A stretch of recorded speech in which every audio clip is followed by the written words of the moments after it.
Good evening, everybody. Let's come to order. Welcome to the July 25th meeting of the Jersey City Planning Board. And if you could, please join me in a salute to the flag. I pledge allegiance. Pledge allegiance Flag. to the flag United States of America. United States of The America, Republic. of America, Which to is the republic for which it One stands, nation. one one nation, nation, under God, indivisible, with liberty, justice for all. All right. Thank you, everybody. Could we have a sunshine announcement, please, Cam? Actually, I'm sorry, before we sunshine, we do have to swear in a new commissioner. I'd like to welcome Commissioner Stamato to the board. Thank you. Chairman, why don't we sunshine so we can open the meeting and then we'll swear. Sure. Okay, understood. So could we have a sunshine announcement, please? Yes, Chairman. Good evening, everyone. Today is Tuesday, July 25th, 2023. This is a Jersey City Planning Board meeting with a scheduled 5:30 p.m. start time. This planning board meeting is being held virtually as a video conference that is open to the public. And in accordance with the Open Public Meetings Act, notice of this meeting has been given to the editor of the Jersey Journal, the Jersey City Reporter, and posted with the city clerk on July 21st of this year. This meeting was also posted on the Jersey City Division of City Planning webpage, and all distribution materials made available to the board were published and made available to the public. All right, thank you, Cam. Santo, do you want to take it away? Sure. Good evening, everybody. Good evening, Commissioner Stamato. Welcome. I Good evening. understand that we've been in receipt of the letter appointing you to the board. So at this time, I can administer the oath of office to you. So I just ask that you raise your right hand and repeat after me. I state your name. I, Patrick Stamato, Do solemnly swear do solemnly swear that I will support the Constitution of the United States I will support the Constitution of the United States and the Constitution of the State of New Jersey, and the Constitution of the State of New Jersey, the zoning ordinances of the City of Jersey City, or zoning ordinances of the City of Jersey City. that I will bear true faith and allegiance to the same I'll bear true faith and allegiance to the same, and to the governments established in the United States and to the governments established into the United States and in this state, and in this state, under the authority of the people, under the authority of the people. and that I will faithfully, I will faithfully, impartially, impartially, and justly and justly perform all duties as a planning board member perform all duties as a planning board member of the City of Jersey City, of the City of Jersey City according to the best of my abilities. to the best of my abilities. So help me God. So help me God. Congratulations, Commissioner, and welcome. Thank you. All right, officially, I'd like to welcome Commissioner Stamato then. Cam, could we have a roll call, please? Yes, Chairman. Okay, Commissioner Stamato, Here. Commissioner Lipsky, Here, Commissioner Dr. Desai, Yeah, Commissioner Cruz, I'm here. Commissioner Green, present. Acting Vice Chair Gangadin.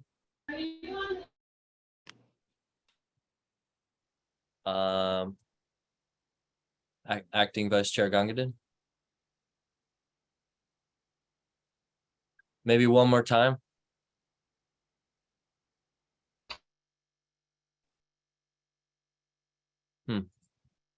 I think your microphone might not be working. I think, okay. Acting Vice Chair Gangadin. Here. Okay, there we go. And Chairman Langston. Here. Okay, we have 7 commissioners present. We have a quorum. All right, thank you. Could we swear in the staff, please, Mike?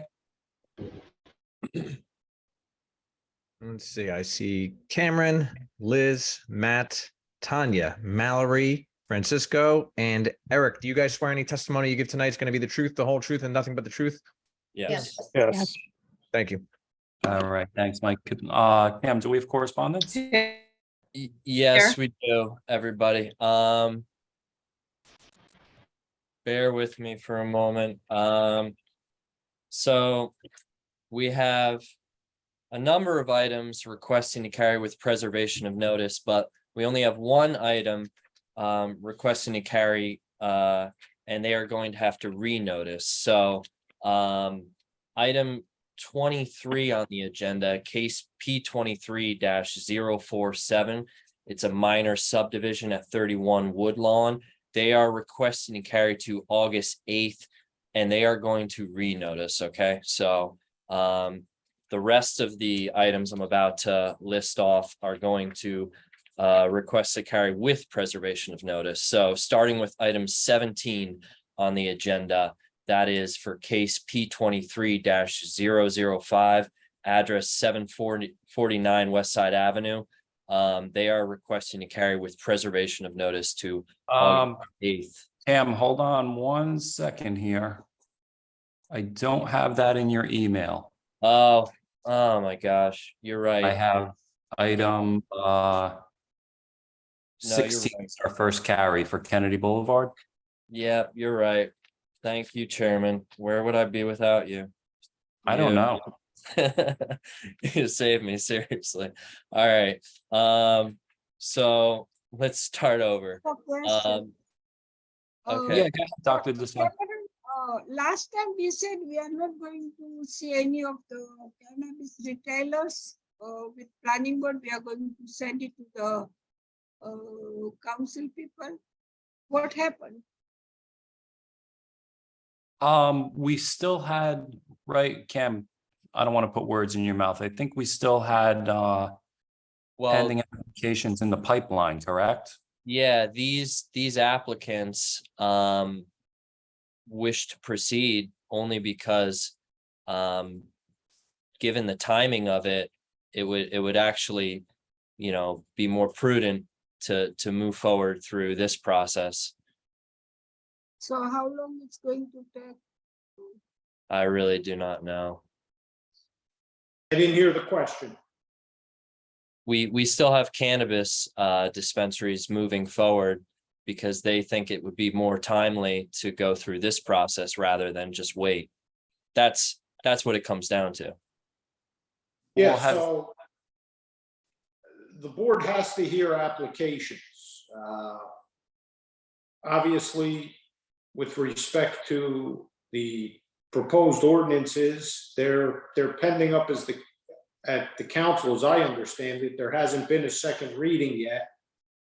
And until there's a second reading, they're not enacted. Knowing Yeah, the way that's- things happen. That was my question, Santo. Is that ordinance in place yet? My understanding is both are listed on the next agenda in August, but I don't know what will happen with them. So,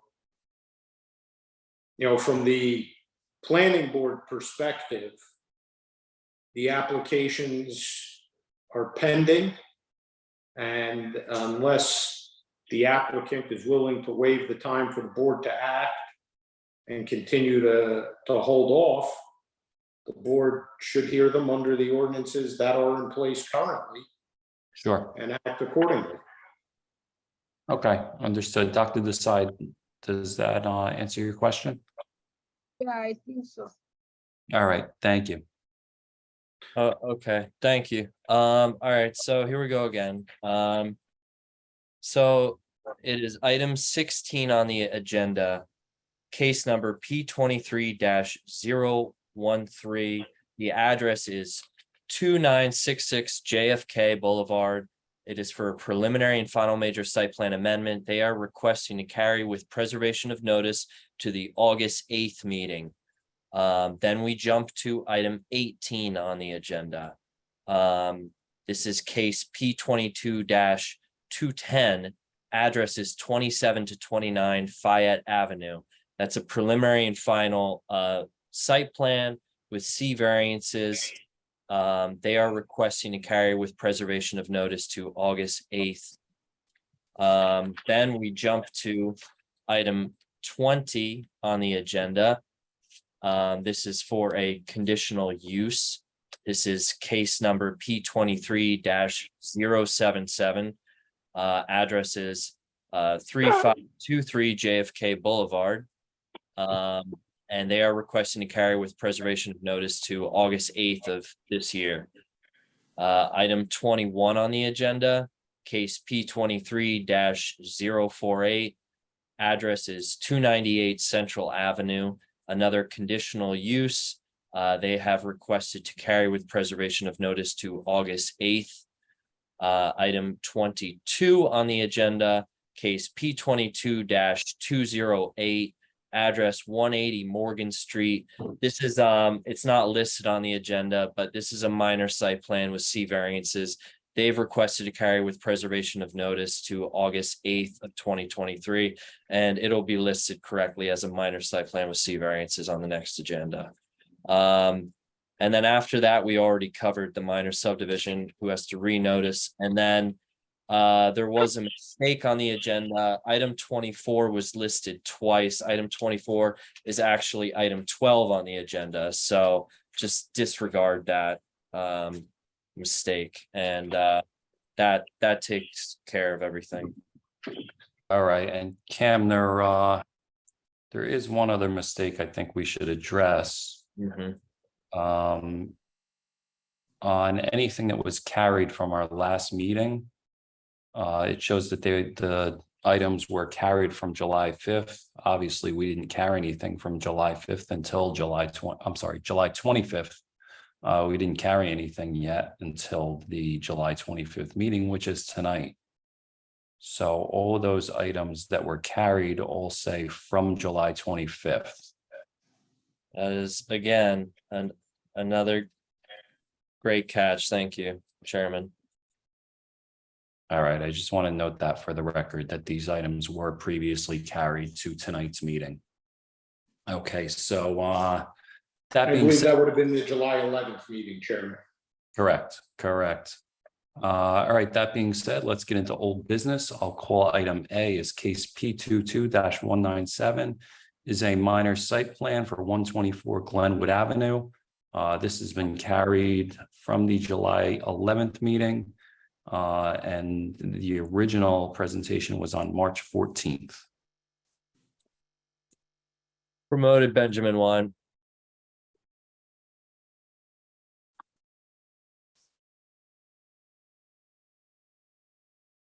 Good evening, Mr. Chair, members of the Good evening, board. council. How are you this evening? Good, I'm good. Good.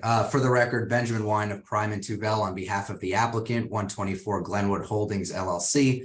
Property in question, as you indicated, is in fact 124 Glenwood Avenue. That's block 13204 and lot 56. Just by way of a bit of background for everybody, and then we can jump straight into our presentation. As you indicated, Mr. Chair, this application was initially presented back in March of 2014. If the commissioners recall, at that point, we also came up with and realized there was a rear yard setback variance that, due to the time of application rule with respect to the changes in the R3 standard, by about 2 days, we missed that time of application and had a rear yard setback variance. We did put on our full testimony with respect to the architecture at the time, as well as the planning testimony for that variance.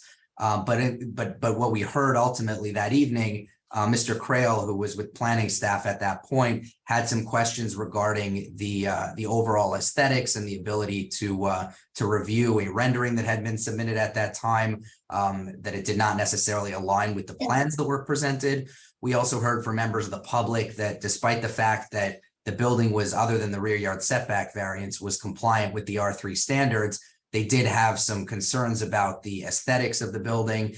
And we took the opportunity through quite a lot of back and forth. And despite the amount of time that the board spent hearing the application, we elected to carry that application forward, which is ultimately until tonight, in the effort to, do our best to meet with the public and address some of the concerns that they have. We do believe that we've done that. We did present with them, I believe it was 2 more times, once over just by email, and then another time we had an actual meeting with them. We went through several iterations of the aesthetics, and we actually just took it upon ourselves to eliminate the rear yard setback variance altogether. It was only a couple of feet at the time. And again, while we believe that we had the testimony on, we felt that our best foot forward was just eliminating it, as we didn't really need it anyways. The other thing that has come up over the course of the last few months is that initially we'd been proposing a fire escape at the rear of the building, which we had every understanding was permitted. It did come up prior to the meeting 2 weeks ago that in fact the building department would not let that move forward. So again, we went through a plan redesign to ensure that that would be relocated internal to the building, which you'll see making it a fire stair instead of a fire escape, and thereby compliant with building code, so that we wouldn't ultimately get an approval before this board, go pull our construction permits and find out that that we would have to come back for some type of amended site plan approval. So that has all been, we believe, taken care of. We haven't heard any comments to the contrary on that. And ultimately, as I indicated, what you'll see this evening, I intend to call 2 witnesses. I'll have our project architect who will walk us through the plans, and without going through everything all over again, largely focus on the revisions since this board last saw the plans. And then while we no longer have a variance and technically no need for a professional planning testimony, we did want to have our project planner, Carolyn Worstel, testify to that effect. Also, in light of the fact that she's been very involved in working with the project architect and the community to be able to ensure that what we have is ultimately compliant and meets the intent of the R3 standards. So with that, Mr. Chair, unless you have questions of me, I'm happy to move straight along with our professionals. Counsel, is there, to your knowledge, is there any opposing attorney present? Not to my knowledge. Tanya, do you know of anyone? I see Ms. Hadianas in the attendees, but I'm not sure if she has formal objection to 128 Glenwood, which is the sister application to this. I don't even know if I'd say sister, but a similar application to this with the zoning board. But I don't see her hand raised. I don't know if that in and of itself is the sign that she isn't. Okay, Is if she there in was, attendance though, Tanya? She is. She actually just raised her.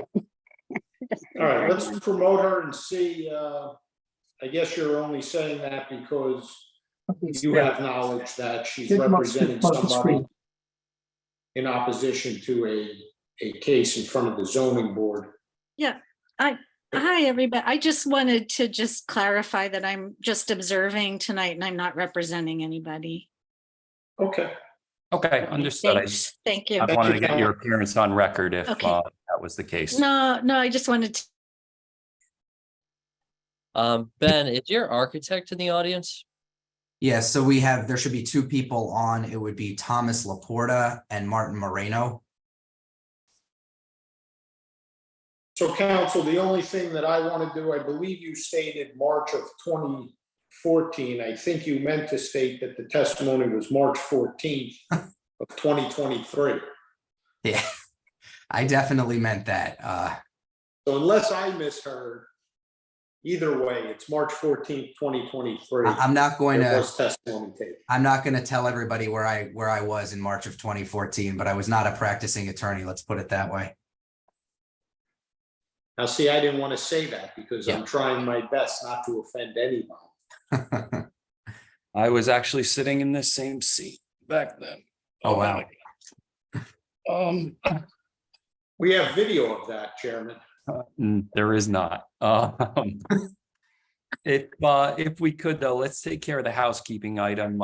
We didn't have all commissioners present that are here tonight at that March 14th meeting of 2023. Kim, if we could just go through that list, let's see if everyone's had a chance to watch the original video.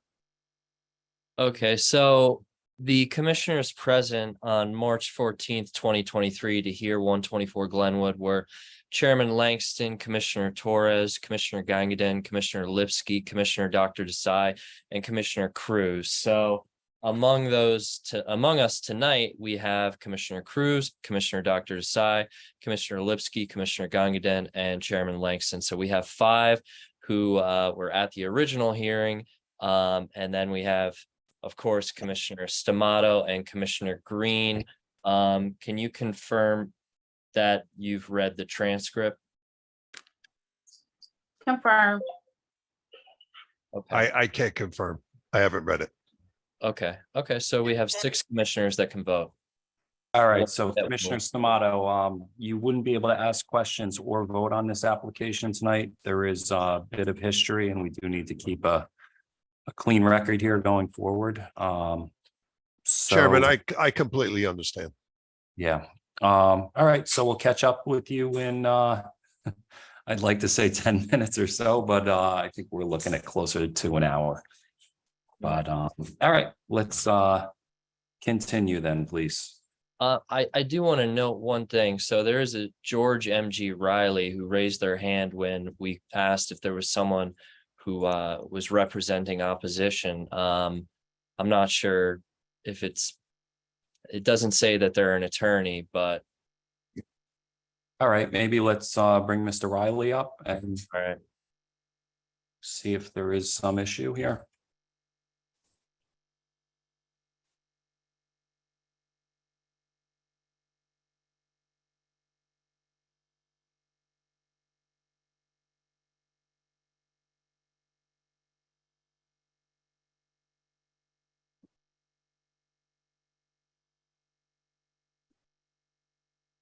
I'm not representing an attorney, just wanted my hand to be raised for when you came to the public portion.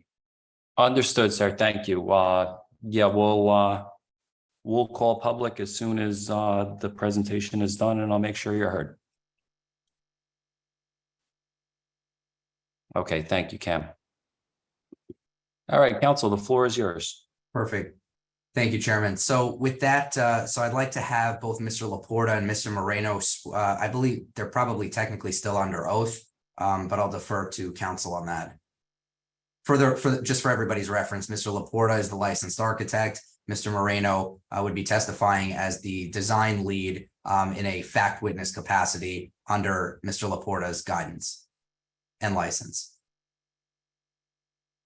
Council, let's just get them up on the screen, and then Chairman, out of an abundance of caution, given the fact that multiple months have elapsed, let's just place them back under oath and make sure all their, at least the licensed gentleman is still so licensed. Absolutely. Thank you, council. Sure. So so I'll defer to Mike. Would you like to take them one at a time? I'll swear them both, and then you can take it from there. That sounds good. All right, so Thomas and Martin, if you guys could just raise your right hands. Do you swear any testimony you get tonight is going to be the truth, the whole truth, and nothing but the truth? Yes. I do. All right, and for the record, Thomas, then Martin, could you just state and spell your names, please? Thomas Laporta, registered architect, New Jersey. And Martin Moreno, senior architectural designer under T. Laporta Architect PC. Thank you. All right, thank you. So Mr. Laporta, you were the licensed architect on the project. Mr. Moreno worked under your guidance. If we could, let's just make sure that your license is current in the state of New Jersey as of tonight. Yes, it is current.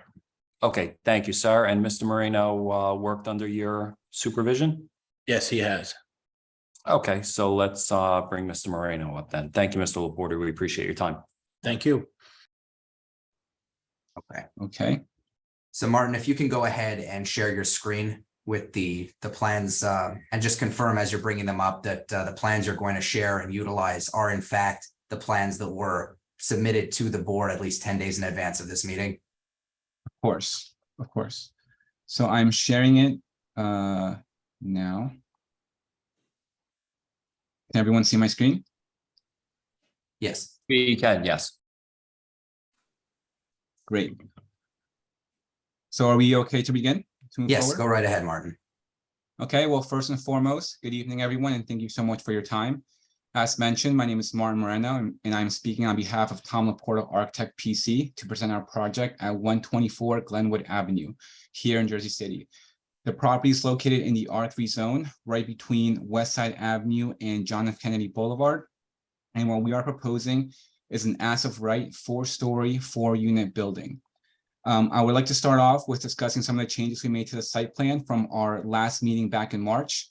Overall, what we are proposing now is a much smaller building. both in terms of depth and height. The rear of the building was brought in about 5 feet to comply with the new R3 standards, and the height of the building was reduced about 3 feet.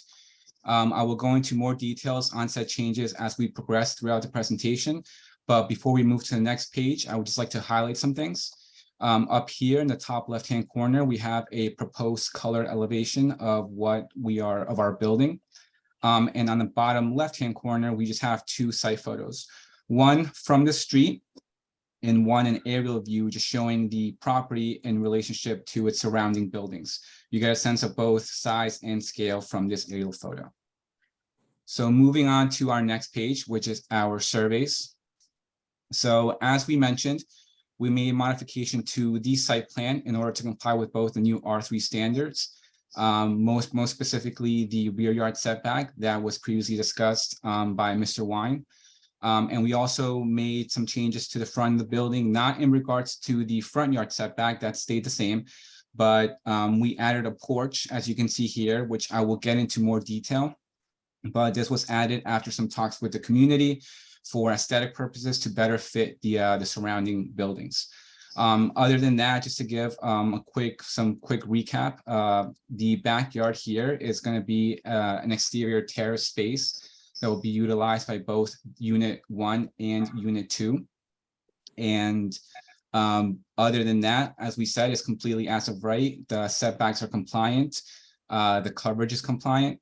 And up here, we also have some more site photos in the top right-hand corner showing the street. So we have one photo looking towards West Side Avenue, once again, to get a better sense of scale of the buildings that are there. And another photo looking towards JFK Boulevard, once again, just to get a better sense of the street.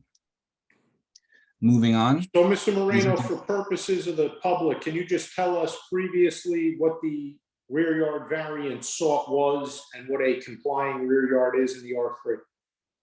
Of course. So previously, under the previous R3 standards, if I'm not mistaken, we had the front yard and the rear yard had to equal 35 feet.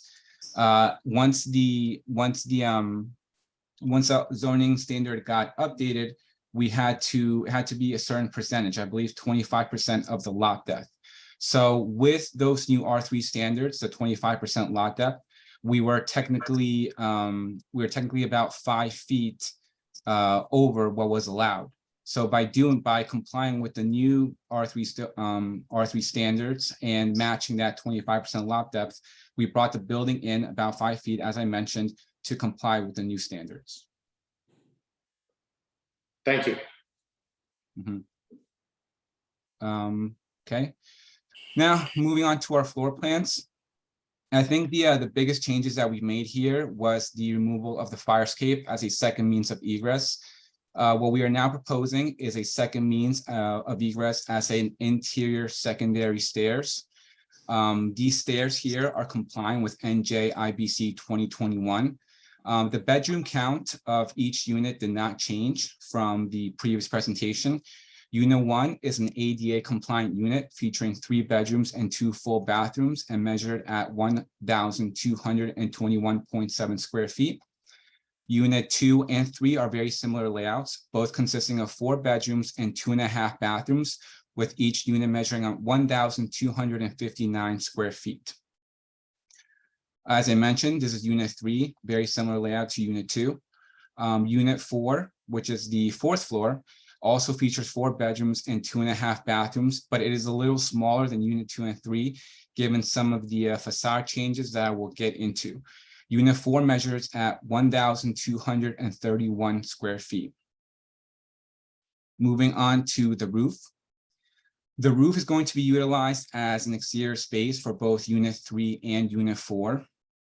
The Unit 3 terrace measures at 302 square feet, while the Unit 4 terrace measures at 327 square feet. The condensers in each roof will be located in such that it is not visible from the street. And something that I just wanted to address was that previously we received some comments to possibly move the line of the roof terrace back. This was prior to the July 11th meeting. When we received those comments, it was within the 10-day deadline, so we couldn't make those changes. But given that we were given a little bit of time to revise the drawings and resubmit, we actually did go ahead and push the roof terrace line back.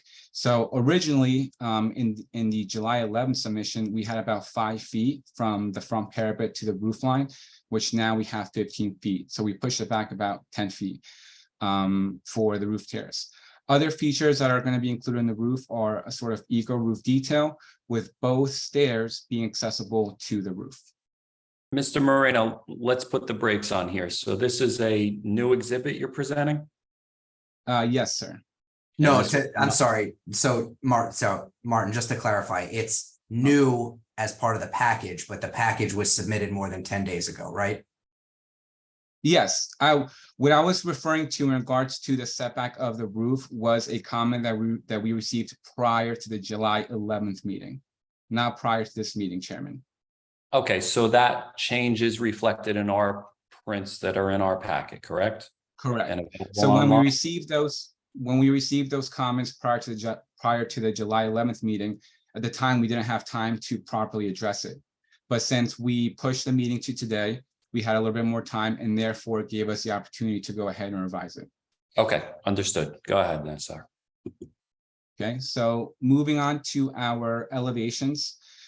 Now, these are the front facades. The facade that you see here on the left is what was originally presented to the board at the March meeting. This is here what we have featured now. We came up with this design after some comments and some meetings with the town and the community to be a much more, from an aesthetic standpoint, a much more suitable front elevation.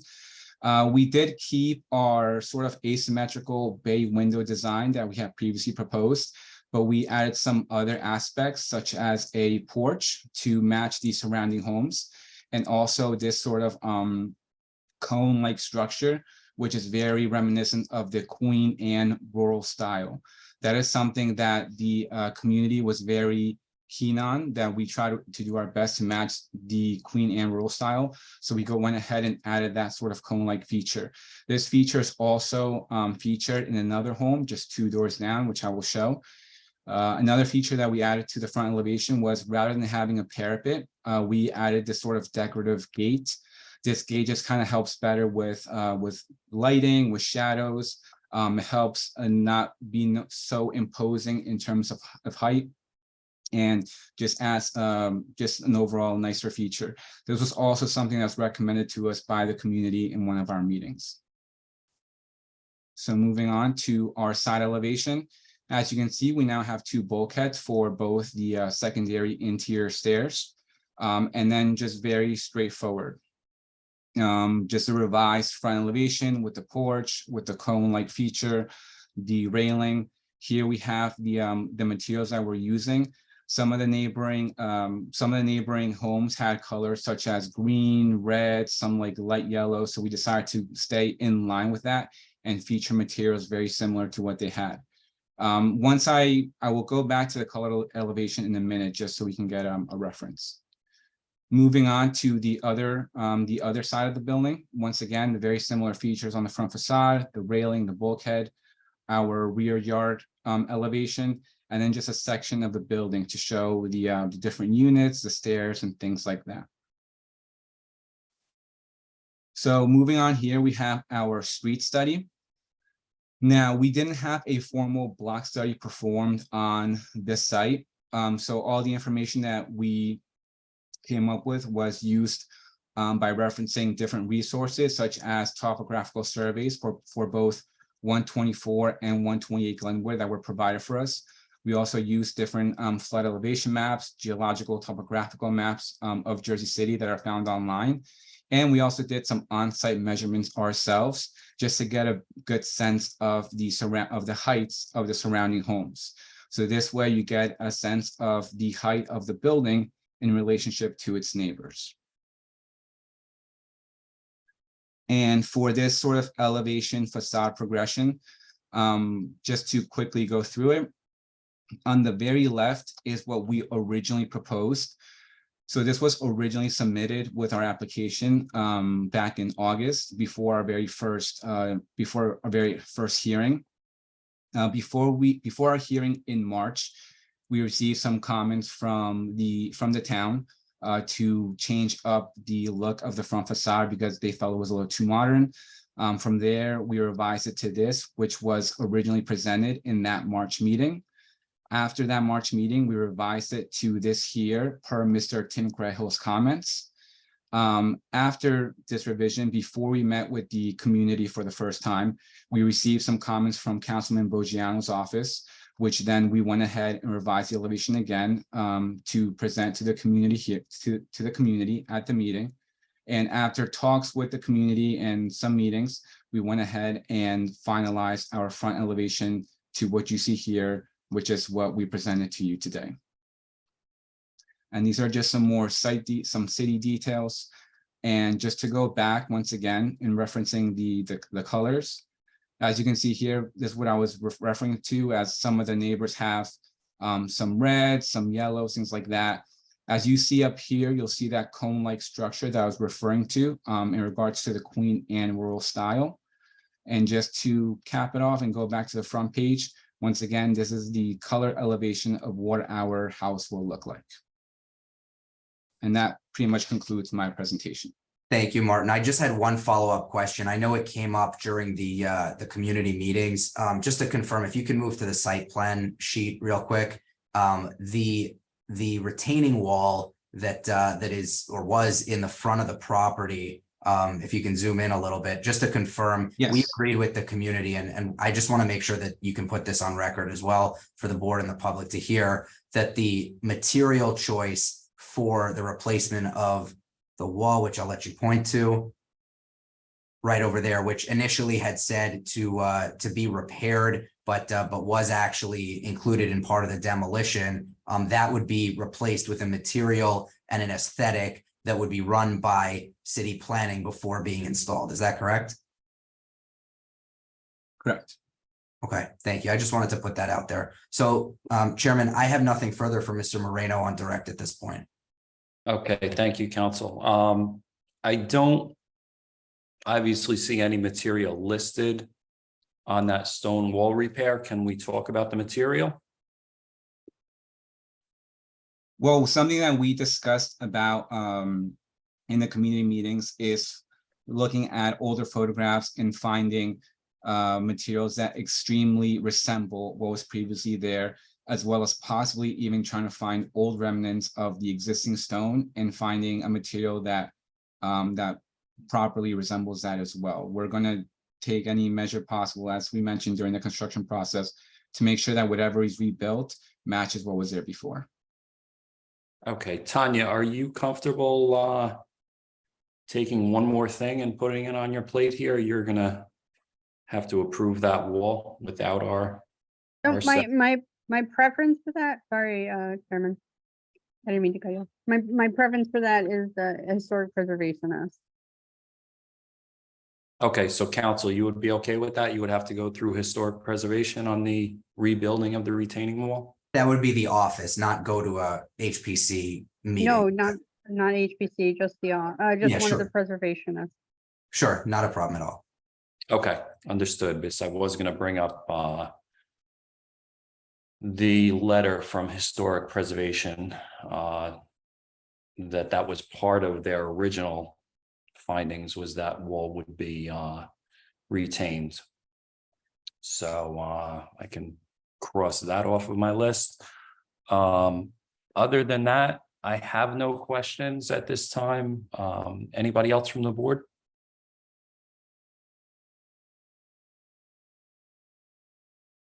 No. Okay, thank you, Mr. Moreno. I appreciate it. Thank you, sir. Thank you so much. If you could just stop that screen share for us. Of course. All right, so Chairman, my next and final witness I intend to call is Carolyn Worstel, our project planner. Sure. Hi, Carolyn. How are you? Good evening. I'll just swear you in. Do you swear any testimony you get tonight is going to be the truth, the whole truth, and nothing but the truth? I do. And for the record, can you state and spell your name, please? Carolyn Worstel, Carolyn, Worstel, Worstell. Thank you. Ms. Worstel, good evening. I believe you were the planner of record on the March 14th meeting. Can we just confirm that your license is current tonight? It is current this evening. Okay, thank you. You're qualified. Thank you. So I'm going to be very brief. As has been mentioned, I previously was here on this application for that rear yard setback. Just to reiterate what Martin had said, this was the previous testimony related to changes in the R3 when we submitted. We were still under the old standards, which basically required the 35 feet combined front and rear yard setback, plus an additional setback for deeper lots, which when calculated for this lot was a 31.1 foot rear yard setback. The project at that time proposed a conforming 31.1 foot rear yard setback. Obviously, there was a time of application. We were a couple of days late in submission. And so the new zoning requirements kicked in, which required that 25% of lot depth, which was the 35.9 feet. That has obviously been corrected with this application, and we now provide a conforming 36-foot rear yard setback. So that is no longer a variance necessary for this application. Overall, as has been testified, there was the only variance previously requested. The new application has been revised to address that and eliminate the need for that variance. In addition, they have reduced the height of the building down to the 38 feet. So that has been another change. But overall, the changes here have both reduced the height and they have reduced the coverage of the site. We're well below the building coverage requirement. It's 45% lot building coverage where 60% is permitted, and 68% lot coverage where 80% is permitted. So this project is conforming with all of the requirements under the zone and is even below some of the maximums permitted by the code for the R3 district. So the project is completely conforming as is presented this evening. All right, thank you, Carolyn. And I think really that's all I wanted you to put on the record. I have nothing further for you at this point. All right, thank you, Ms. Worstel. Yeah, I have no questions either. Anybody else? Anybody else from the board? No. Okay, thank you, Ms. Worstel. I appreciate it. So Chairman, that would conclude my presentation on direct. I'll, as I always do, just request the right to respond to any comments and sum up at the end, if that's all right. Of course, Council. And one thing I do want to run by you before we open up public. Usually when we have a continuation like we did with previous testimony taken, we limit public comment to just the facts that were presented tonight. Given that this is a wildly different application from the first time we heard this, I don't know that we could handle that. I think we're going to have to open up public and, hear everyone that raises their hand. Yeah, and Chairman, the only thing I would say to that is obviously we presented a reduced version of, I know I'm usually a little bit more thorough with going through having the project professionals go through the entire plan set. So the only thing I would say is to the extent somebody from the public wants to talk about something we didn't bring up, if it's okay, if we could just bring that up and address it. That's all. Okay, understood. All right, so at this time, let's open it up for public comment. If anybody's here from the public that wants to comment on this application, please raise your hands. And if you're calling in, you can press *9 to raise your hands. Promoted George M.G. Riley.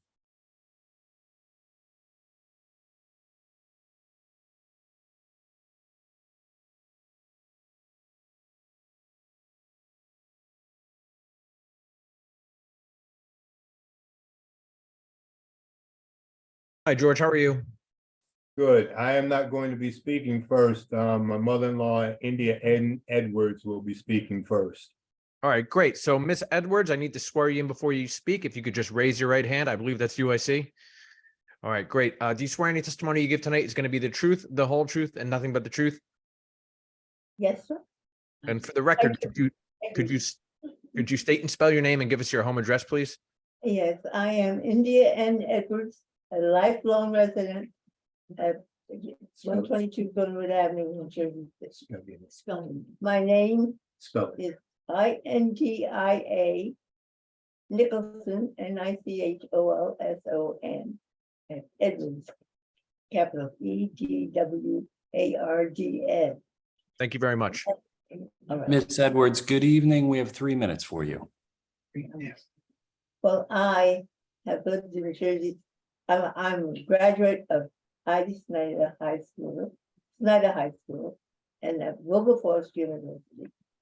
And I have dedicated my life to service to others as a social worker for the Hudson County Welfare Board, Lutheran Home for the Aged, Jersey City Office on Aging, and served as the Director of Social Service at Christ the Hospital for many years. In fact, I wrote a grant for the coordinated Christ Hospital services at mental health at Christ Hospital. And I lived at Glenwood Avenue for 66 years. And knew a Mrs. Barksdale Brown, my neighbor, at 120, and the first Fisher family, and later the Lockhart at 124, and the Woodershine and Graynovers at 130, and so on. We have always had a very small neighborhood, and so small that we refer to one another as aunts and uncles, and if anyone was in trouble or needed any kind of help, everyone was there for each other for the past years since I've lived at 122.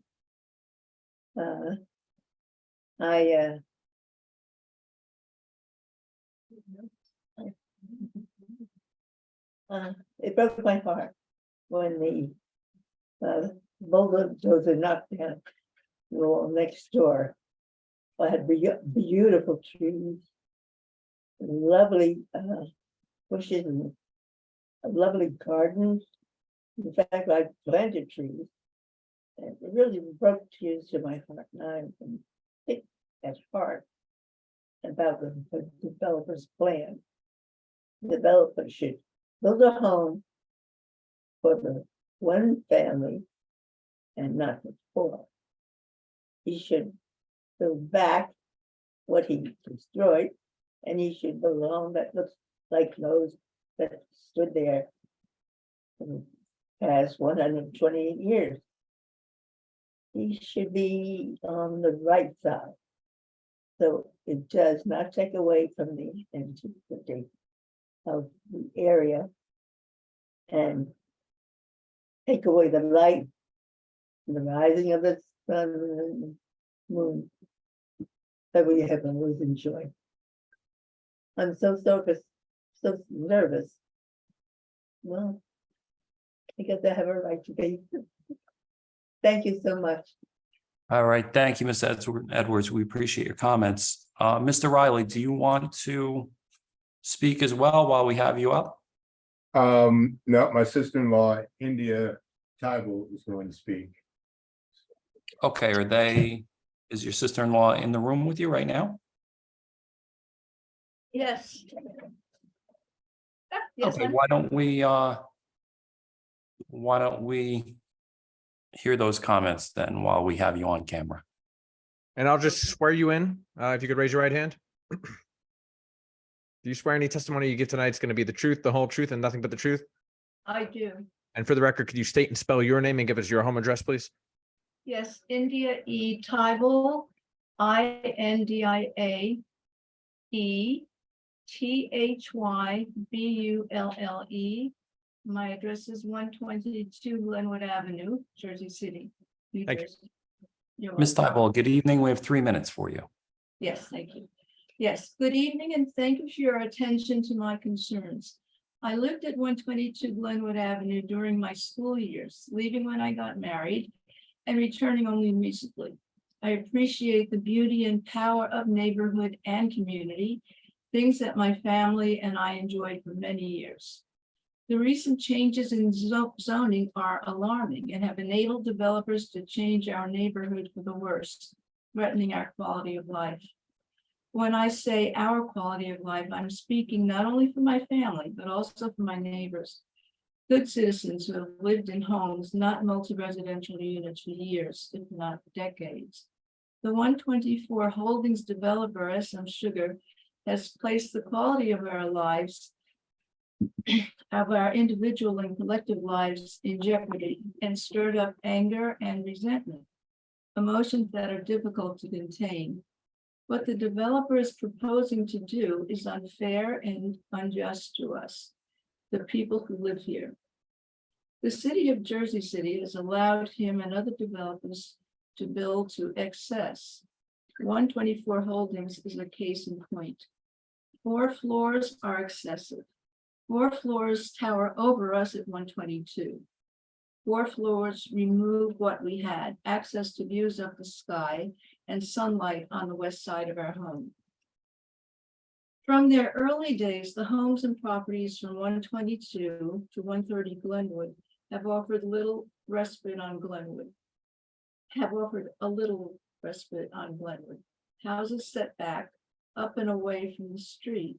Originally single-family homes, they created a neighborhood within a neighborhood where families knew and helped one another. What has been proposed at 124, the multi-level residential monstrosity, does not fit in with our little neighborhood. Aesthetically, it would stand as an ugly and most unwelcome scar. Practically, it would mean more density, more people, more noise, less light, less parking, and ultimately less quality of life. Thank you. All right, thank you, ma'am. We appreciate your time. You're welcome.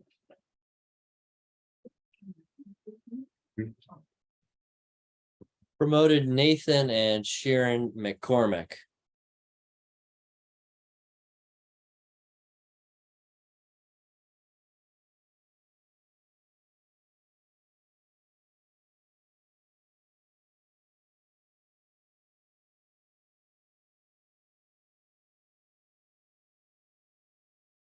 And Nathan or Sharon, if you guys are there, you can unmute.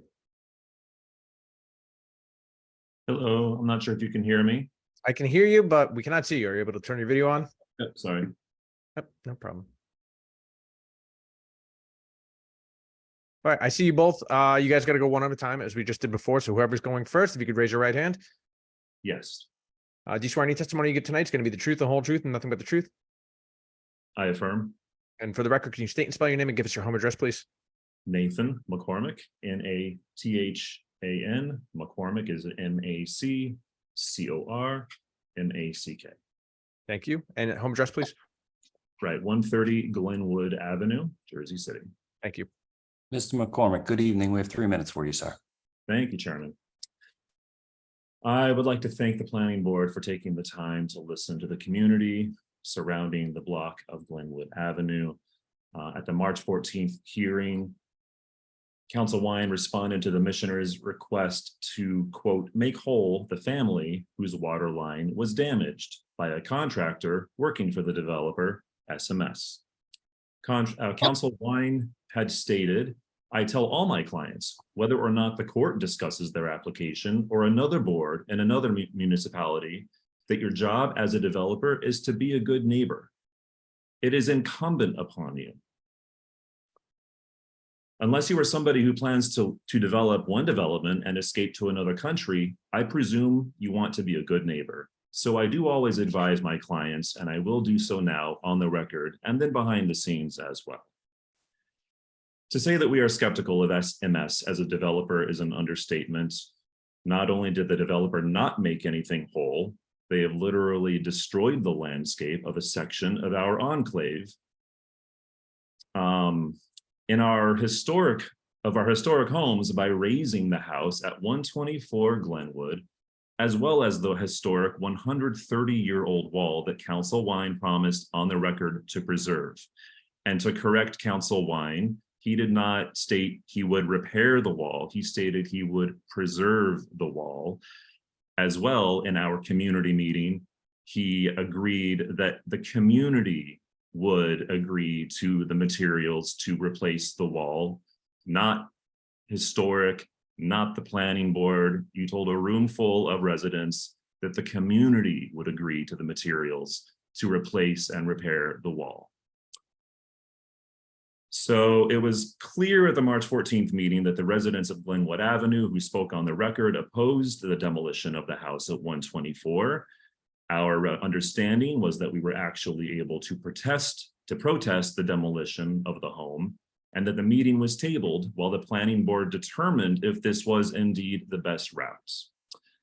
And while I would like to only be upset with the developer for the demolition of 124 Glenwood, I have to wonder why it was raised when the board clearly knew that the residents felt it was historic and disagreed with the findings of the historic preservation. We were led to believe that this demolition would not take place after the March 14th meeting.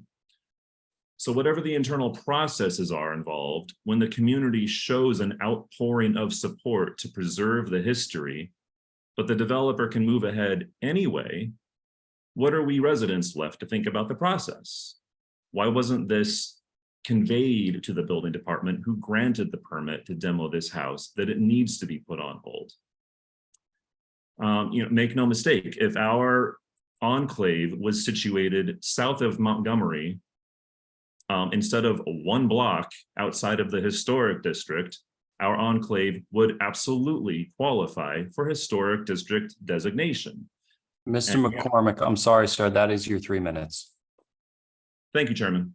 Thank you. We appreciate your time. And then I assume Ms. McCormick, you'll go next. You can raise your right hand. I'd like to speak in a little bit, You don't want to speak right now? not at this very moment. Thank you. Okay, understood. Thank you. Promoted Eric Blair Carter.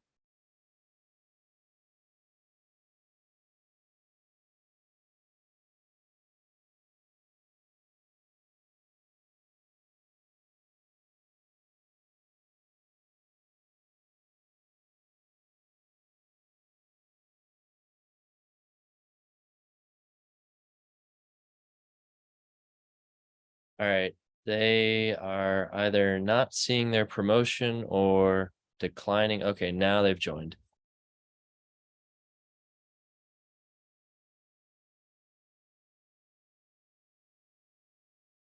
Good evening, ma'am. I just want to swear you in before you speak, all right? If you could raise your right hand. I'm sorry. Eric Blair Carter. Yes, All right, great. Sorry. Do you swear any testimony you give tonight is going to be the truth, the whole truth, and nothing but the truth? I do. For the record, can you state and spell your name and give us your home address, please? Sure. I'm Eric Blair Carter. That is EricBlairCarter. And I live at 159 Glenwood Avenue. Thank you. Mr. Carter, good evening. We have 3 minutes for you. Okay, and I'm not going to need that long. First of all, thank you, Planning Board, once again, for listening to us as the community. Thank you, Mr. Wine, for listening to us. We appreciate the changes that you've made, but the one change that has not been made after repeated conversations is really the density. Here on Glenwood Avenue, we are a small street that's made up mostly of 1 and 2 family homes. There are a few apartment buildings at the top of the street. What's happened with this property is that it sits right in the middle of a historic parade of houses, which is one of the reasons that I bought my house at 159. I'm not part of that, but the aesthetic of that little parade was so lovely and felt so special. When one of the buildings was destroyed is when I got involved. And I thank you because it also gave me a chance to get to know my neighbors a little better as we all united in this fight. The one thing that I'm appealing to is please, if you could, think about the density. Think about what it does to a small street like this. When you add 3 and 4 bedroom apartments, we have to find parking for all of those people. We have to deal with the additional noise as we put rooftop terraces on. My neighbors are suffering because their light will be taken. Our quality of life will all be changed and none of us want it. Thank you. All right. Thank you, Mr. Carter. We appreciate your time.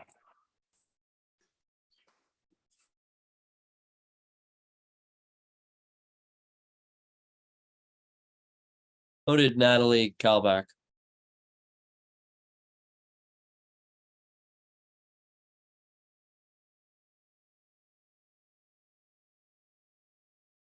Good evening. I just want to swear you in before you speak. If you could raise your right hand. you swear any testimony you give tonight is going to be the truth, the whole truth, and nothing but the truth? I swear. And for the record, can you state and spell your name and give us your home address, please? Yes, my name is Natalie Callback, Nathalie. Callback, Kalb as a boy, ACH. Home address is 19 Bentley Ave. Thank you. Ms. Callback, good evening. We have 3 minutes for you. Yes, hello. Today I speak as part of the Oral History Committee of the Landmarks Conservancy. The houses on 120 to 130 Glenwood Ave unquestionably have architectural value, but I want to highlight their cultural and historical significance. At 124 Glenwood, sadly demolished, Manny Fisher resided from 1950 to 72. During his tenure, he left a mark on our city's history by serving on the boards of the Jersey City Red Cross and Whittier House Boys Club, helping to found the city's public health nursing service and becoming a respected member of the JC Human Rights Commission. Moving to 120 Glenwood Ave. The year 1920 saw the arrival of Ella Barksdale and her husband, John Brown. They were pivotal figures in the civil rights movement, supporting Dr. Cannon's efforts when he founded the Committee of 100 to combat racism and racial barriers. Additionally, they were instrumental in founding the city's first Black-owned bank and actively participated in anti-lynching protests. Mrs. Barksdale even contributed to the Jersey Journal, advocating for issues related to the Black community, and introduced the study of African American history to the city's public schools. You just met Miss India Edwards of 122 Glenwood Ave, who at the age of 104 years has been living in her home since 1957. Her family's history is deeply intertwined with the civil rights movement, and her grandfather, who was once enslaved, ensured her access to her university education. The Edwards family was closely associated with civil rights lawyer Raymond A. Brown, and they actively participated in the NAACP and the civil rights movement. Mrs. Edwards' commitment to her community extended to her role as the director of social services of Christ Hospital until her retirement at the age of 76. Notably, she cared for her neighbor, Miss Ella Barksdale, until Miss Barksdale passed away in 66. Let me mention that Miss India Edwards will be honored at a special screening of her life's journey at City Hall in August. This event serves as a testament to her enduring impact her life had and still has on our city's history and culture. The remaining buildings should be individually landmarked as they continue to tell the story of this quaint little enclave and its residents' deep personal, cultural, and emotional bonds. The African-American history of this city is deeply entwined with the remaining houses, and it would be a shame to have the characteristics destroyed further. In conclusion, I implore you to ask the developer to create a project that not only respects the historic fabric of this community, but also adds value to it, especially when it comes to its proposed scale and height in comparison to the other buildings. Let's preserve what remains of our history, of our city's history, and ensure that any new developments contribute to its unique tapestry. Thank you for your time and consideration. Thank you, Ms. Callback. We appreciate it. Promoted Sergio.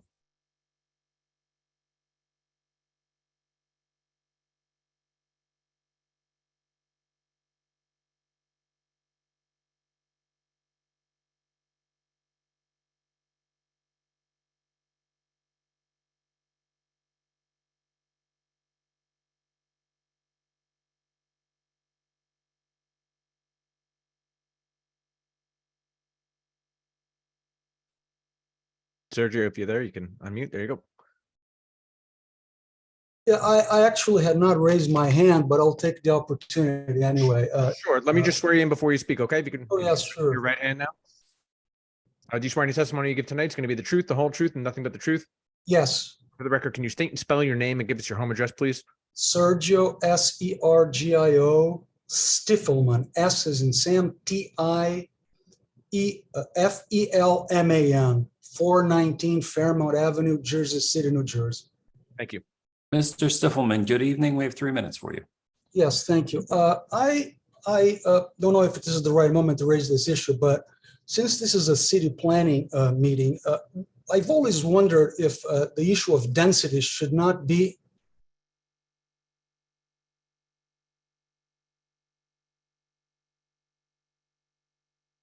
consider a purpose. Dozens of others in this. Mr. Stiffelman, your screen froze up there. We didn't hear your comments. I am going to start your timer again, and if you could start from the beginning. Thank you. Can you hear me now? We can, yes, you just froze up. Yes, I've been wondering for a long time now, why is it that the issue of density, which has been addressed here tonight, is not the first item on any agenda? I consider this density issue to be at the top of the pyramid. I mean, the bigger it is, the more destructive it's going to be downwards. And when I see a building like this going up, the first thing that comes to my mind is not even aesthetics or historical issues, which are extremely important, is that what is it that is, from a city planning point of view, can be said about not one, but several areas in the city where one family lived, 3, 4, 5 people, now is going to hold 15, 20, 50, 100 people. This is what I never understood. Why is it that we all take irrespective of zoning issue? Because if the zoning program allows for such a density, my understanding is it goes against the statute, because the city planner is supposed to be caring for density pollution. That's what I read, at least, unless I misread it. And I quite frankly, I find all these technical issues, first of all, impossible to address. I mean, you can do that, I mean, the developer and everybody else, because that's what you do. From our point of view, we'd have to hire an architect and a city planner to discuss this on the details. And I feel impotent before all this.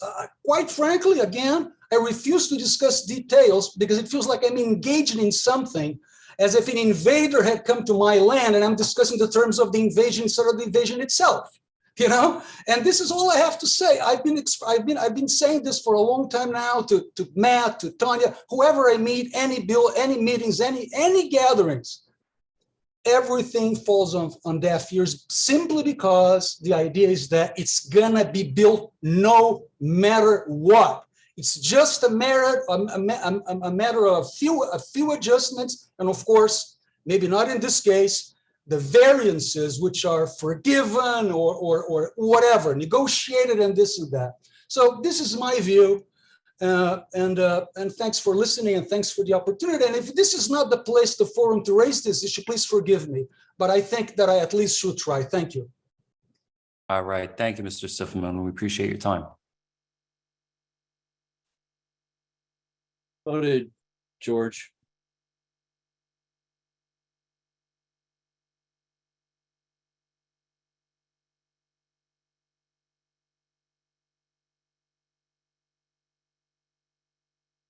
Hello again, folks. I'm not sure if we have someone else who's trying to speak right now. Yes, we do. We have Sandra Riley. Sandra Riley, you said? Yes. All right, great. And if she could just, all right, I see you now. Perfect. Do you swear any testimony you give tonight is going to be the truth, the whole truth, and nothing but the truth? I do. For the record, could you state and spell your name and give us your home address, please? Yes, Sandra, Sondra Riley, Riley, 122 Glenwood Avenue, Jersey City, New Jersey. Thank you. Ms. Riley, good evening. We have 3 minutes for you. Thank you. I'm speaking on behalf of my entire family when I say that we object strongly to the plans for 124 and wish to restate our request for a smaller building. While it may be legally correct for the R3 multifamily mid-rise district, to which we also object, the proposed building is not an appropriate land use and will not promote the health, safety, or general welfare of our area. The size, scale, height, length, and width of the 124 Holdings multi-residential unit are out of character, out of alignment, and incompatible with our historic homes. The unique and lovely string of Mayhew Terrace cottages built in 1895. This unit will not promote a desirable visual environment because of this misalignment. The proposed building comprising 6,800 square feet with 15 bedrooms, we view as a cruise ship. It will dwarf our homes, which are about 1,600 square feet with 3 bedrooms. What's more, the proposed height is inconsistent with the surrounding neighborhood and would be out of place. It will have a detrimental effect on the neighborhood and on us specifically at 122 because it will block our sunlight, shrouding our home in darkness during the afternoon hours, not only constricting our access to adequate light, but also to air and open space. Rather than promoting the establishment of appropriate population densities and concentrations that contribute to the well-being of persons, neighborhoods, communities, and preservation of the environment, it will do just the opposite. Beyond increasing density on the block, the proposed unit would hamper the free flow of traffic and result in congestion and blight. It will place a further strain on the already difficult parking situation on Glenwood. There is a finite amount of space available to us all. Residents already have to jockey for available parking spots. How in the world can Glenwood Avenue accommodate more cars? These are quality of life issues, and if approved, this project will have a deleterious and toxic effect upon us all. Thank you for listening to my concerns. All right. Thank you, Ms. Riley. We appreciate your time. Council, do you want to address Ms. Riley's testimony? I think she was referring to its different building as far as the density went. Yeah, I'm happy to do that. I wanted to know if you wanted to wait to hear from anybody else. That's fine. We could do that. We could continue on with public comment. Promoted Chris Perez. And Cam, I do think I may have cut Mr. Riley off. I think, I don't know if Mr. Riley wanted, thank you. All right, I appreciate it. We see your hand, and let's move on to Chris Perez, and we'll come back to Mr. Riley. And I'll swear in, Chris. Do you swear any testimony you give tonight is going to be the truth, the whole truth, and nothing but the truth? I do. For the record, can you state and spell your name and give us your home address, please? Christopher Perez, Perez, 185 Carteret Avenue. Thank you. Mr. Perez, good evening. Obviously, you know you've been here before. We have 3 minutes for you, sir. Awesome. Thank you. Good evening, everyone. This is Chris Perez. I'm the president of the Jersey City Landmarks Conservancy. Just wanted to go into a little bit of context on this matter. This little stretch of homes on Glenwood is special and deserving of attention and care to preserve them and their relation to each other. In 1895, these 6 Queen Anne homes called the Mayhew Terrace Cottages were built by William W. Coffin. He was a manager of the Globe Woolen Company in Utica, New York. He had so much faith in this area that he quit his job and bought these lots in 1894, moved into the first house he built on Glenwood to oversee these 6 houses being built. The houses were shaped based on the elevated terrace that they were built on, creating a grand row of buildings. These houses relate to each other and tell a story. None of them should have ever been demolished. The Mayhew Terrace Cottages also house many families that are part of a rich cultural history of activism, as you've just heard. These houses should have been landmarked as a set for their architectural, historical, and cultural significance. The determination of significance reads, the block of Glenwood Avenue between West Side and JFK have a large intact historic streetscape with few modern intrusions. Staff recommends that any new construction be compatible with the scale, form, setbacks, heights, and historic character of the neighborhood, and that the stone wall fronting the row of Queen Anne-style houses should be retained as part of the historic streetscape. This is an unfortunate situation that was overlooked. We understand that the Jersey City Planning Department has a lot on their plate, and that sometimes zoning changes may accidentally overlook sections and pieces of history that are not known to the city and the administration. This is an opportunity for the JCLC, residents, and stakeholders to build a stronger relationship with the city to avoid these types of situations from occurring again. The JCLC is working actively, engaging as possible in the planning process. We have started that journey by initiating efforts to foster and improve relationship with the Historic Preservation Office that is going well, and we hope to grow into a true partnership. The JCLC has a wealth of resources supported by volunteer board and committee members. These resources are academic and include access to individuals with a wealth of knowledge about their blocks, neighborhood, and city that would prove helpful when making decisions about zoning, demolitions, and the determination of significance process. We appreciate the developer's attempt to make good on the issue that has arisen from this historic oversight. However, we ask that the board take into account the community feedback and the city's own determination of significance and encourage the developer to rebuild the damaged wall to its historic look and feel and build a home that is to the scale and style that relates to the remaining homes, again, as suggested by the determination of significance. Thank you. All right. Thank you, Mr. Perez. We appreciate it. Let's see, we have George Riley back up here. I'm not sure if, George, is that you who wants to speak this time?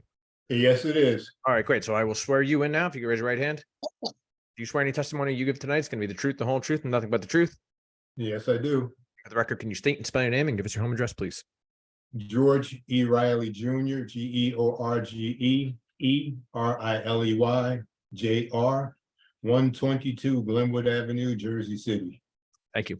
Mr. Riley, good evening. It's good to finally see you on the screen, and we have 3 minutes for you, sir. Thank you. Thank you for your time, commissioners. It's been alluded to all of the factuals of the building density and so on and so forth. I just looked at the drawings, have been looking at the drawings that the developer has submitted, and looking at them, they're talking about their building is 81.9 feet long. That is 30 feet longer than our house, which means that when the sun does go on the western side, we will lose all sunlight, including half of our backyard. And the drawing on page 106, which is the front of the building, showing the streetscape, their drawing shows that it is still taller than our house. And if you look at the way the houses have been in scale, each house stepping down was lower than the one next to it. But looking at his drawing, his house is going to dwarf ours, not only in length, but also in height, further ensuring that we do not have any sunlight. And I think that's just a travesty, even though it is as of right. And I just have a question, even though this may not be the proper meeting, but they're submitting 128 Glenwood as a smaller scale. Instead of 15 bedrooms, they're looking at 11 bedrooms. I don't see why they can't do the same thing for 124 if they want to be a good neighbor. And with that, I'm complete. Thank you very much. All right. Thank you, Mr. Riley. We appreciate your time. Is there anybody else here from public that wants to comment on this application? If so, please raise your hand. And if you're calling in, you can press *9 to raise your hands. Okay, 2 more hands just went up.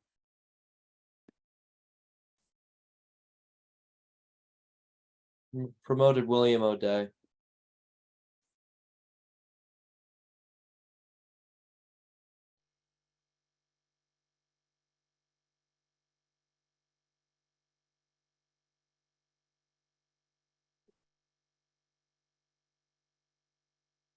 Hello, good evening.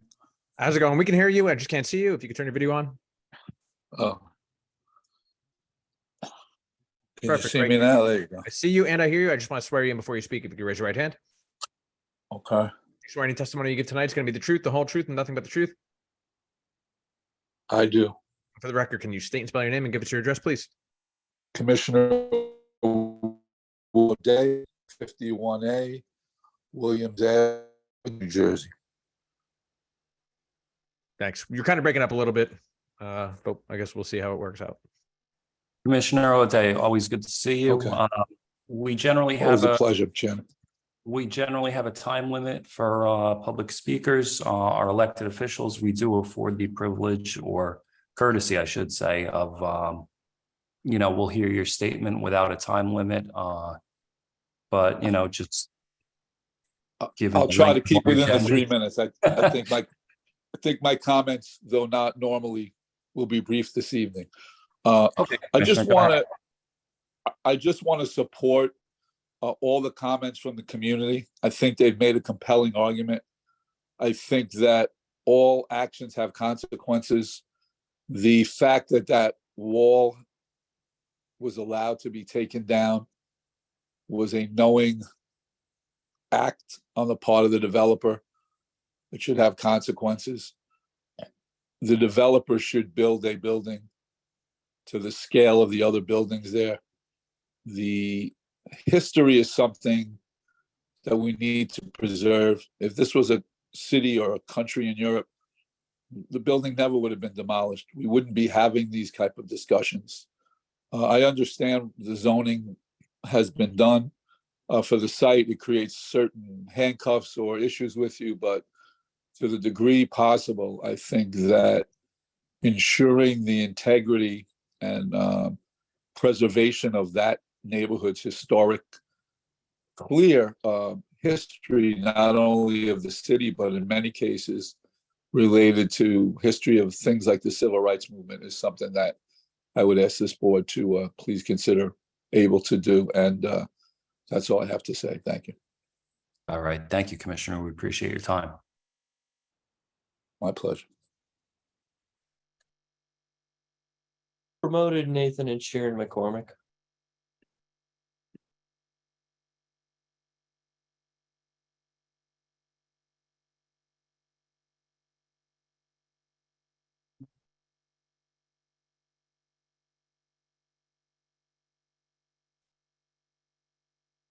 Good evening, ma'am. I'll swear you in now, since it's your turn. Do you swear any testimony you give tonight is going to be the truth, the whole truth, and nothing but the truth?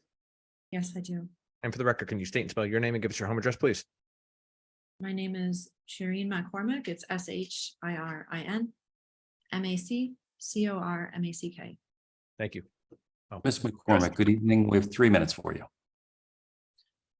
Good evening. Thank you for the opportunity to speak tonight. I'm a proud New Jersey native, a tax-paying resident of Jersey City, my home for 14 years, and head of McGinley Square Community Board Neighborhood Association. Tonight, I speak against the proposed building at 124. The plans are way out of scale for massive infill that simply does not fit. It engulfs surrounding homes and further burdens aging infrastructure. We are talking about 4 to 5 times higher density than surroundings. 6,800 square feet versus 1,600, 15 bedrooms versus 3, a rear setback of 35 feet versus surrounding 79, 4 stories versus 2.5, 4 units versus 1, a small new growth curbside tree planted to replace a soaring backyard treescape of 100-year-old groundwater mitigating backyard trees on a block that has already experienced terrible flooding. Don't be fooled by the image showing the proposed building in relation to surrounding homes. It says in small print at the bottom, it's not to scale. It is not accurate. The numbers on it may be correct, but the visuals are completely misrepresenting the proposed building as much smaller than it actually would be in relation to nearby homes. Plans completely disregard the #1 priority in community feedback. We requested a smaller building. We echoed statements made in historic preservation's letter that future infill should match the scale and density of surrounding homes. JC Historic Preservation's guidelines and the R3 zoning are at odds because that zoning does not make sense for this property. Next to our homes in the 120 to 130 Glenwood family of homes, that building is still oppressively giant. Its height is inconsistent with surroundings. It's out of place, it's out of character, and it has a degrading detrimental effect on the neighborhood. The developer reluctantly but finally said at our last community meeting that there is, quote, no benefit for the existing community. It would be exclusively to our detriment. That should be a red flag. Jersey City is our actual home, our sanctuary. While to others, it is just an office for mass profit. Jersey City is our home. This is not a game of Tetris. This is not a Las Vegas weekend bender by tourists, leaving a wake of destruction behind them. We care about our home. This is where we set down our roots, where we invested in the city, and we want to protect our investment in our home's values and our well-being. The proposed building will create up to 30 more cars on the block where street parking is already a nightmare. It does not offer any affordable or accessible units. It'll create walls of buildings sandwiched right between our homes, boxing us into the detriment of our well-being in terms of air, light, and open space. It'll deplete quality of life and our experience of home as a quiet place.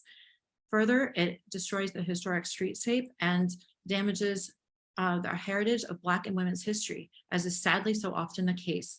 It's bad enough that we lost a historic treasure of a home. Let's at least ensure that infill doesn't do further damage to our significant architectural and sociocultural history.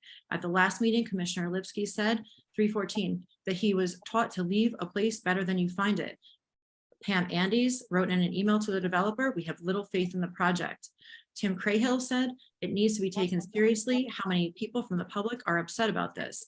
Francis Golden famously said, we want urban renewal, but we want it to benefit the people, not victimize them.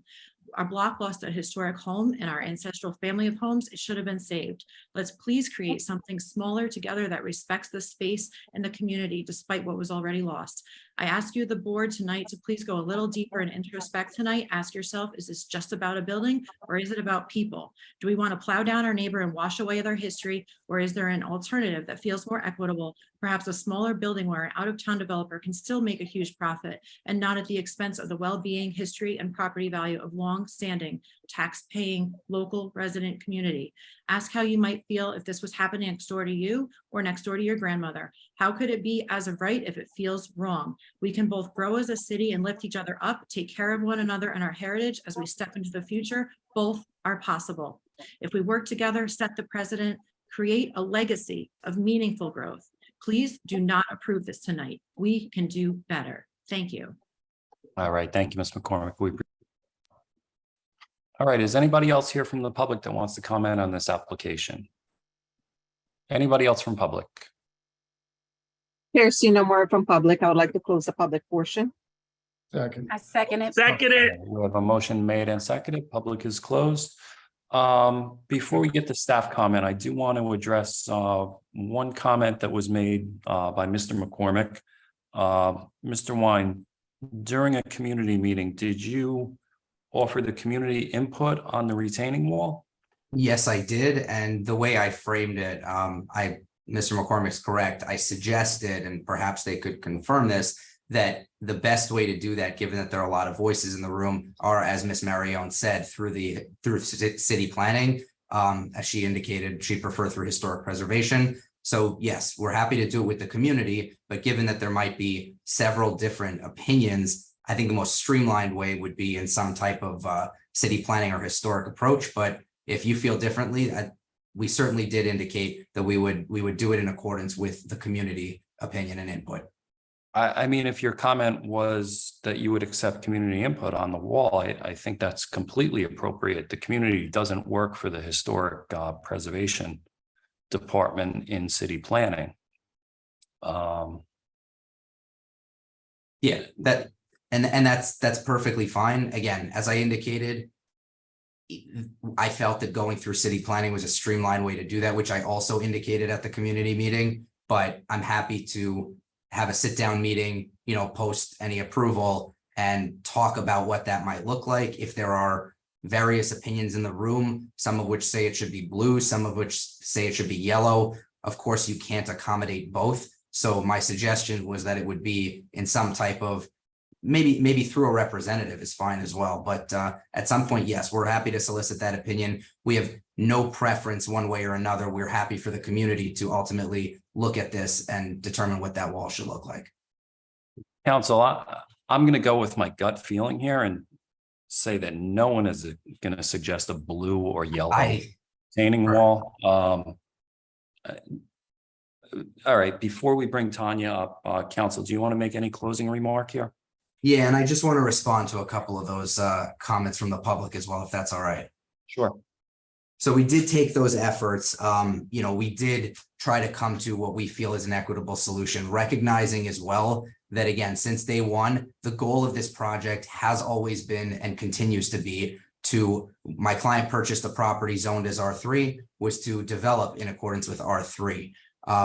While, there are other individual properties on the immediate block that are single family or two family, not to suggest that the owners there might move tomorrow, but the point is that they could move tomorrow. And if they did move tomorrow, those could also be expanded and extended to the R3 standards. And even if they didn't move tomorrow, they could choose as well to blow their homes back, to add a little bit more square footage. That's all there. The goal of this application since day one was to comply with the R3 standards. We encountered a hiccup at that point at the first meeting due to a time of application rule that there was a rear yard setback deviation. We addressed it as was the appropriate thing to do at the time, seeking the variance. But given that we've had these 4 months, we obviously opted to eliminate that variance, again, with the goal and intent of complying with the R3 development standards, which is what we're doing here tonight. I also want to indicate as well that the context that was shown with the street, while there is a note on the plans, as Ms. McCormick had indicated, that that it's not an exact representation, that note was also clarified by our project architect that in fact topographic data was used, both offered by the city and that was prepared by the developer. They also looked at various maps and they did on-site measurements. So while an entire block topography was not done, that's certainly not the standard. And again, I think that as Mr. Moreno had indicated, that's a pretty fair and accurate representation of the scale of the building. I also want to indicate as well, and that's just to respond to that comment in particular.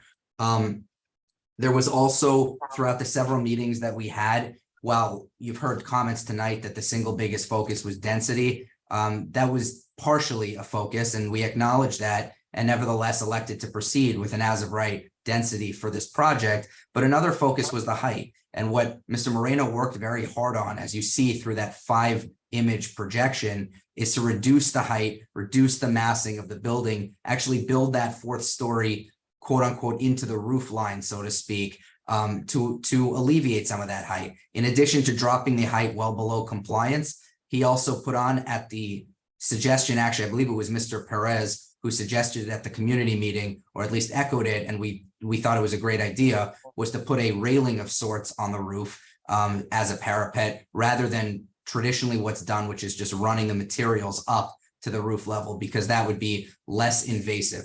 So throughout this entire process, what started as supposed to be an as of right project, we've continued to work with the community over time. While I recognize that we will not always make every member of the community happy, we've really done our best in keeping with the goals of the developer, which have been to develop a 4-unit building as is what the zoning calls for. We have done our best to address those comments that we heard. I also want to put on record, and this, it's somewhat esoteric, and I know the board knows this, but I think it's important to mention that when you look at an as of right site plan, there's good case law on exactly what the board can and cannot address. And I think very simply, the Pizzo Manton Group versus Randolph decision, which is one of the leading cases, limits what the board can actually address when it comes to reviewing an as of right site plan. And it says specifically that they are to review the zoning ordinance, the applicable provisions of the site plan ordinance, and determine if it complies. And then furthermore, if it does, the same board has no authority to deny that plan based on its view merely that a use permitted under the zoning ordinance is inconsistent with the principles of sound zoning. Again, it's permitted. That's what this zone calls for, and that's ultimately what we've elected to develop.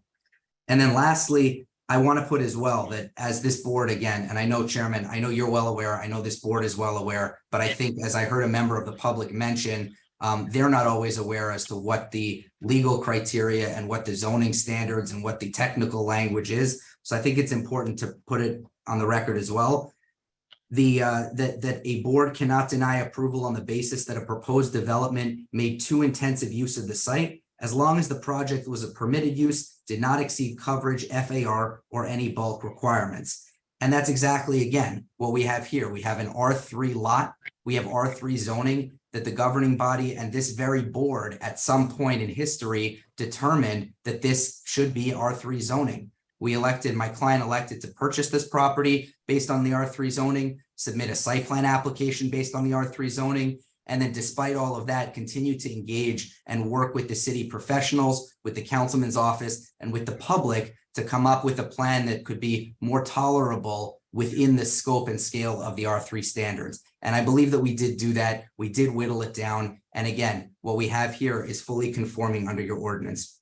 I want to just close by making very clear, the entire goal of this application, as I indicated before, compliance with the R3 standards, was never to wedge anything in or wedge infill development that's inappropriate in the context of the neighborhood. What you have heard from members of the public relates to a stretch of these 6 homes that are currently on this block. But if you take a wider view, which I believe this board has and has shown on our various plans in our set, those 6 homes do serve as somewhat of an anomaly, but they have not been designated as historic. And perhaps they could be, but they are not today.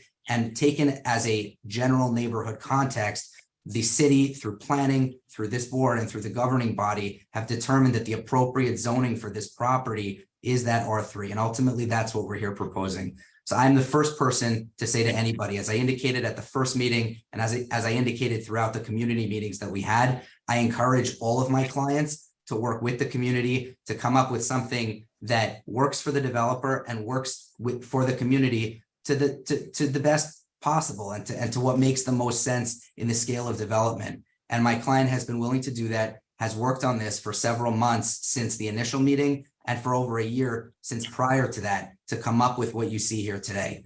So I would just ask this board, again, while I do not want to take away from the comments that we heard from the public, several of them I thought were good. It was also mentioned, a couple of people mentioned as well, thanking us for listening with the exception of density to a number of the comments we heard. And I would just urge this board, and I'm sorry that I've gone over my time, but I would urge the board, and I thank the board for their time, and I would ask them to approve this application as presented with the stipulations that are made, recognizing again that this project has been designed and has been proposed to comply with what zoning ultimately has determined is appropriate for this property. So thank you, Mr. Chair. Again, I know that was a little more long-winded than my typical closing, but I appreciate your time.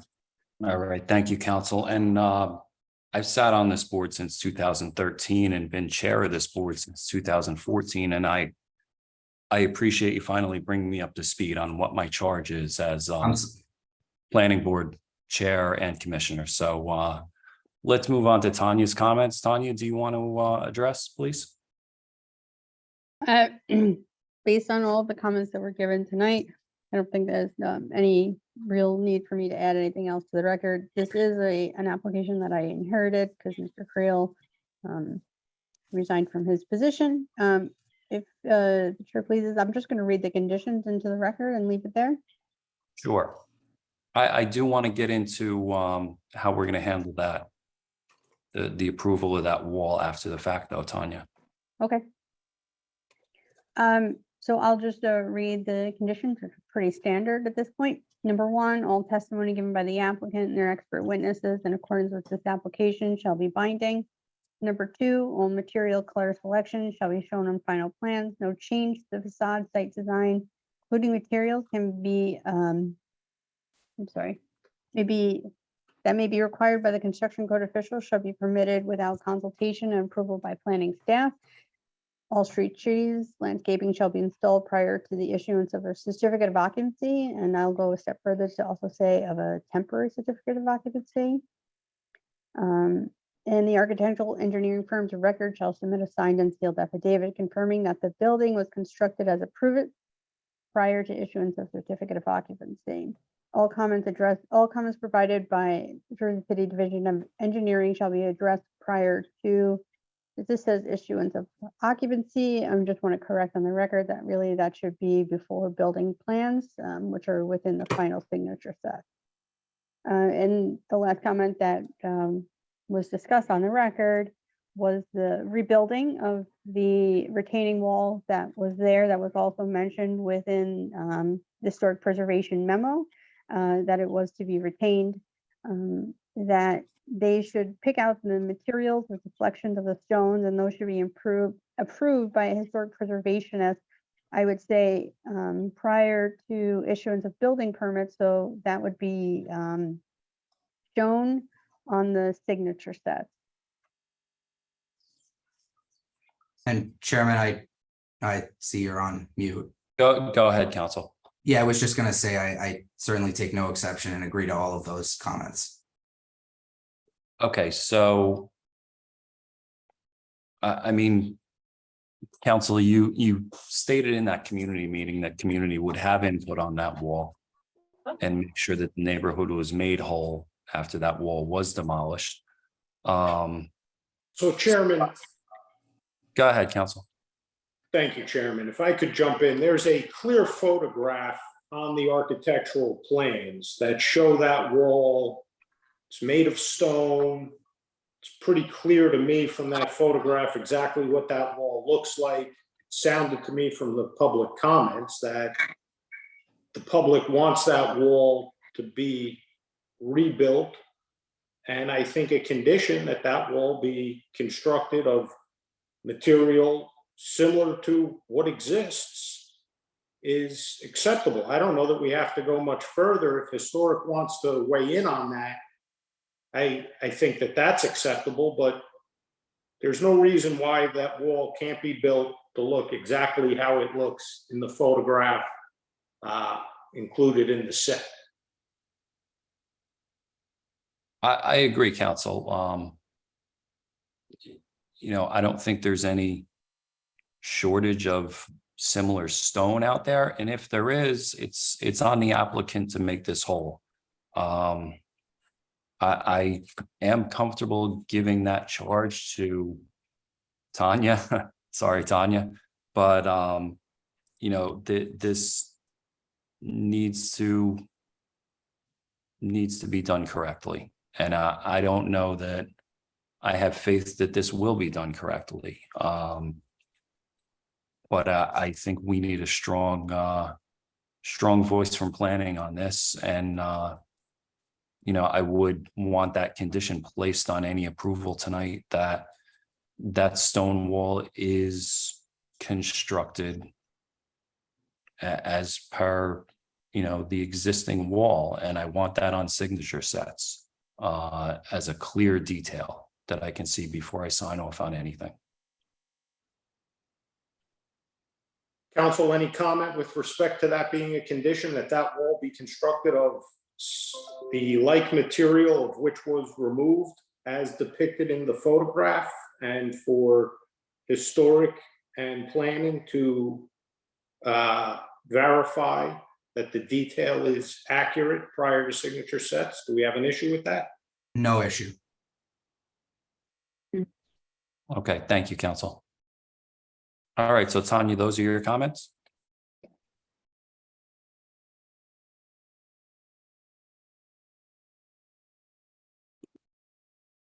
Tanya, anything else? No, sorry, I realized when I said yes and everybody was staring at me that nobody probably heard me. Yes, those are the No. end of my comments. No, I don't have anything additional to add. I thought you glitched out there for a second. It's all right. I'm here. Okay, so with that, I'll entertain a motion. Chair, I'd like to make a motion to approve case P 22-197 as presented to the board this evening. Seconded. Okay, we have a motion and a second for an approval With conditions, Chairman. with conditions. Thank you, Counsel. Acting Vice Chair Gongadin, I want to thank the public for coming out this evening and expressing their concerns. You do have valid concerns. We're all Jersey City residents and we do deeply care for Jersey City as well. My vote is a no. Commissioner Cruz. Commissioner Cruz, Yes, how you hear me? You hear me now? yes. My vote is no. Commissioner Dr. Desai,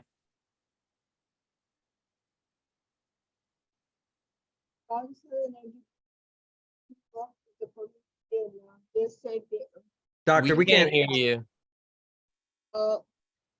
They are going to work with the community and they met the community so many times. And they said that they are going to build the retaining wall as it is. So I think they have done enough work with the community, and my vote is yes. Commissioner Lipsky, No. Commissioner Green, No. and Chairman Langston. So I completely understand the community's concerns here. I wish there was a way to streamline, any historic landmark designation. So I think this would be a great spot for it. That being said, this board has to vote on what the current zoning is, the current laws are. There was no historic designation, and I think that's a failure of the system. But, you know, it is an as of right project. I would hold the developer to reconstructing that wall to our satisfaction. And given that it's an as of right project, my vote would be yes. Okay, we have two motions, two votes to approve, 4 no, so the motion does not carry. Okay, So is there another motion for denial?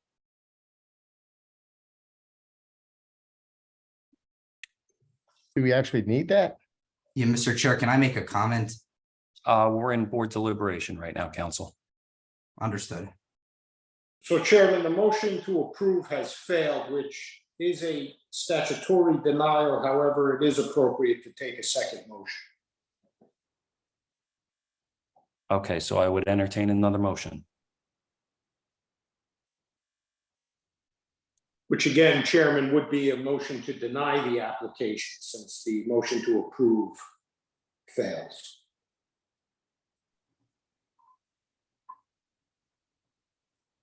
Okay, so So I would suggest that perhaps one of the 4 commissioners make that motion.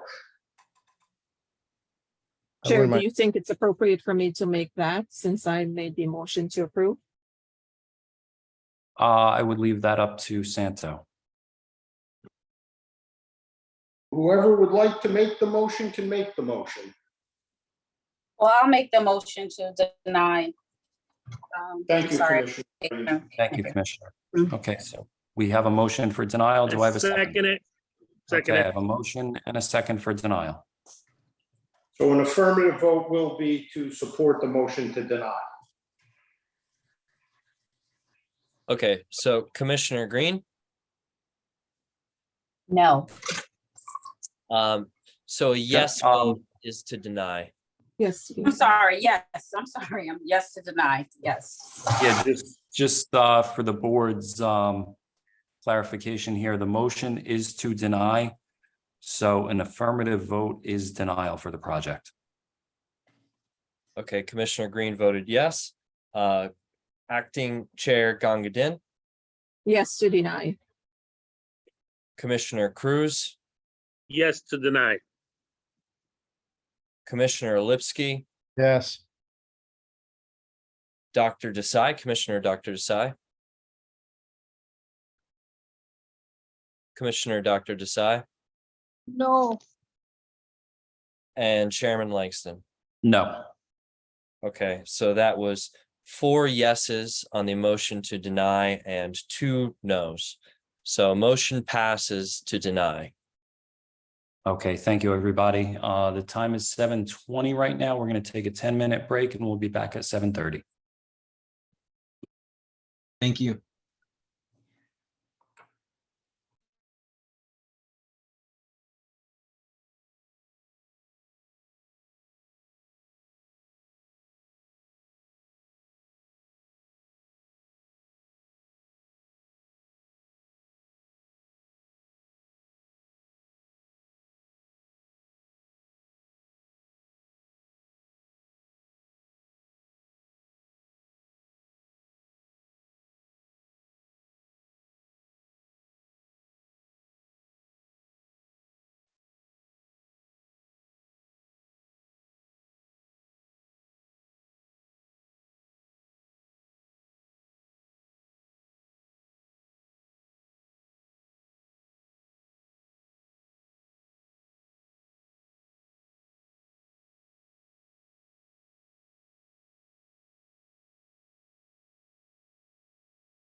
Okay, let's come to order again, everybody. And we'll move on to item B at 7:30 at night. Case P23-102 is a one-year extension for 306 to 310 Newark Avenue. Yes, Mr. Chairman, for the record, Charles Harrington of Connell Foley on behalf of the applicant. It's actually, we've requested for a 2-year extension. I know the agenda says 1 year, but that was the request made. So I did provide for notices for this, just to err on the side of caution. So I'd ask that they be reviewed and marked into the record. All right, thank you, counsel.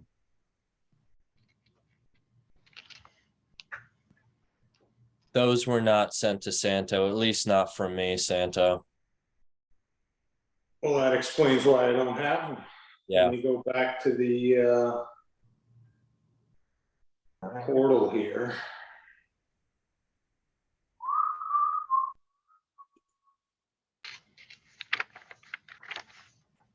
What happened? Why do I have too many screens? Whistling's a lost art, Santo. Really is. It is. Somebody should bring that back. Oh, I've got a lot of tunes, Chairman. You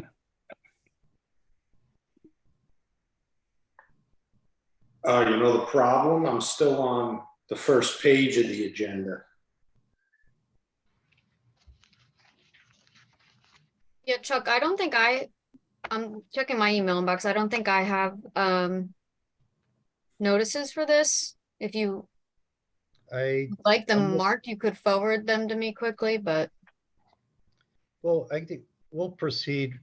Yeah, I don't know if we're required to have notice, so I'll proceed. You know, without them now. I know I'm looking at the letter dated July 17th that was sent over to you, Mallory, and in email and by mail. Yeah, so Mr. Harrington, I don't believe that notice is required for the extension. So it's, why don't you send them along anyway after the hearing, just in case? I'll do that. Okay. So, I'll just move forward. This was approved on July 20th, 2021. So the 2-year period for the approval is the protections is actually expired July 20th, 2023, last week. So we are asking for a 2-year extension. This is your typical, COVID related, where it was delayed as we got the approval right in the middle of COVID. And my client has now been dealing with property related issues. There are improvements on these properties. So he's been, organizing and working through those issues. And then he is hoping to start construction soon. So that, we are asking for the 2nd year just to give ourselves a little bit wiggle room so that we don't have to, turn around and come back to the board, within the next, 6 to 8 months if we need time. And that's, there was, if the board recalls, this, it's located on Newark Avenue. The project is typical of what's being approved and built and developed in that area. So he's just looking for a little extra time to do so. All right, thank you, counsel. Mallory, do you have any issue with the 2-year extension versus a 1 year? No, I think our office is comfortable with that. We've done that, in the past. We would just ask that as part of the extension that the original conditions of approval would be upheld. Yes, absolutely. All right, thank you, counsel. Anybody, any questions? No. Okay, with that, is there anybody here from the public that would wish to comment on this application for a 2-year extension? Anybody from public? Seeing no one from the public, Chair, I move to close the public session. Second it. Okay, motion is made and seconded. Public is closed. Mallory, I already asked you. It's a little early on that, but anything you want to update us on in the last 30 seconds? No, I think status quo. Okay, thank you. We appreciate it. I'll entertain a motion then. Chair, I'd like to make a motion to approve case P 23-102, which is a 2-year extension as presented to the board this evening for approval. All conditions under P 20-116 remains. I second it. Okay, we have a motion and a second for approval with previous conditions. Acting Vice Chair Gangadin, Aye. Commissioner Dr. Desai, Aye. Commissioner Stamato, Aye. Commissioner Lipsky, Aye. Commissioner Green, Aye. Commissioner Cruz, Aye. and Chairman Langston. Aye. Okay, motion carries all in favor. Okay, thank you. All right, let's Chairman, move- perhaps we do the next one for BGT, which is D, because Mr. Harrington, you're going to handle Mr. Lean's extension request as well for Perrine? I don't, I wasn't planning on it, but if Mr. Lean's not here, I will. All why right, don't- but Mr. Harrington has what looks like a companion, and I have the notice on that one, which is case 23-103, 325 to 329 Newark Ave. Stealing my thunder here, Santo, calling that case number. Because I have the notice, I'm so excited, Chairman. Mr. Harrington, if it's okay with you, while you're on the screen, let's bring up case P 23-103 is a 2-year extension for 325 to 329 Newark Avenue. Yes, thank you. For the record, Charles Harrington of Connell Foley on behalf of the applicant. And as Mr. Lempe just stated, this is a companion case. It's actually the same client. These projects were approved the same night. They're pretty much across the street from each other.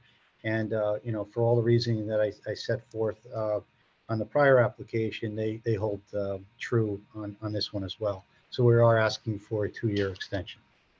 Okay, thank you, counsel. Anybody, any questions? No. No. Chairman, let the record reflect that we do have the affidavit of publication, proof of mailing, and we can mark it as A1 for the record. Okay, A1 is marked as notice. Thank you. All right, so at this time, let's open it up for public comment. If anybody's here from the public that wants to comment on this application, please raise your hand. And if you're calling in, you can press *9 to raise your hands. Chair, see no more public. I would like to close the public portion. Second it. Okay, motion is made and seconded. Public is closed. Eric, I feel like this one's too easy for your first in front of us. Yeah, it is a little bit. Planning staff doesn't have an issue with this. We just ask that they comply with the conditions from the original approval, but everything else is okay. Okay, thank you. Appreciate it. And counsel, you're okay with that condition? Yes, we are. Okay, thank you, sir. Chair, I'd like to make a motion to approve case P 23-103, 2 years extension previously approved under case P 20117. All previous conditions remain in effect. Second. I second it. Second it. Okay, motion made and seconded for approval. Acting Vice Chair Ganganan, Aye. Commissioner Dr. Desai, Aye. Commissioner Cruz, Aye. Commissioner Stamato, Aye. Commissioner Lipsky, Aye. Commissioner Green, Aye. Chairman Langston. Aye. Motion carries, all in favor. Okay, thank you. All right, let's move on to item C is case P 23-098 is a 2-year extension for 19 to 23 Perrine Avenue.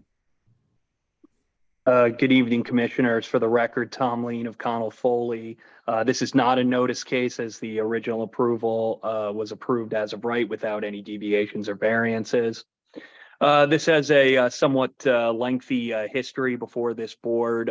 It was originally approved back in January of 2018 for a 6-story building with 48 dwelling units.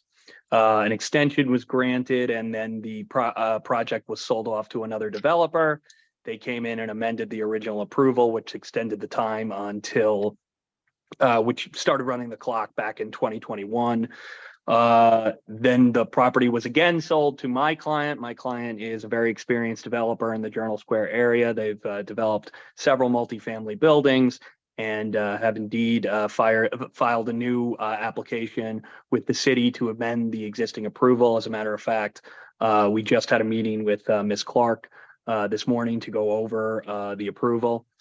So they are intent on moving this application forward. It's just at this point a matter of getting planning on board with our proposal. This did expire back in January, so we are going to ask for a 2-year extension. That would essentially be the last of the extensions we're allowed to request here. But given that we've got an application before the board and that this will likely be amended, I think it's appropriate to extend it so we can finalize our application with city planning. Okay, thank you, Council. Appreciate it. Anybody, any questions? No. Okay, so at this time, let's open it up for public comment. If anybody's here from the public that wants to comment on this application, please raise your hand. And if you're calling in, you can press *9 to raise your hand. Seeing no one from the public, I move to close the public session. Second it. All right, motion is made and seconded for approval. I'm sorry, motion is made and seconded to close public. Mallory, do you have anything you want to add? No, I would just agree with Tom. They have filed an amendment with our office, so we are in active conversation and reviewing an active application. Hope to get it before the board soon. And so we would be supportive of the extension with the conditions from the original approval and then any adjusted conditions under that last amendment that was made. Okay. And that is acceptable to my client. All right, great. Thank you, Council, and I can't wait. Chair, I'd like to make a motion to approve case P23-098, previously approved under P16050, amended under P20096096 for approval. Second. Second it. Okay, motion is made and seconded for approval. Acting Vice Chair Gangadin, Aye. Commissioner Dr. Desai, Aye. Commissioner Stamato, Aye. Commissioner Lipsky, Aye. Commissioner Green, Aye. Commissioner Cruz, Aye. and Chairman Langston. Aye. Motion carries, all in favor. Okay, thank you, everybody. Let's move on to item 9 is case P23-093 is a minor site plan for a cell antenna at 30 to 32 Central Avenue. I have to abstain. And I apologize, David. Yeah, Commissioner Cruz is going to recuse himself from this application and the next application as well. For me in. I will. Thank you.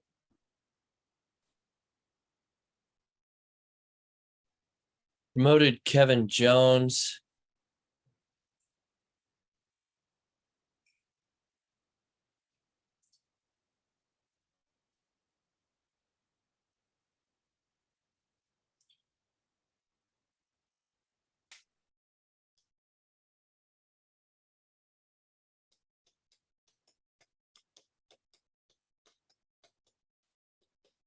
Can everyone hear me now?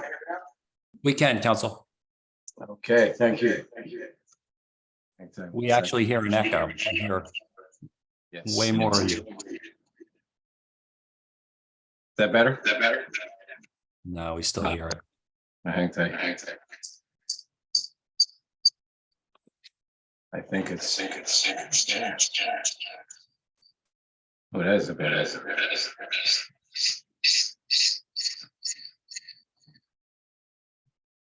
How's that?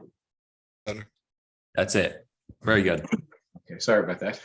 That's all right. I was on with multiple devices as I was maneuvering. Okay, the first one, I have two back to back here. Kevin Jones from Zublat and Jones on behalf of the applicant, Dish Wireless. Dish Wireless is an FCC licensed carrier who is proposing to install a wireless facility at the address 3032 Central Avenue. The site is located in the R1 zone district in Jersey City. And wireless antennas are permitted as second principal uses on existing structures. Applicant is proposing to install 3 panel antennas in one, each in one sector, I should say, so 3 antennas separately in different sectors to propagate the antennas as necessary. The applicant is currently building a first of its kind, really, 5G cloud-based network. So you've seen many of these applications at the planning board. Dish had to meet an FCC guideline by June 14th of 2023 to cover 70% of the nation, and a goal that they met. So now they continue to robustly and aggressively build out their network to essentially cover the remaining part of the country and address capacity issues and things of that nature. So as mentioned here, the applicants proposed 3 antennas. We did read the staff report dated June 26, 2023. We agree with all the conditions there. The antennas will be painted matte gray to match the sideline, the skyline, and consistent with many of the other applications of panel antennas throughout the city. The applicant's RF frequency engineers chose the minimum height necessary to meet the RF objective here in terms of coverage and capacity. I do have, you may not need him, but I do have an engineer, John Bosco from French and Perello, a professional engineer here to answer any questions should they arise. All right, thank you, counsel. I have no questions. This is obviously isn't our first cell antenna application. We do appreciate you stating up front that they're going to be painted matte gray. I'll ask the board, does anybody have any questions? No. Okay, thank you, counsel. And I assume Mr. Bosco will be on your next application as well, so we're not ready to cut him loose yet, but I actually have a different PE on that one if necessary, but no worries. Getting out too easy tonight. All right, so at this time, let's open it up for public comment. Is anybody here from the public that wants to comment on this cell antenna application for Central Ave? I see one hand up. If you do want to comment, please raise your hand to make your appearance known.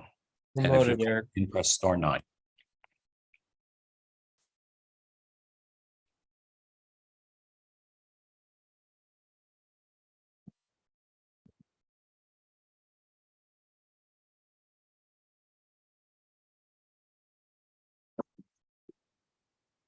Starting video.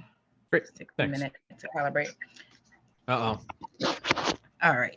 There's an issue with your video. Oh, there you go. Perfect. Oh, we got you. How are you? Doing well. How are you? I'm good. I just had a I just question want to with swear you regard. in. I Oh, just swear you sorry. in real quick. Yeah. Do you swear any testimony you get tonight is going to be the truth, the whole truth, and nothing but the truth? Yes. For the record, can you state your name and give us your home address, please? Yes. Erica Walker, 578 Ocean Avenue. Also a council aide for Ward F. Thank you. Ms. Walker, good evening. We have 3 minutes for you. Thank you. I just had a question with regard to the height. Why did you choose the minimum as opposed to going any higher? Oh, shoot. Well, what they want to do is reduce the visual impact as much as possible. So they go as low as possible, but as high as necessary to achieve their coverage objective, but not so high that it could, it creates more of a visual impact. Kind of like a dead battery. I think we lost it.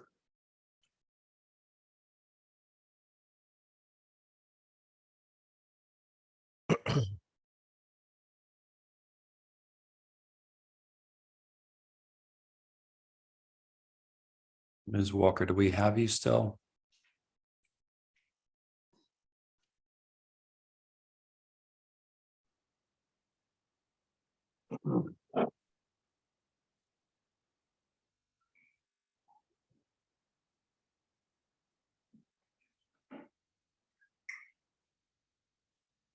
Okay, is there anybody else here from public that wants to comment on this application?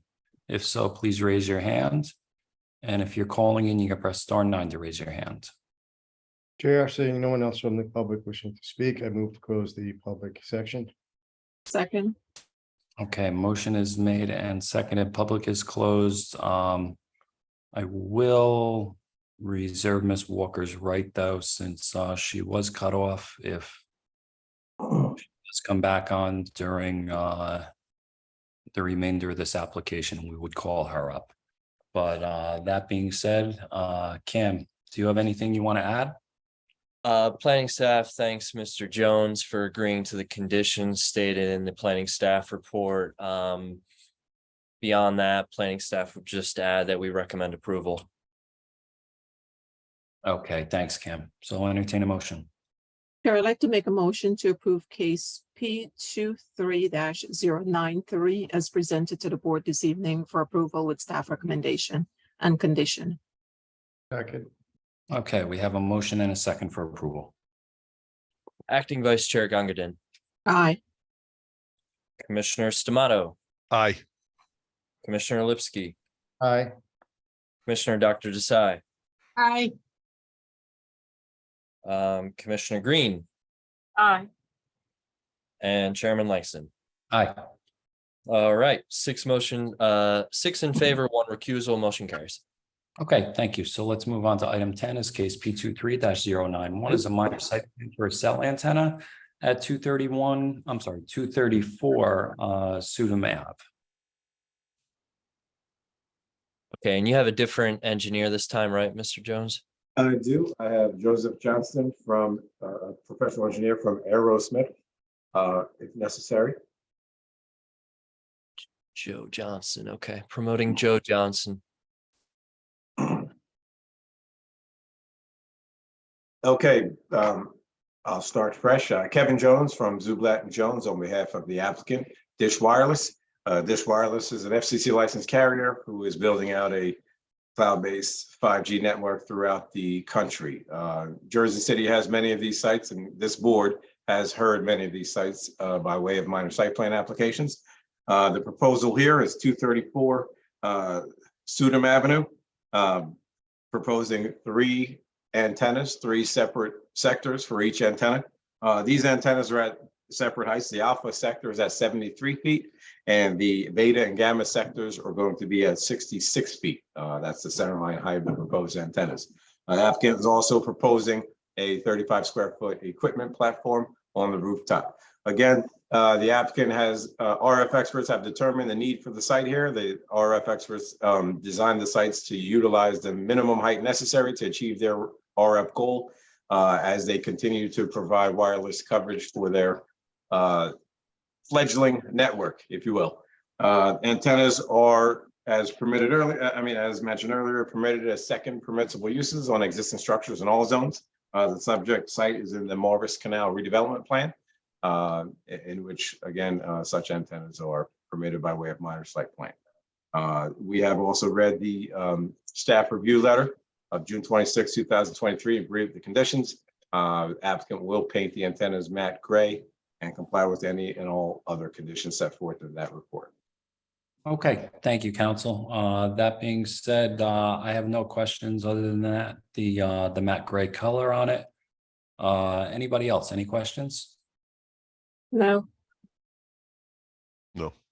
All right, thank you, Mr. Walker, and we will reserve the right if we need to call your engineer up at any time. Okay, let's open it up for public comment now. If anybody's here from the public that wants to comment, please raise your hand. And if you're calling in, you press *9 to raise your hand. Chair, see no more from public. Like, Oh, no. We do have Ms. we do Walker. have one. on.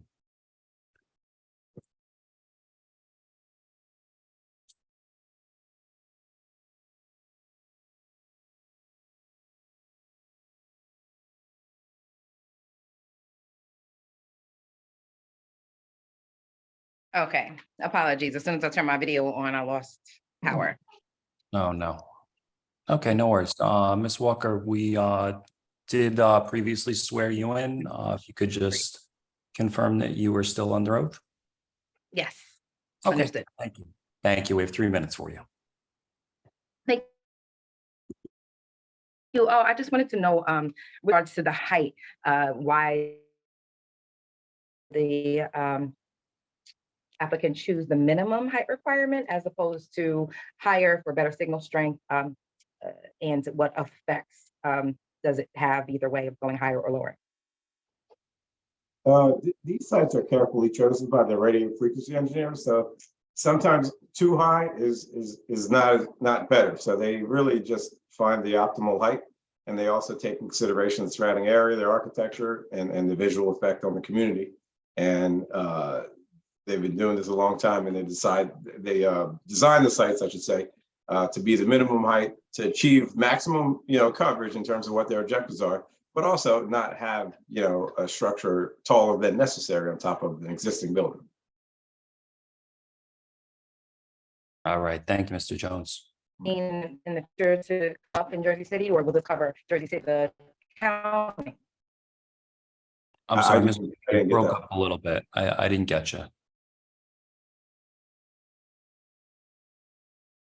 I was wondering if Jersey City and also cover the county of Hudson, or will we expect to see more antennas coming up in throughout the county or city? I think I got it. Yeah, this site is, or you're asking if it's going to cover not only Jersey City, but Hudson, or will there be other sites in the future? This is part of it, a network of sites. So what they do is these sites essentially talk to the other sites. So they're strategically placed on buildings to cover certain coverage gap areas. And they design through, numerous antenna sites to basically have, the goal is to have ubiquitous coverage. Whereas if you're driving or walking through from one area to the other, you won't lose a call or have choppy, coverage or bandwidth issues as well. So they're again, the radio frequency engineers, they drive throughout the cities, and they figure out where they'll need coverage and design these sites accordingly. So the goal is, once this network is complete, or the building, they're always optimizing it in the future, mind you, but the goal is to have seamless coverage throughout not only Jersey City, but the entire, state of New Jersey at this point. Thank you. All right, thank you, Ms. Walker. We appreciate it.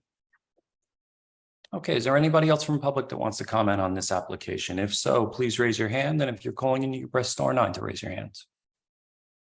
Seeing no one else from the public, Mr. Chair, I would move to close the public session. Second. Okay, motion is made and seconded. Public is closed. Cam, do you have anything you want to add? Any concerns? No, planning staff, just thanks, Mr. Jones, for agreeing to the conditions stated in the planning staff report dated June 26th. And planning staff recommends approval. Okay, thank you. Chair, I'd like to make a motion to approve case P23-091 as presented to the board this evening, together with staff recommendation and condition. Okay, motion is made and seconded for approval. Acting Vice Chair Gongadin, Aye. Commissioner Stamato, Aye. Commissioner Lipsky, Aye. Commissioner Dr. Desai, Aye. Commissioner Green, Aye. and Chairman Langston. Aye.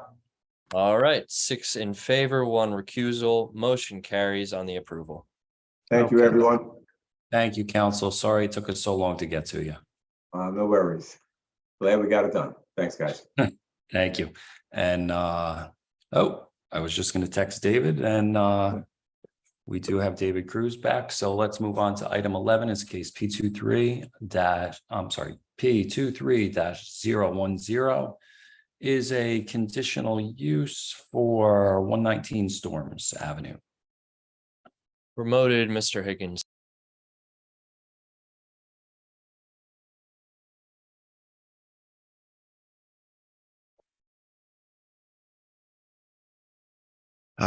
Good evening, members of the board. Can everyone hear me okay?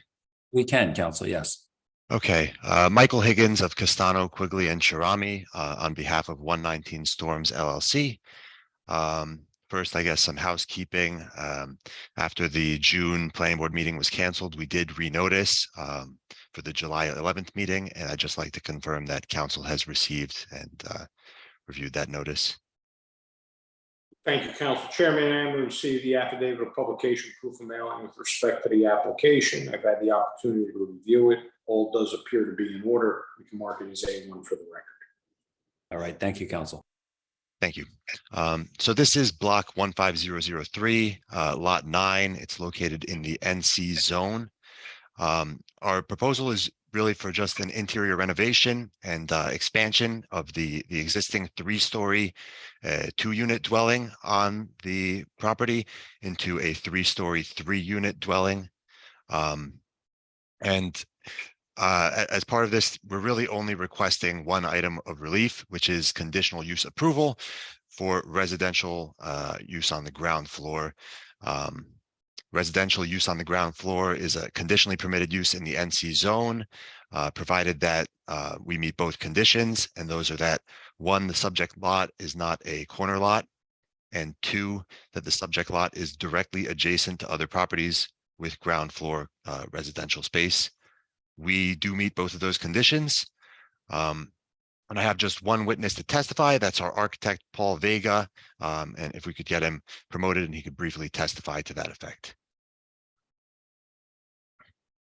All right, promoted Paul Vega.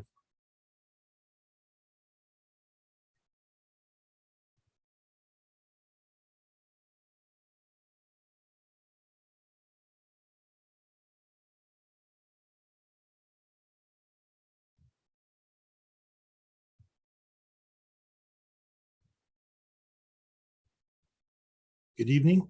Hi, Paul. You able to turn your video on? How are you? That's what I'm trying to see. Start video. Wonderful. There we go. All right, great. I just want to swear you in before you speak, okay? You can raise your right hand. Do you swear any testimony you give tonight is going to be the truth, the whole truth, and nothing but the truth? I do. For the record, can you state and spell your name, please? Paul Vega, Paul, last name Vega. Thank you. Mr. Vega, good evening. We've qualified you in the past. Is your license as an architect current in the state of New Jersey tonight? Yes, Chairman, it is. Okay, thank you, sir. You're qualified. Okay, great. So I believe I'm going to share my screen and share the plans. As Paul's having some technical difficulties in that regard, and he'll just guide me through it. Perfect. Thank you. Let's see. Okay, I hope everyone can see that okay. Yes. I think if Michael, you would just zoom in on the tax map at the bottom left of the drawing. Right there where the pink is. Perfect. A little bit more. Okay. Beautiful. Thank you very much. Actually, perhaps just a hair, a little bit more so we can see the numbers. Perfect. So this is the property. Perfect. Thank you. Property location plan. And as you can see, the hatched area is the property in question, 119. To the south is 117. To the north is 112. And as Michael mentioned, those are adjacent properties which have single-family residential on the ground floor. In addition, we are not a corner lot, as can be seen by this map, and we are not intending any commercial use. As Michael mentioned, it's 3 stories and 3 single apartments. If you wouldn't mind, please, to the next page. We can just run through the kind of planning of the units. So if you pull out a little bit to see all 4 plans, please. Perfect. Yep, a little bit more. So we have on the, this is existing conditions. So we have the cellar plan on the left side of the page, and there's no change plan to that other than some interior partitioning to close off the mechanical space and to separate into some tenant storage. If you go to the right, please. The first floor plan, once again, it's existing perimeter. You'll just go a little bit to the left so you can see the whole first floor plan. Perfect. Thank you. That's perfect. As you can see, that's the area of the first floor, which is not being increased. We are just renovating the front porch and obviously doing an interior renovation. The plan on the bottom left is the second floor, which again, the perimeter that's hatched is what is existing, and we will be doing or proposing an interior renovation. And then on the bottom right, the third floor plan, the cross hatched is existing. The one which has the double hatch just behind it is a proposed addition of, I believe, just under 300 square feet, which is basically on top of the existing 2 floors. And then in the rear is a proposed deck. So these are the existing condition plans based upon field verification. And Michael, please, the next page.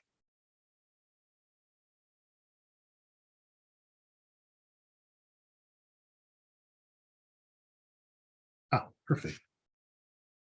So the next page shows at a larger scale, the cellar plan with the partitioning for mechanical spaces and some tenant storage spaces. So each tenant would get one, and then obviously the building would get one. So that's the upper plan.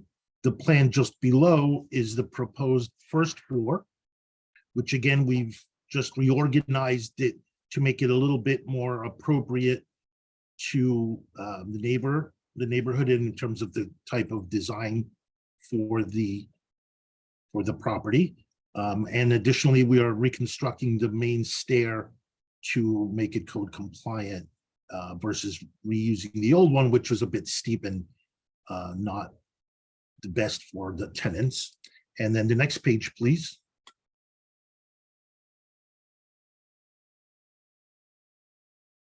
Perfect, thank you. So this is the proposed second floor and third. Once again, we're just reorganizing the interior spaces to make it a little bit more livable and more appropriate for today's lifestyle. And the third floor, same thing, reorganized. They're all pretty much the same plans. And in the rear, you can see the one last bedroom in the back was the proposed addition built above the existing first and second floor. So we'll have 3 2-bedroom apartments. And that's our proposal and our presentation for this evening. Thank you, Michael. You're welcome. No problem. Yeah, so that concludes our presentation, but happy to answer any questions as always.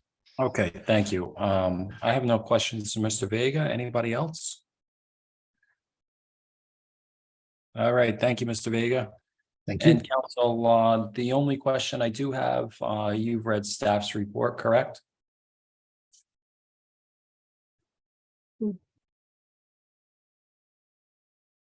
Mr. Higgins, are you still there? Looks like he froze. Yes, correct. Okay, so you've read staff's report? Yes, I have. Okay, do you have any problem complying with the conditions? And namely, number one, that I do want to read into the record, that a street tree is required in accordance with 345-66 and must be installed prior to an issuance of a certificate of occupancy or a temporary certificate of occupancy. No objection. Okay, thank you. All right, and that was your presentation. So at this time, let's open it up for public comment. If anybody's here from the public that wants to comment on this application, please raise your hand. And if you're calling in, you can press *9 to raise your hand. Seeing no one from the public wishing to speak, Mr. Chair, I move to close. Second. Okay, motion is made and seconded. Public is closed. Tanya, I believe this is yours. Yes, Chair, it is. You kind of stole my thunder. Sorry. The only thing I was going to do is was read the conditions into the record. This is a conditional use. So, and it does not require any deviation. The only thing that we asked when we spoke with the applicant was that a street tree be installed. There is not one there now. And that street tree be installed before there is a temporary certificate of occupancy or CO issued. And then we have the standard, which is just all testimony given by the applicant or witness in accordance with this application or binding. And the architect of record shall provide an affidavit confirming that the development is built in accordance with the approved plans prior to the issuance of a CO.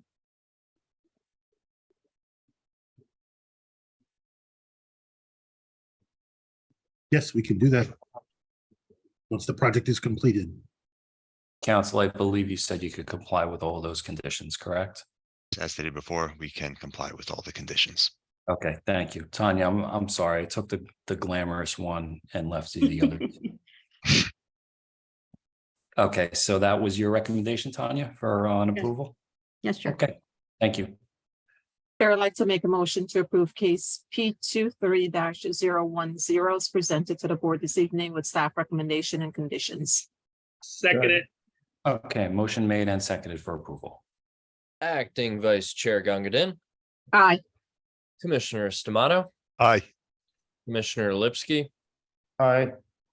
Commissioner Dr. Desai, Aye. Commissioner Cruz, Aye. Commissioner Green, Aye. and Chairman Langston. Aye. Motion carries all in favor with conditions. Okay, thank you, everybody. Let's very move much. on. Thank you, Thank Council. you. Have a good Move on evening. to- You too, Mr. Vega. I appreciate it. Let's move on to item 12 is case P23-049 is a conditional use for 747 West Side Avenue.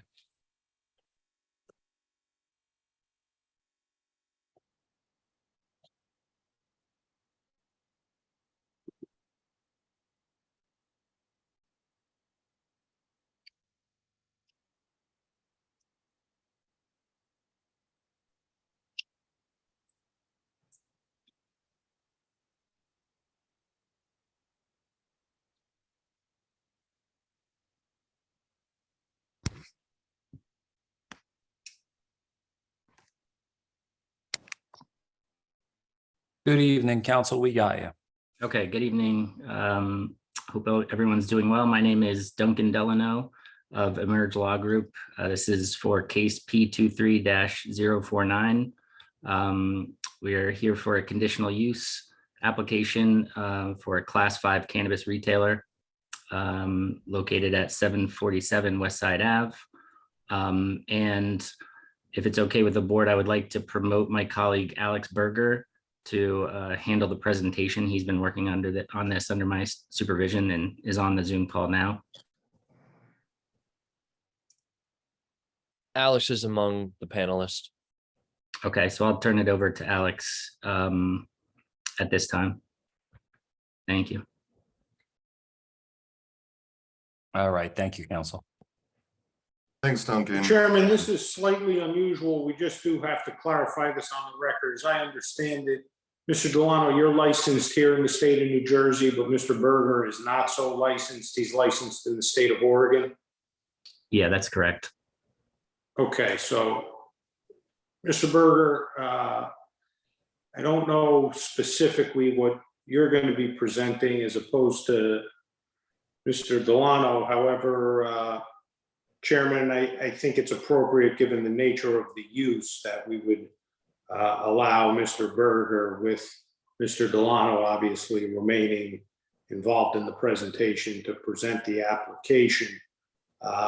It's conditional use variance being sought for cannabis. We've heard about 20 of these, Chairman, so I don't know how you want to proceed. I don't know. This is always a pleasure to have new territory here. Never done this, but hey, I'm down. So Santo, I don't know if I can do it myself, but Alex will do it quicker and more knowledgeably than I can at this time. Okay, so Santo, if you're comfortable moving forward, I'm fine. I'm comfortable with that. I don't know, do you have any witnesses that you're going to be presenting? Yeah, we have an architect and a security consultant. I think the architect is certainly needed and deferred to you guys whether you'd like to hear from the security consultant as well. We also have the applicants, the owners, two owners of the project, standing by to testify as well if the board has any questions for them. Not sure that their testimony would be necessary, but they're available. Chairman, that's really what I was alluding to. Obviously, Council, have you gone in front of the Cannabis Commission? Where are you in the process? We were approved by the Cannabis Control Board. And in fact, to be perfectly open, we sought an end around this planning board process with the understanding that this is all changing and will no longer be necessary. Next month, we wrote a letter to the city council asking to approve us without this planning board approval that's been delayed for months and cost our client money. But that's where we've been carried a few times and trying to get planning board approval before moving to city council. Understood, and that's my understanding as well with respect to the pending ordinance, which may or may not happen, obviously, so we can understand that and the need to move forward in this fashion. So Chairman, I guess we can hear from the architect. They have the Cannabis Control Board approval already. I've reviewed the staff memos. I know you have. I think the thing that obviously our board has been focusing on historically under the current ordinances that are in place is distance, and making sure that it conforms to the conditional use requirements that are still in effect. Agreed, counsel, and we're mainly concerned with distance. Any interior architecture as far as egress and all that goes. And that said, let's move on to architectural testimony.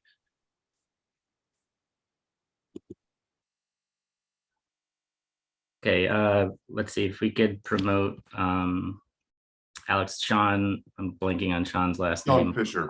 Sean Fisher, please.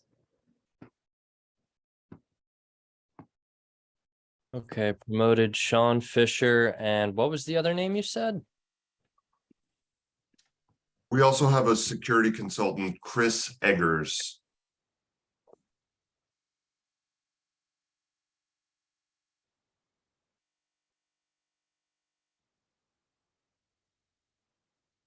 All right, they've joined the panelists.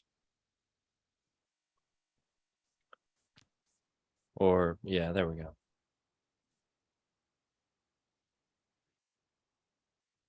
And Sean, whenever you're ready, if you want to turn your video on and unmute. Yes, sir. Give me just 1 minute. Sure. Yeah.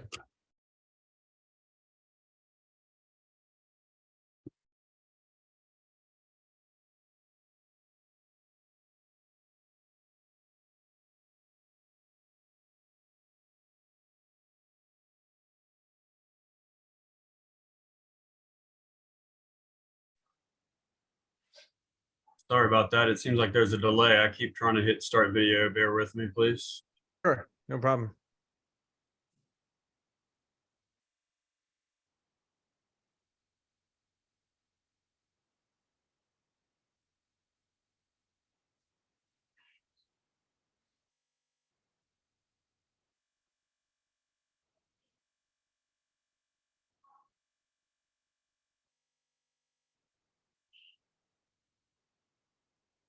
It looks like you're having a technical issue.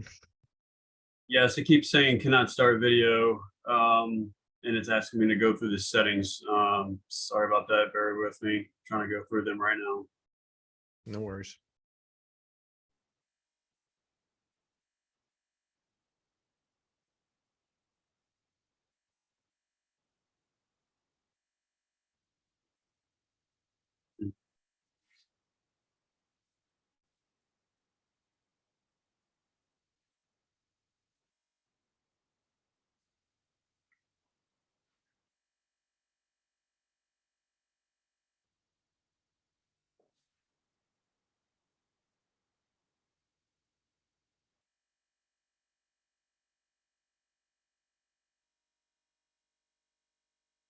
I do apologize, guys. I don't know if you guys can hear me, but it keeps doing the same thing over and over again. So I'm going to attempt to leave and rejoin.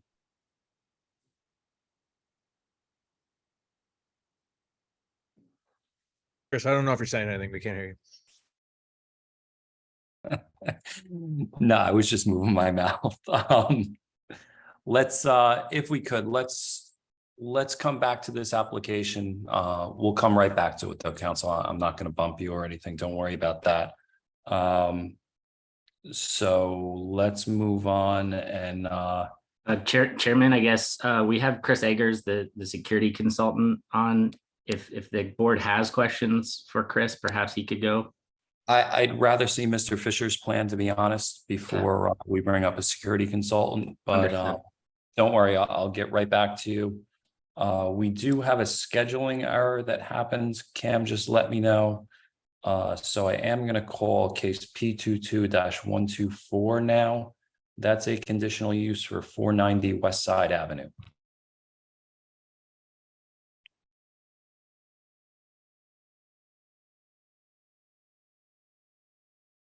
Okay, I'm looking for Mr. Weiss in the audience and I don't see them. Promoted Dante.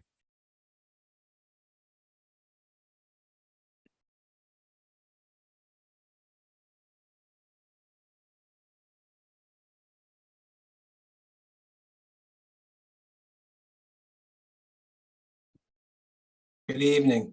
Does everyone hear me? We can, counsel. Thank you, Chairman.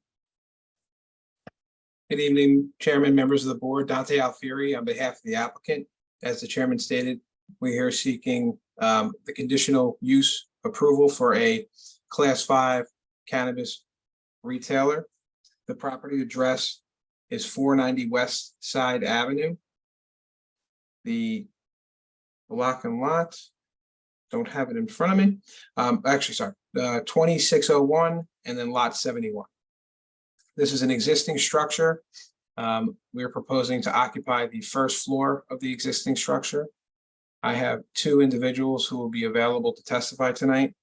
I have James Barr, who's going to testify to the operations of the site.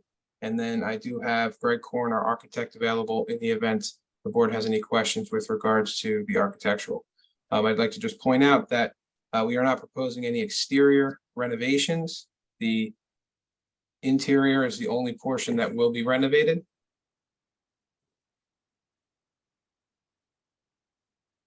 Greg Korn and Just wanna James check Barr. with Mr.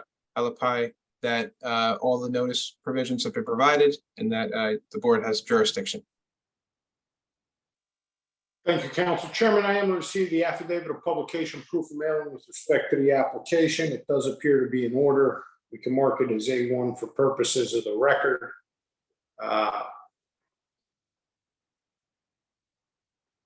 Then, Council, I would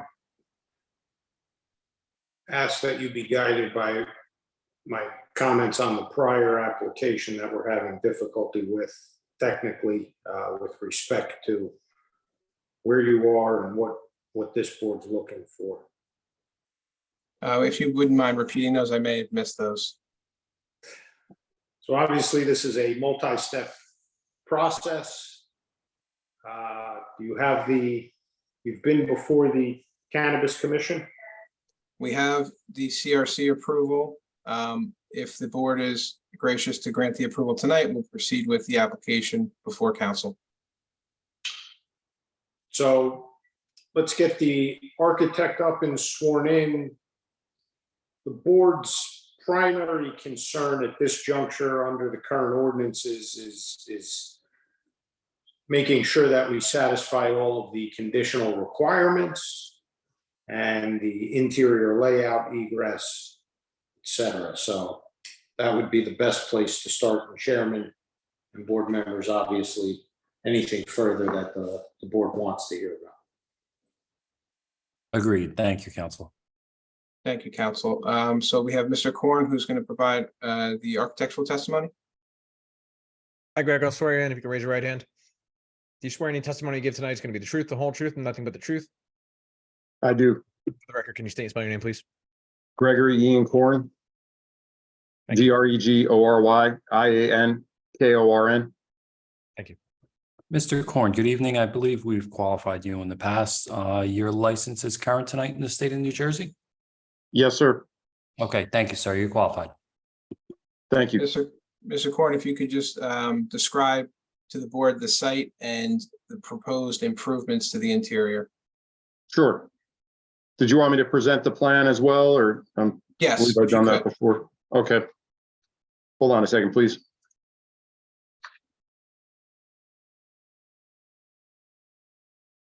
All right, I have presented the plan. I think I'm zoomed. Before you in. get into it, you prepared or oversaw the preparation of this plan? Yes, I did. I prepared it and oversaw as well the drafting that my drafters did at the Journal Square office. Thank you.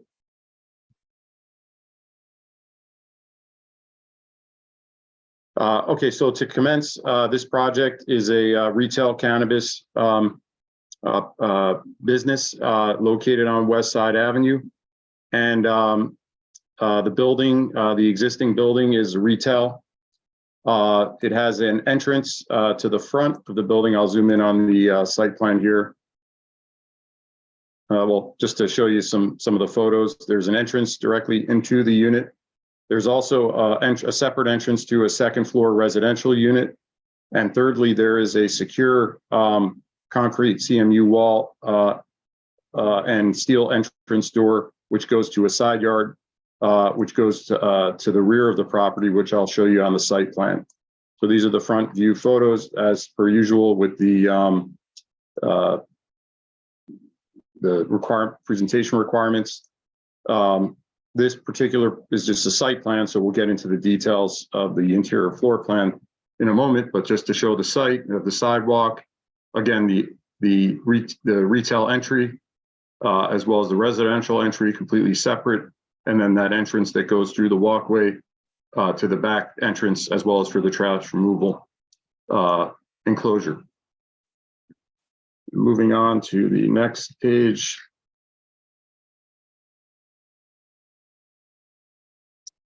This is the residential unit has no access to our site, correct?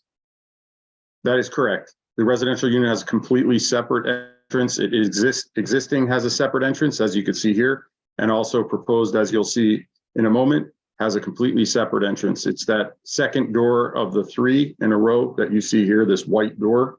That is the residential entrance, completely separate. Yes. Moving on to the existing plan, just to show basically what the existing layout is and how we're proposing to alter it.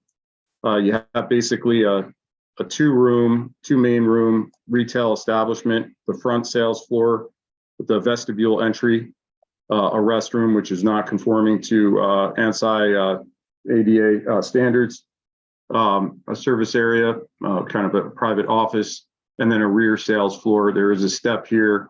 We're doing quite a bit in this project to bring it up to the spirit of the current retail environments as required as best we can with the existing site and the little bit of topography that's on this property. This is the proposed floor plan showing the proposed walls that are being added. Again, retail main entrance. This is the secure entry into the customer waiting area. The customers will have access to an improved restroom, which will comply with the ADA requirements. There will be a ramp up to a landing. Again, there is a step that's just because of the natural stepping of this building. There's a step there. We're going to provide a ramp, which provides handicapped access up to the secure entrance into the showroom with a nice L-shaped sales counter, as well as a rear entrance, employees only, which again accesses that side entrance. Excuse me, that second entrance on the sidewalk, as well as the trash shed as required by the requirements for waste disposal. There's also a secure employee room that can only be accessed by going behind the sales counter, and then the vault as well, of course, which is required. So that's kind of in a nutshell as far as the floor plan. I'll move on to the elevations. These are the finished plans. These are really primarily more for purposes. Happy to comment on interior finishes if you have questions about those. And these are the elevations. Basically, as stated on the elevations, these are merely here as for the most part to show the existing building and the architectural style of the existing building. There are actually no changes to this facade proposed other than signage. The signage is a metal sign complying with the maximum area requirements and letter sizing of signage. So that completes my presentation. I'm happy to answer any questions. All right, thank you, Mr. Korn. I do have a question on the number one, the signage that's complying with the signage ordinance. That doesn't create a deviation. To my knowledge, since it's under 20 square feet, an area which is 10 by 2 feet with 1'5" high or 17-inch high lettering. As I understand it, it complies. Okay, thank you, sir. And the only other question I have is on the facade of the building. Your first sheet shows I'll call it a mural on the front. Is that being removed? And is there Yes, any? sir. It's unfortunately, requirements are that we provide photographs on the day of our site visit. We cannot take photos from Google or so forth. And the day that I happen to go there, I'm sorry that there is quite a bit of graffiti on the building. Yes, that will be removed. Okay, thank you, sir. That was my only question. Anybody else, any questions? I have a question. I want to know what kind of lighting you have in the front and in the back. The lighting in the front, I'll get to the elevation here. There will be a LED strip light above. I'm trying to, excuse me, sorry. There will be an LED strip light over the signage. And there is actually an existing light, I believe, in the soffit above the door. So that should provide adequate. There's also existing lighting for the residents, which we didn't add on the elevation, but it's there. You can see it on the facade photographs. I believe there is actually, I take that, I apologize. There's lighting, there's existing lighting. As you can see here above this doorway, it's, I believe this is lighting. No, actually that's a security camera. So I apologize again. I'm only stating that the only lighting is the LED strip light above the signage. That is actually the case. Okay, and what about the rear of the property? At the rear of the property, let's see here. We don't presently have any lighting specified on the lighting plan. And I frankly don't recall if there is lighting at the rear of the property. I believe there is, but I don't have any photos documenting that. The existing rear entrance, the rear entrance is existing. So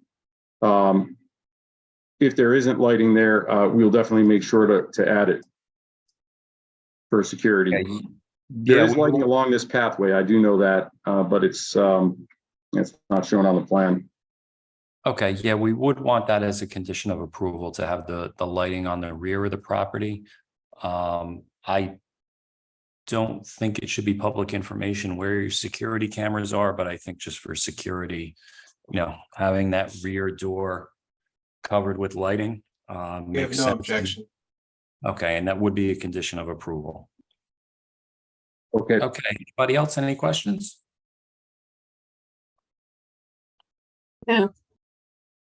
Okay, Mr. Corner, are you aware of any other cannabis locations within any distance of your property or the applicant's property, I should say, that are approved? I am not aware of any. At the time that this application was submitted, to my knowledge, there weren't any. Okay, we'll double check with Francisco when the time comes to hear Francisco's testimony. That being said, I have no other questions for Mr. Corner. I appreciate your time and thank you. Thanks very much. Okay, counsel, anything else? We have Mr. Barr who can provide additional testimony as it relates to the operations if the board would like to hear it. If not, we are more than happy to close. I think the board is mainly concerned with architecturally and as far as zoning goes. I don't think the operations of the business are really our purview. But I will ask the board, anybody, do you want any testimony on operations? No. Okay, No. thank you, everybody. Council, anything else? No. Is that your presentation? Nothing further, Chairman. Okay, thank you, sir. So at this time, let's open it up for public comment. If anybody's here from the public that wants to comment on this application, please raise your hand. If you're calling in, you can press *9 to raise your hands. Here, seeing nobody from the public wishing to speak, I move to close. I was seconded.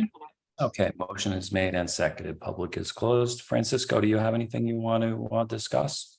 Yeah, so I'll be really brief. Staff hasn't received all the documents that were required. They have been posted to the Jersey City data portal. The one thing that wasn't was my staff memo, so I thought it was, but it's pretty typical what the board has seen for the other applications that involve cannabis. I do want to briefly mention that this application is a micro business. I also provided a buffer map, which has been distributed to the data portal. There are no existing or concurrent applications within 600 feet from the subject area that I know as of today, and as well as of when the map was posted, which is June 2nd. With that said, staff does recommend approval with the conditions outlined in my staff report, and as well as the additional condition of to include lighting. On the rear of the property is the Yes, condition. the rear. All right, thanks, Francisco. And council, are you aware of the staff report? Yes, we've received the staff report. Francisco sent it over to us. We've reviewed it and we can comply. Okay, great. Thank you. We appreciate it. And with that said, I'll entertain a motion. Chair, I'd like to make a motion to approve case P 22-124 as presented to the board this evening with staff recommendation and condition, including the lightning. Seconded. Okay, motion is made and seconded. You guys threw me off there. Motion made and seconded for approval. A motion to approve, acting Vice Chair Gingadin, Aye. Commissioner Cruz, Aye. Commissioner Stamato, Aye. Commissioner Dr. Desai, Aye. Commissioner Green, Aye. and Chairman Langston. Aye, good luck, guys. Motion Thank carries. you, Chairman, members of the board. We appreciate your time tonight. All right, thank you. So I didn't let's- get to vote, Chair. What's that? I was skipped. Oh, I'm sorry. My head's somewhere else tonight. I apologize. Commissioner Lipsky, do you want to call Commissioner Lipsky now, please? Sorry, Commissioner Lipsky. Let me see, aye. Motion carries. Thank you, Commissioner. All right, thank you, everybody. So let's care. get back to item 12 on the agenda was case P 23-049 is a conditional use for 747 West Side Ave. Yeah, Sean, are you able to get your video working perhaps on your phone?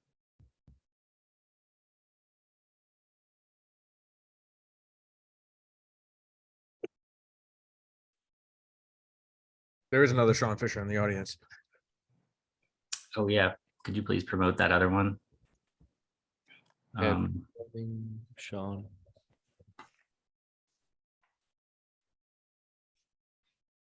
I think what we're gonna try to do here as a technical workaround is Sean will be on his phone, hopefully on video to get sworn in, and my colleague Alex will show the plans on his screen as Sean walks you through them.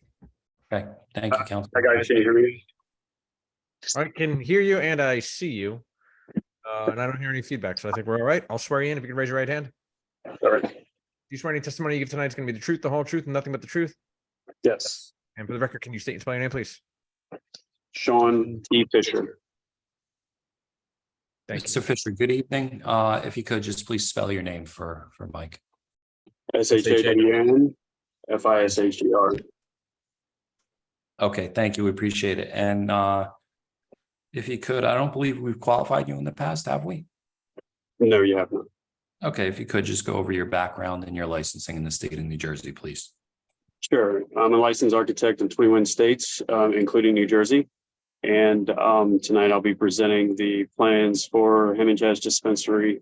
I've completed multiple projects, both in the commercial and industrial sector, including multiple cannabis projects throughout the United States. And anything else, I'll be happy to answer. Okay, thank you, sir. You are qualified. Thanks. Alex, if you could bring up the plans for me, I appreciate it. Yeah, I'm gonna share my screen here. And sorry, everyone, for the delay earlier. I'm not sure what happened there.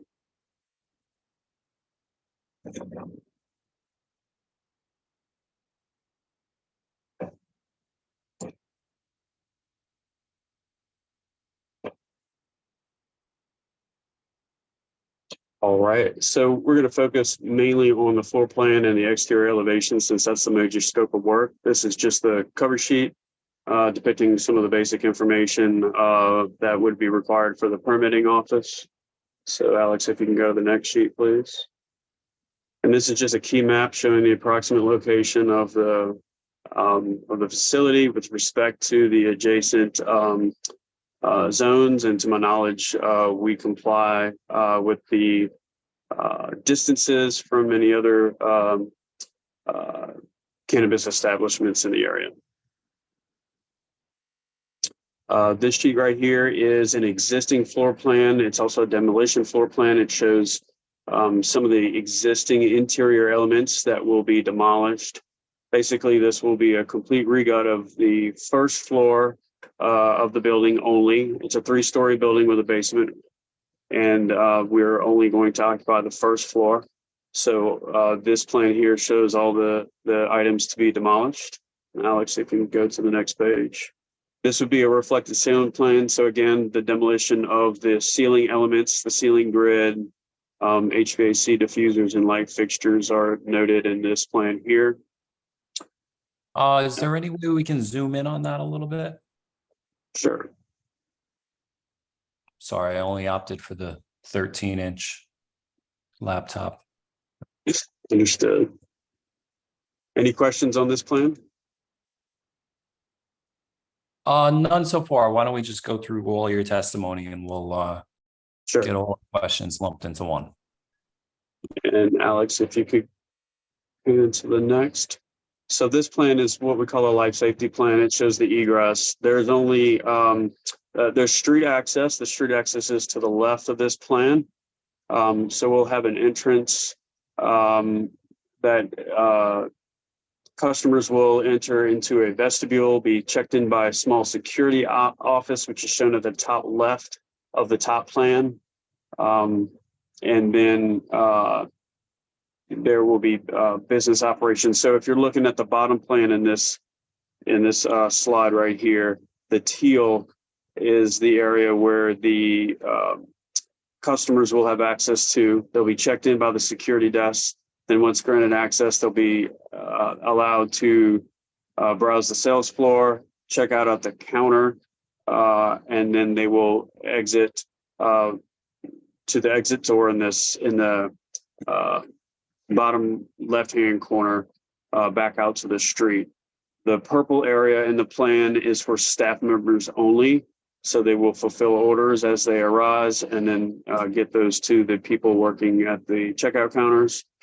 The green area at the top of the plan is actually an outdoor space that's covered, mainly used for just miscellaneous storage.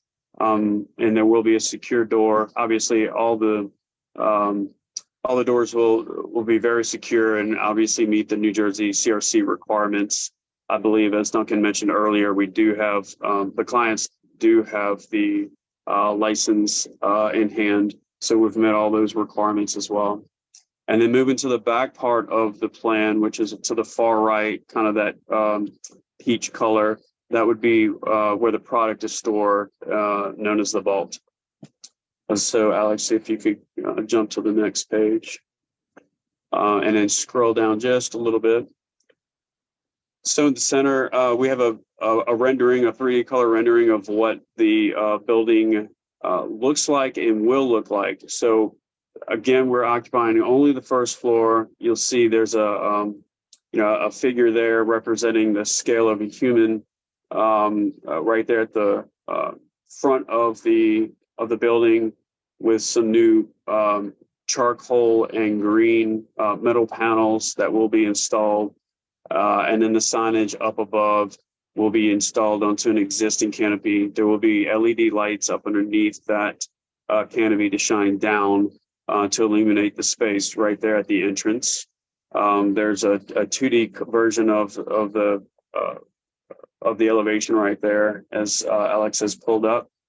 Anything above the signage is existing. Alex, if you could scroll up just a little bit.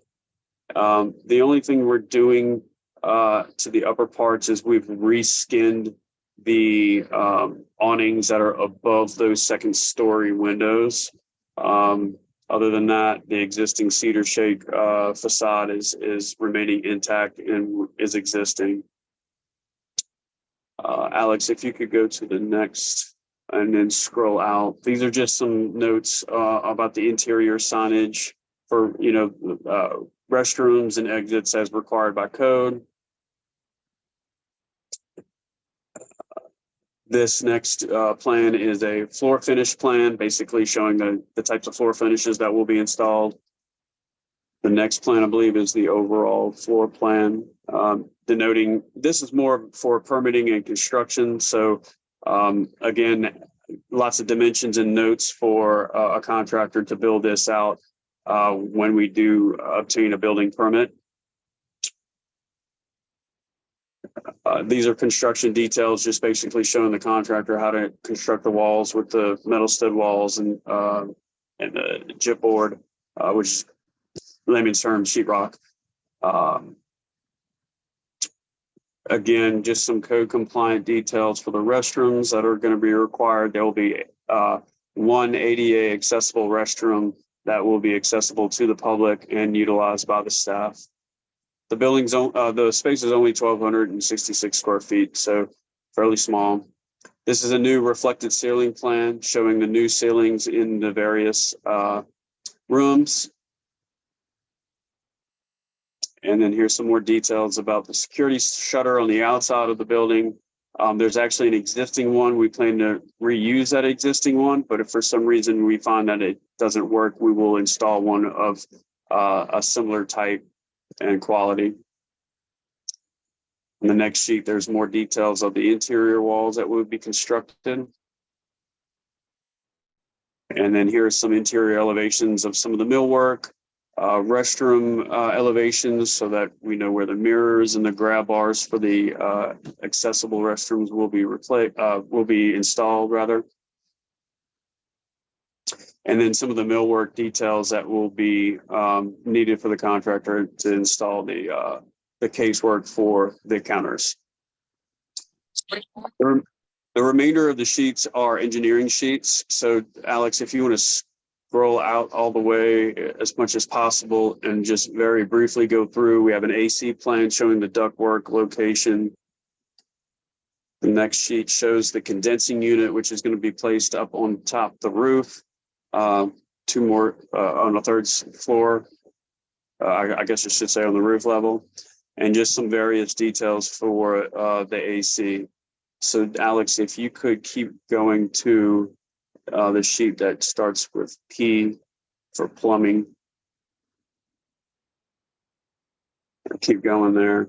And then this is just a plumbing plan showing the hot and cold water routing, sanitary sewer, and waste vent piping as well. Pretty standard for architectural and mechanical engineering plans. A couple more sheets in, we have an electrical plan, Alex. If you can get to that, starts with sheet E. Keep going. That one there will show the locations of the outlets and data jacks, as well as the lights that will be installed in the new ceilings. And then the lighting calculations to make sure we have adequate lighting throughout the building. And that should be it. That would conclude our architectural presentation. All right, thank you, Mr. Fisher. Just a couple quick questions. You mentioned an outside covered area that's going to be used for storage. What's going to be stored out there? Janitorial supplies. Okay, is there any access to that from the outside of the building, or is that strictly limited to inside the building? It's strictly limited to the interior of the building. Okay, sticking to the interior plan, your HVAC plan. I saw venting that goes out through the roof, I believe. Is there any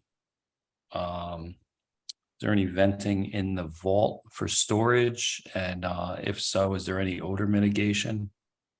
Yes, we do plan on installing carbon filters to mitigate any odors that may come from any of the product that's being stored.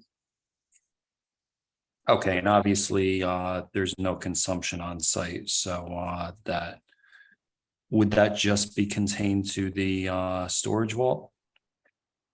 No, it's actually running through the entire HVAC system. So anything, any area within the in the dispensary would go through the carbon filter before it gets exhausted to outdoors.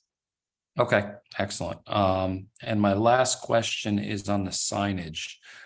There seem to be a couple different signs that we viewed. The rendering just showed the business name, Yeah, Actually, Alex, maybe if you could go back to, I believe it's sheet, it's right before A100, maybe. Yeah. But right there, yeah, that was it. go back. There we go. Yes, so there's a large, I say large, the most prominent sign in the center there, Ham and Chaz, which is the name of the dispensary.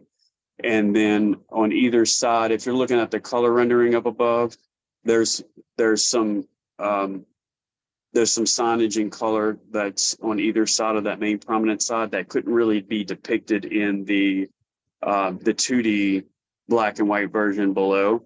And so the rendering shows a little bit more accurate of what it may be. And it's actually something that would be, to my understanding, provided potentially by a local artist trying to get the community involved in that. Okay, love that. And the rendering on top that you show, I'm assuming that is a depiction of Ham and Chaz? Yes. Okay, so that's going to be on there. That's not shown on your submittal drawing, though. Correct. The one below shows the X's in it. If you see it on either side, it's there just as a representation, as a placeholder. Okay, so the overall sign, I hate to say it, but I'm considering Ham and Chaz as part of the branding on that sign. What is the overall sign going to be at the end of the day? I mean, size-wise. The sign will span the entire width of the existing canopy, which is the existing width of the overall building. So if you can see where the green and black metal wall panels start on the left-hand side, and if you follow that straight up to the overall, to the canopy, I'm sorry, the black canopy upon which the sign would start, that would be the far left end. And if you follow that all the way over to the right-hand side, that's the extent of the signage. Okay, so Francisco, I would ask, as far as the sign ordinance goes, what's covered in there that we're being presented with? Is it just that Ham and Chaz sign that's legally considered the dispensary's signage? So my understanding is as long as they abide by what the signage requirements are, then it's permitted, but I definitely understand your point where the rendering does look like it goes beyond what exists currently. That could possibly be an issue, especially if the rendering isn't as close as to what's being presented in the drawings itself. But yeah, I'm just concerned. as long as they follow what's required, it would be permitted. Okay, so the rendering on the top that we're zoomed in on there, is that size sign allowed? I can't tell because it's a rendering and it doesn't match what the drawings with the actual measurements say. As far as I'm concerned, I'm looking at what is accurate, which is the drawings with the measurements on the bottom. So that's fine. As long as it meets the requirements for signage, I'm going off of this because that's what has the actual measurements. And I can understand visually and I can see it measurements wise. Yeah, I mean, I'm a blueprints kind of guy. I like to go by the measurements on the blueprints, but obviously there's a bigger sign that's in play here. Yeah, so one of my recommendations actually is if anything does change, they would need to speak to either staff or planning in general. So I would want to sort of double down on that. And if anything does change or we need to have any discussion based on that, then I would recommend reaching out to myself or in general planning. I mean, that's, that creates a sign deviation for us, though. They would Yes. have to come back in front of this board if there's anything bigger than what's shown on the actual rendering below. I think I understand what you're asking now. I may have misunderstood what your question was. The signage dimensions are on the black and white 2D elevation. And those are the actual dimensions of the signage. The rendering up above depicts the entire covered canopy. And so it is a black backdrop, but on the front of it, on either side of the actual sign, there's some colorful, almost like graffiti-like artwork, but it's not part of the actual Ham and Chaz sign, if that makes sense. It's like it's part of the canopy, if that clarifies anything. Understood, but even the Ham and Chaz sign that has the two figures on, one on each side is bigger than the signage that's shown on the bottom. So I see a 5'7" sign in the middle and then 10.5 inches on either side. So I'm not going to do your math for you. What does that come out to overall? It's 7'4". It's dimensioned right above the 5'7". Okay, I missed that. Excellent. So Francisco, does that comply? So I believe it's 20 square feet. So if it complies with that, otherwise it would definitely require a variance, and then this board would not have jurisdiction. It would be the zoning board. But let me- Okay, so we have 7'4" times 2'4", correct?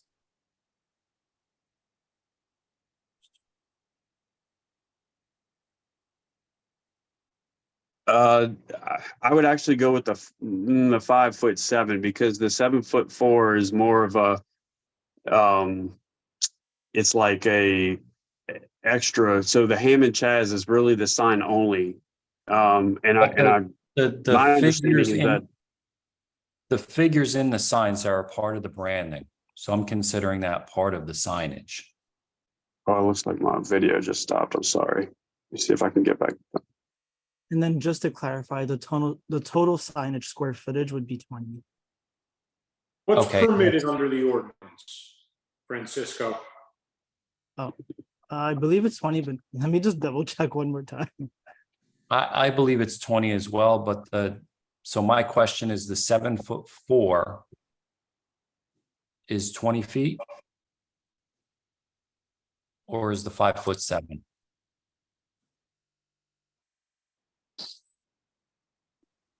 Well, it's 7'4" by what?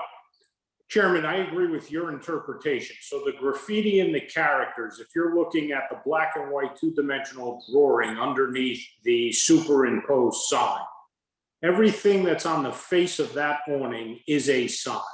The graffiti, the characters, the Ham and Chaz lettering, that entire piece is a sign. If you look at the two-dimensional drawing, it appears that those X's, there are 4 of them, 2 on either side of Ham and Chaz, are and correlate to the characters and then the graffiti on top of that or next to that.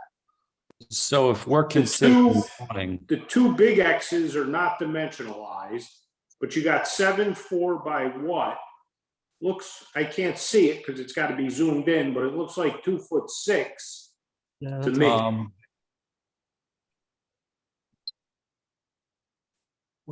Right, I'm trying to pull up the drawings on my other computer to try to verify just to be sure, because I can't, Who's see that. controlling the screen? Can they, there you go.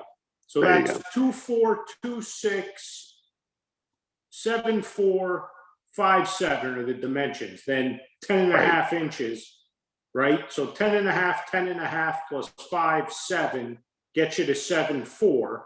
Right, so then what we have, I was Bottom just, is 2'6". right, I was just doing the calculation, so we have 18.98 square feet total. and So that's, that's the Ham and Chaz and the two character sign. Correct. And that does not include the graffiti. The graffiti would put you over the limit. That's correct. Yeah, it's not a signage, it's part of the awning. The signage is just the 7'4" by the 2'6". You say it's part of the awning, but it's obviously a faceboard on top of the awning. It'll right, be a, with the graffiti decal. no, it'll be a printed, it's like part of the fabric that upon which that's a metal, that awning is a metal frame, and there's a fabric that gets, strewn across the metal frame, and that frame is covered to make the awning, and the sign is the Ham and Chaz with the two characters. That's 7'4" long.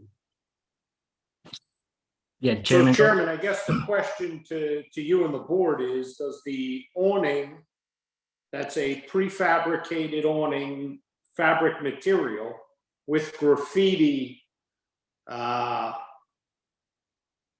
I don't even know what the process would be called. I would need to hear, what the ordinance is, exactly what the ordinance is here.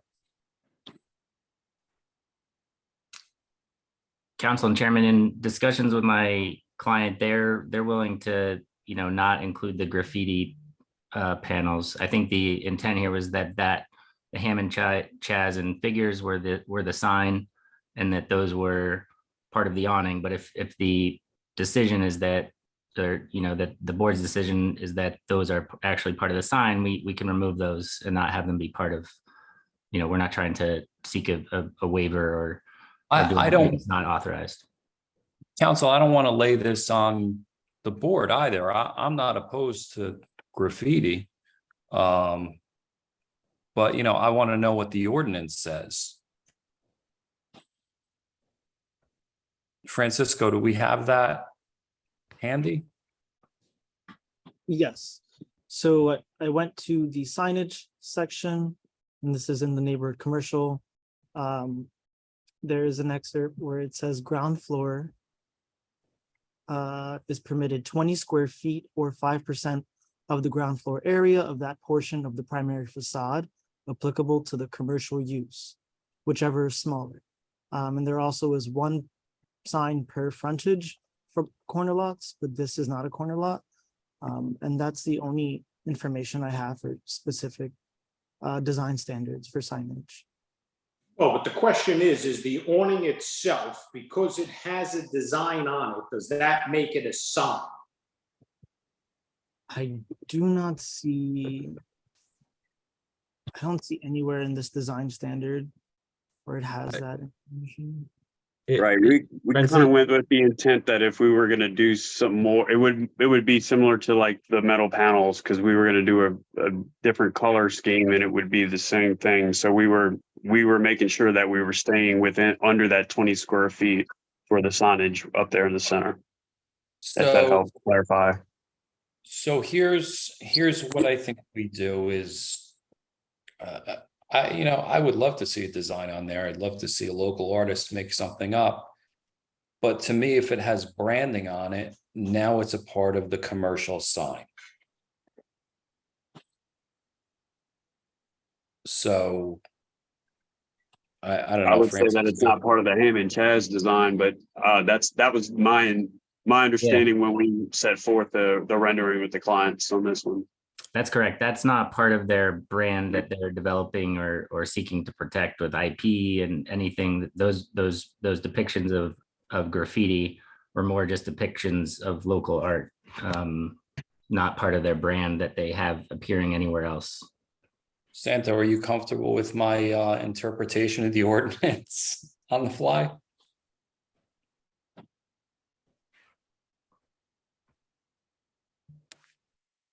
I keep muting myself.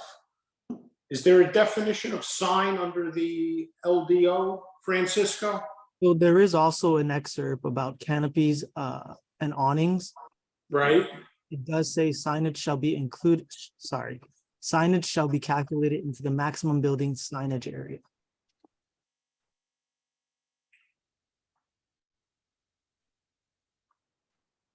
And that's the maximum area of square feet that it's allowed.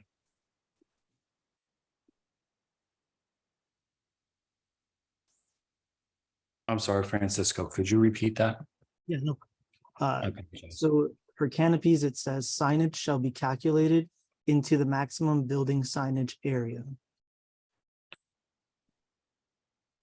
Okay, so we're considering the canopy signage then, correct? That's my understanding as well. So it would be 20 square feet. Or 5%, whichever is smaller. Do we even want to attempt the math on 5% square footage?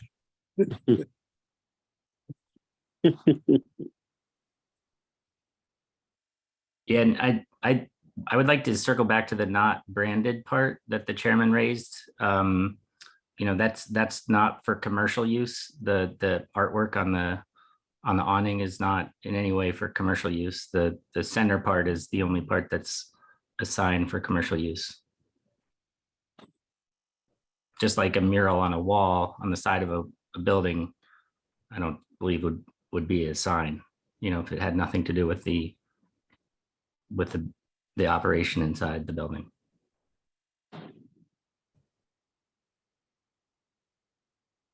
I mean, it's really not up to the board to decide, you know, what the ordinance reads.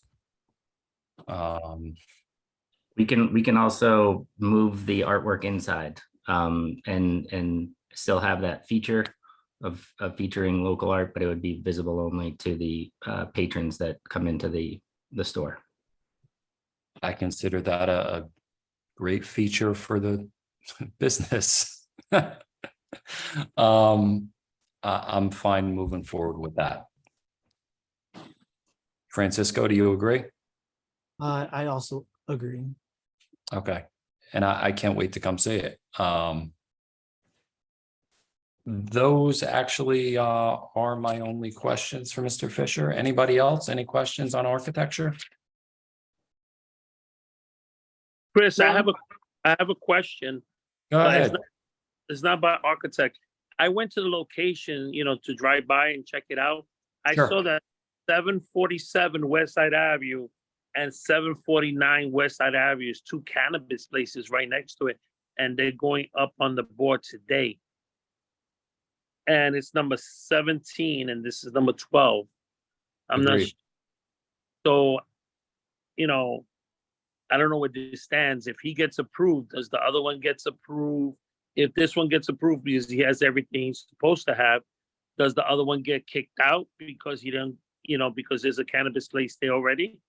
So since they're concurrent applications, David, Yes. they're both allowed to be heard by this board. Okay, I understand. Like we talked about on the meetings before about this. I just want to make sure that it's not a conflict with the second one and they both start fighting. And Commissioner Cruz, I will touch upon that during my staff memo. Okay. All right, thanks, Francisco. Yeah, the last thing I want to see is any fighting, but it's outside this board's purview if they fight or not.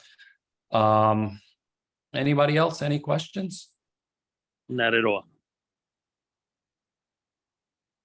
Okay, thank you, Mr. Fisher. We appreciate your time. Thank you. Council, anything else? I don't know that the board needs any other information. No, we don't have anything. We're aware of the applicant next door, for the record, who's on the agenda today. And I'll follow up if I can follow up Mr. Espinoza's statements on that point. Okay. So council, I just pulled it up. Under the land development ordinance, a sign is defined as any device, fixture, placard, or structure that uses color, form, picture, display, graphic, illumination, symbol, or writing to advertise, attract attention to, announce the purpose of, or identify a person, entity, or thing, or to communicate any information to the public.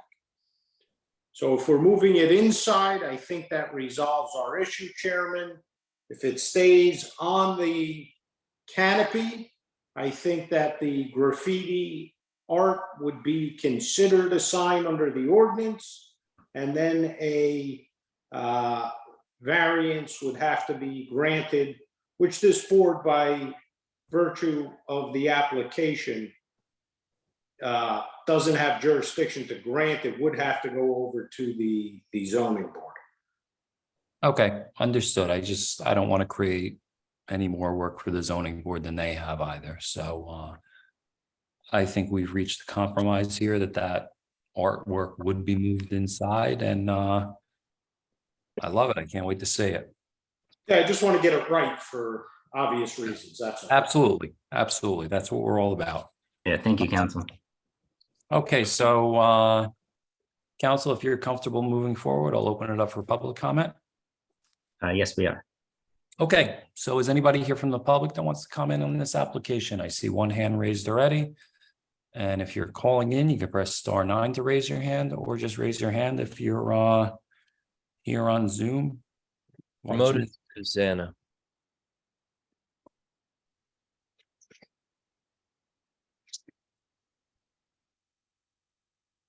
Hello, Susanna. How are you?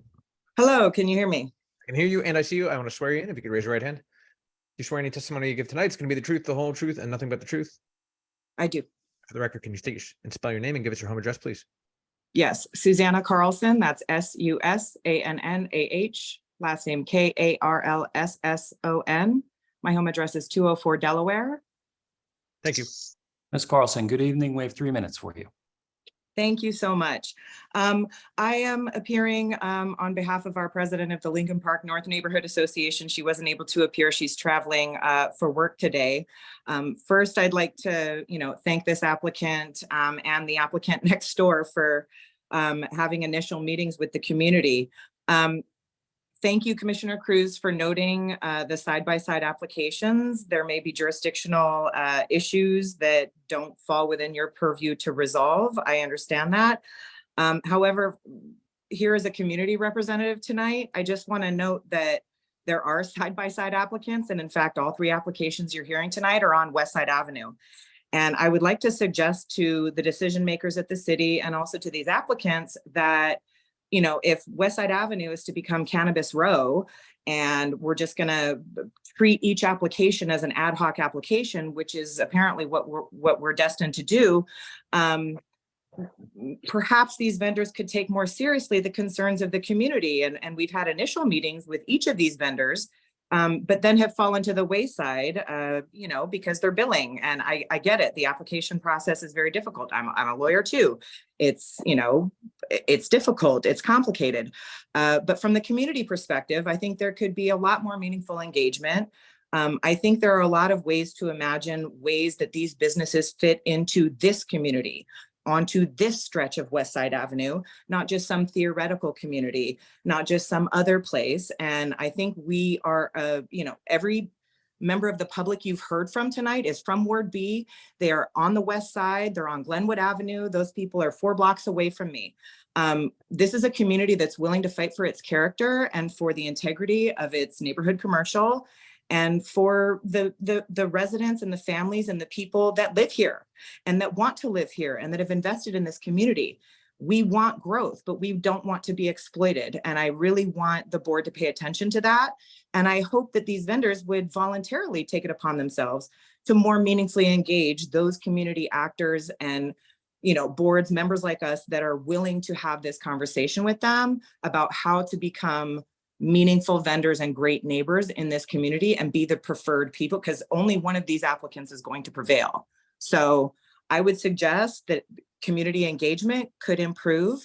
I have no opposition to this application, nor to the next one, because they meet the letter of the law.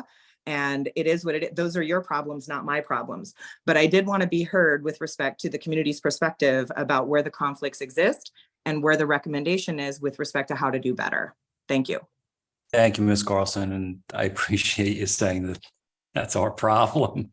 Saying that's the quiet part out loud. I'm so sorry. No, I appreciate the honesty and anytime you're willing, take a walk with me on Central Ave in the Heights here with me and I'll do it. it's an the same appointment. look up here. It's the same look. So, okay, anybody else from public, if you'd like to comment, please raise your hand. And if you're calling in, you can press *9 to raise your hand. Seeing no one else from the public, Mr. Chair, I move to close. A second. Okay, a motion is made and seconded. Public is closed. Francisco, do you want to close this out here? Yes, so my staff report is on the data portal. All the relevant information that was required for this application is uploaded as well in the data portal. This applicant is not a micro business, so I'll get into more detail in terms of the two applicants that are concurrent. So yes, there is another concurrent retailer applicant within 600 feet from the subject site, right next to it. However, they are a micro business, and under 345-60.5, micro businesses in lots wholly or partly within a neighborhood commercial zone, NC, are allowed. It specifically says there shall not be more than 2 cannabis establishments on the block, specifically for micro businesses. And in this case, this applicant is not a micro business. Okay. Thank you. And with that said, staff recommends approval with conditions in my staff report.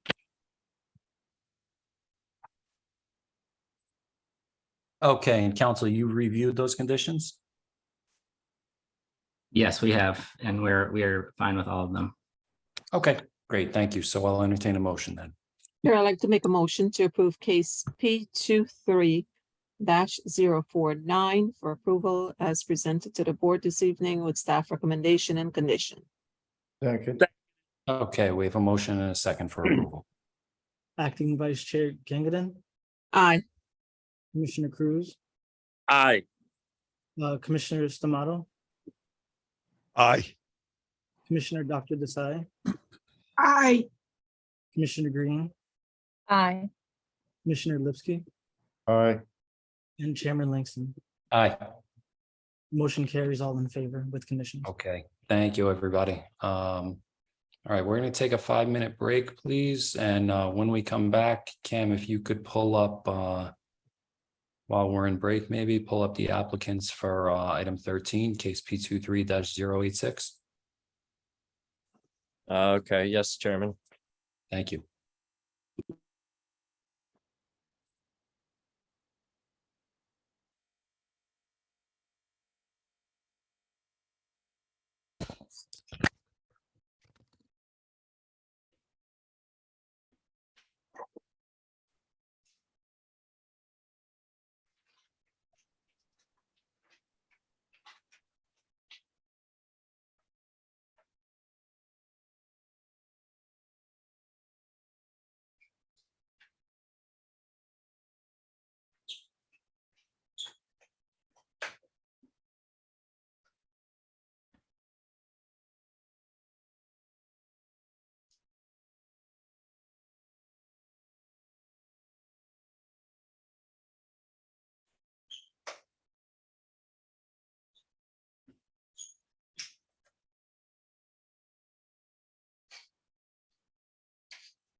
Hey, Mike, I'm supposed to promote Mike Higgins, but is it the architect or the attorney?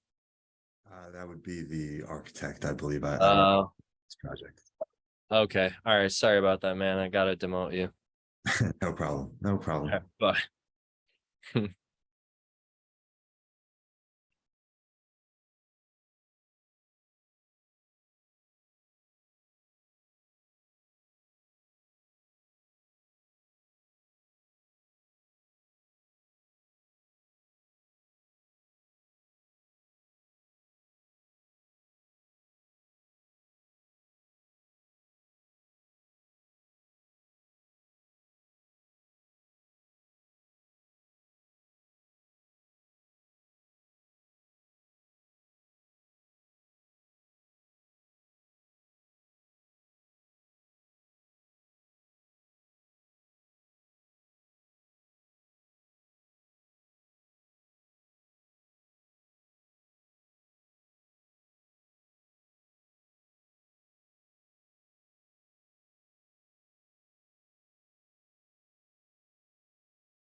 All right, let's come to order again, everybody, please. And I know I say this every meeting, but we do have a 10 o'clock cutoff for any new applications being opened. So I am going to call item 13 now. Cam, I don't know if we want to deal with any carries now or later. Your call. So I have received communication from the applicant at 178 Monticello, case P23-090, item 19 on the agenda. They've requested to carry to the August 8th meeting. And they're a minor site plan. They don't have to notice. So they're just requesting to carry. And then I've promoted Mr. Rosenberg with us, and I believe he'd like to talk. Okay. Thank you for promoting me. Thank you, Chairman. Good evening, counsel. I represent White Lotus Dispensary, the applicant at 749 West Side Ave. It was just discussed by Francisco. If possible at all, we would love to be heard. We've been waiting for a few months now, and it's a conditional use approval. Should be very straightforward, and we'd love to be able to present to the board tonight. Counsel, I would love to get everybody done tonight. But we do have 1, 2, 3 cases in front of you. I'll make my best and only effort that I can give, and see what we can do. All right. Appreciate that. If Chairman, I'm sorry, if we Go ahead. can't be heard tonight, can I request that we be carried with preservation of notice now as opposed to at the end of the meeting? Of course. If we are not if we don't end up presenting tonight. Okay, do you want to make that call now, or do you want to wait until the end of the meeting, counsel? Well, I would have to owe it to my client to wait till the end of the meeting. Okay. But Okay, so we'll get back to you, either calling your case or carrying it at the end of the meeting. So Cam, do we have anybody else that's willing to step up here? No, that's it for now. Yeah. Okay, gotcha. All right, so let's call item 13 as case P23-086. Is the review and discussion of amendments to the Morris Canal redevelopment plan regarding the creation of the mixed use F district from portions of the industrial district and MUB district. This was petitioned by Mecca Realty, and formal action may be taken. Hi, Chairman. It's Matt here. I'm going to be giving most of the presentation tonight. I believe Mike Higgins is here on behalf of the petitioner, should you have questions. But I think for the sake of time, I can probably run through these as well as answer most of the questions. All right. All right, thanks, Matt. I appreciate that. Just real quick, I think you guys promoted the wrong Mike Higgins. No, he might be requesting to carry. I'm going to promote the attorney, Mike Higgins. I made the same mistake, Mike. Okay. All right. So they need different names. Yeah. Okay. So we have an amendment here as proposed in the Morris Canal redevelopment plan. We're really focused on an area that is, I'll first go to the map that's in the plan. This area that's up at the north end of the map, page north, at the corner of Fairmount and Grand Street. I'm sorry, Matt. I think maybe I misspoke, but Mike Higgins is with us, and I believe he's here to carry. No, I'm here on. I don't think so. No, he's here on behalf of this application. To answer any questions. For any questions. Oh boy. Sorry for the confusion before. Cameron. Yeah. All right. No worries. All right. Hey, Go ahead. Matt, let's just mark the notice. It was sent to the Sure. appropriate party, so for purposes of the record, we can mark the notice as PB1. And then this is a proposed amendment to the redevelopment plan. And with that, go ahead. Thank you. Sure, Thanks, I'll Council. follow that up and thank you, council, for reminding me that this plan also has a special community notice, and the petitioner did complete that as well, and a copy of that is uploaded to the data portal. So to reorient again, we're focused on an area here on Grand Street and Fairmount that's currently zoned mixed use B and industrial, which is in this brown color. And it's just a smaller assembly that includes properties that front on Grand Street, along Johnston and along Fairmount. And the main meat of this amendment is in the text document. Now, there was a discussion that we had since this was posted about a small floor amendment that planning staff does support. So I can explain that now, as well as going through the remainder of these text changes. So the part of the amendment is taking a piece of the industrial zone and a piece of the mixed use B and creating a new mixed use F zone. That's what MU stands for, mixed use.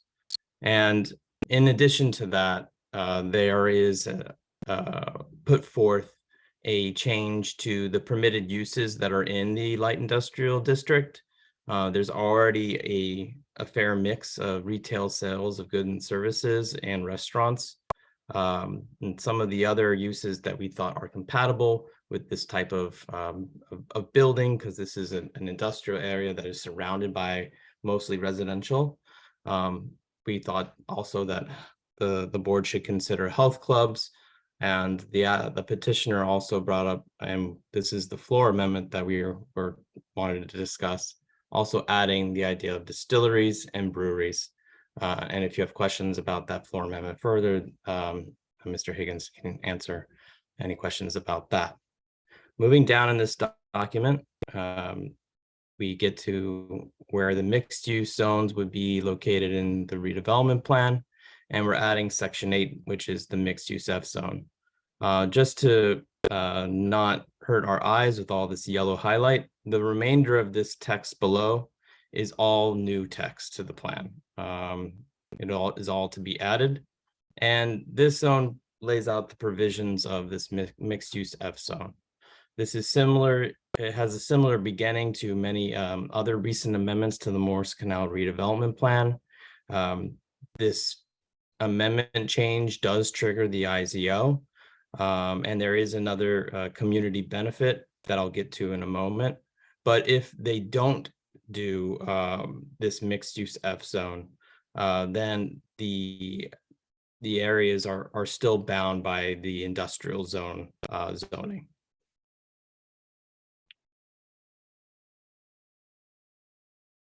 Okay.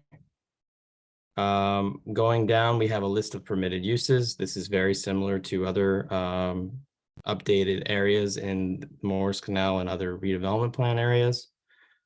We have prohibited uses, so we are prohibiting drive-throughs along this heavy traffic street. We don't want to add additional auto-oriented commercial businesses.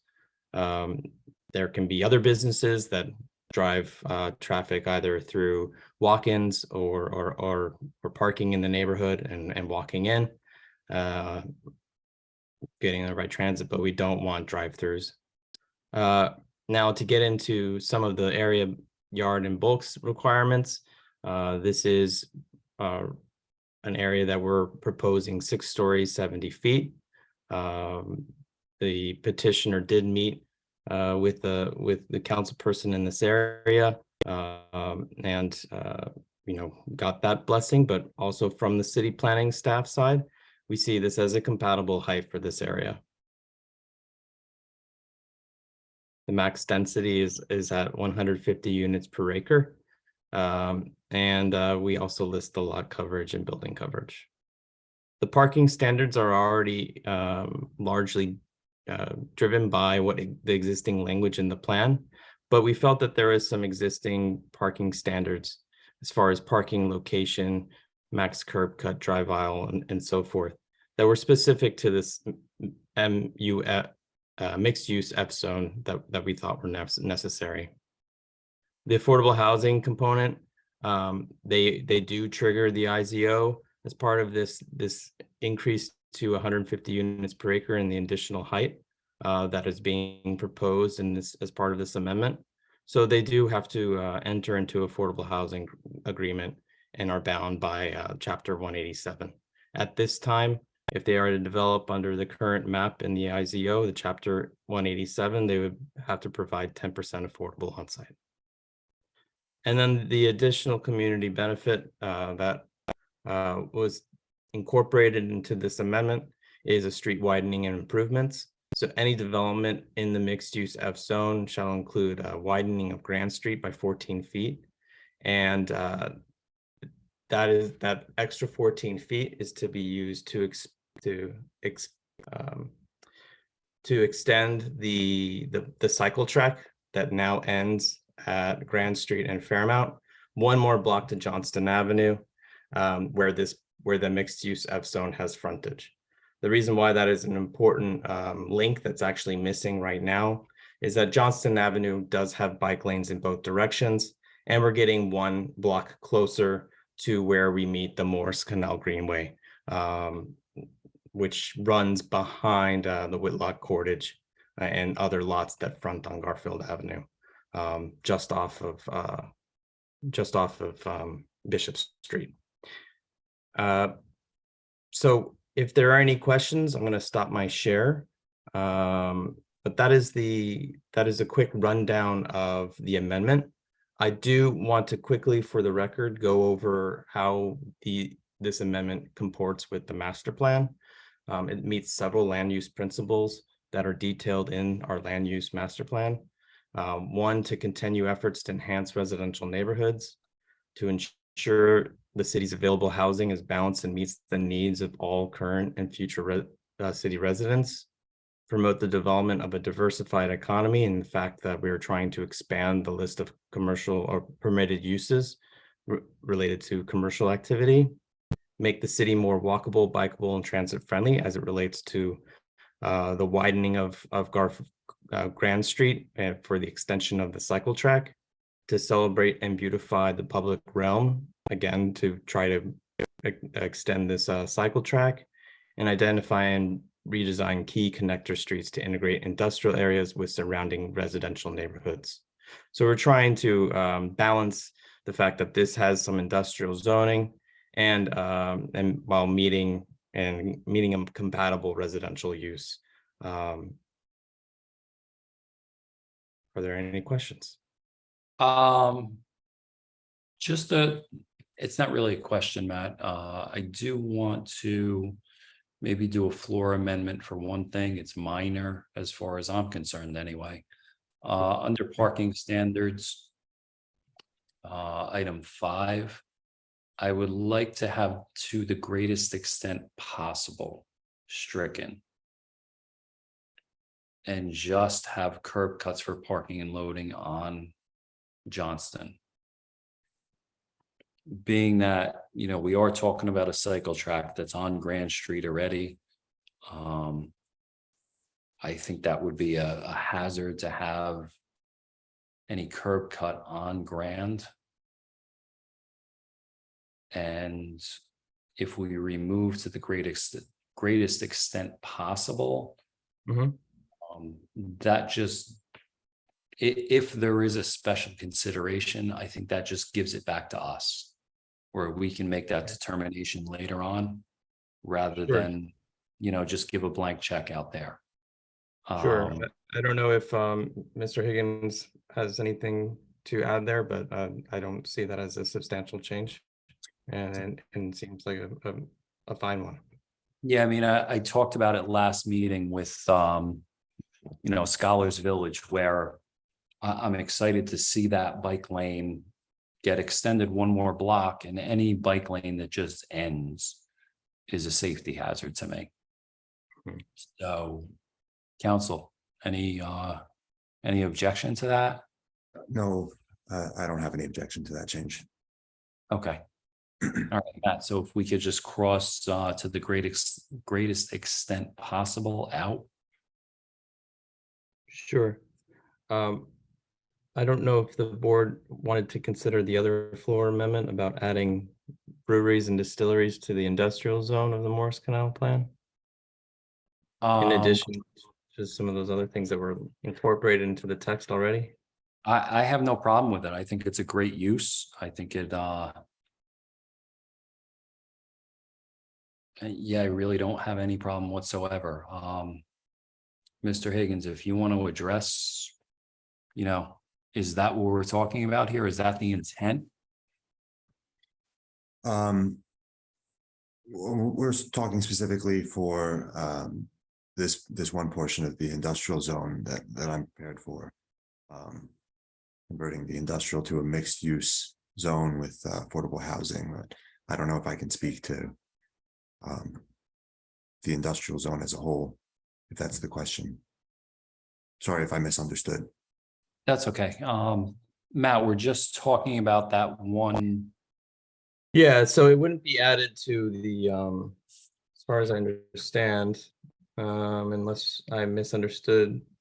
We already are permitting distilleries and microbreweries in the mixed use F zone, but it was my understanding from Mr. Charami of the same firm that they also wanted the board to consider a floor amendment to add breweries and distilleries to the principal uses of the light industrial zone of that zone as well.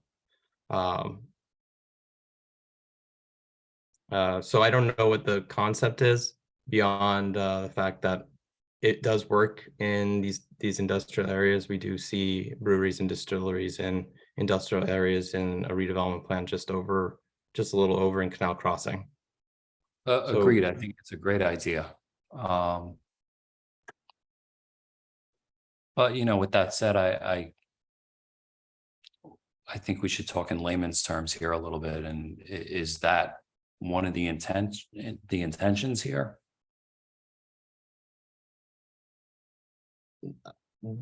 To be honest, I can't speak for the petitioner, but the staff did not have an issue with it.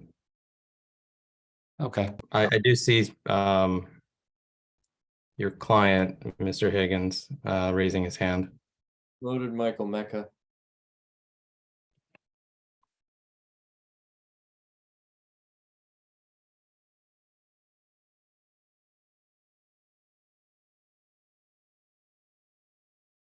Hello, can you hear me?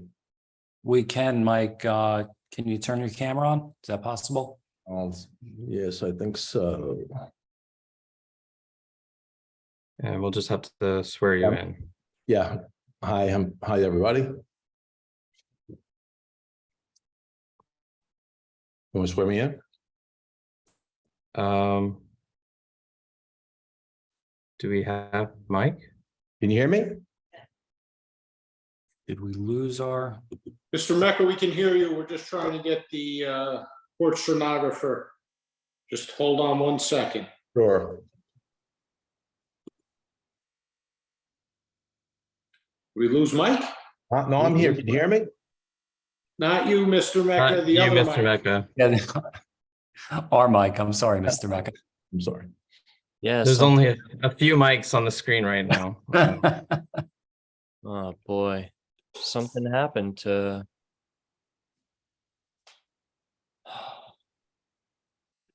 Well, Chairman, the good news is we are recording the meeting, so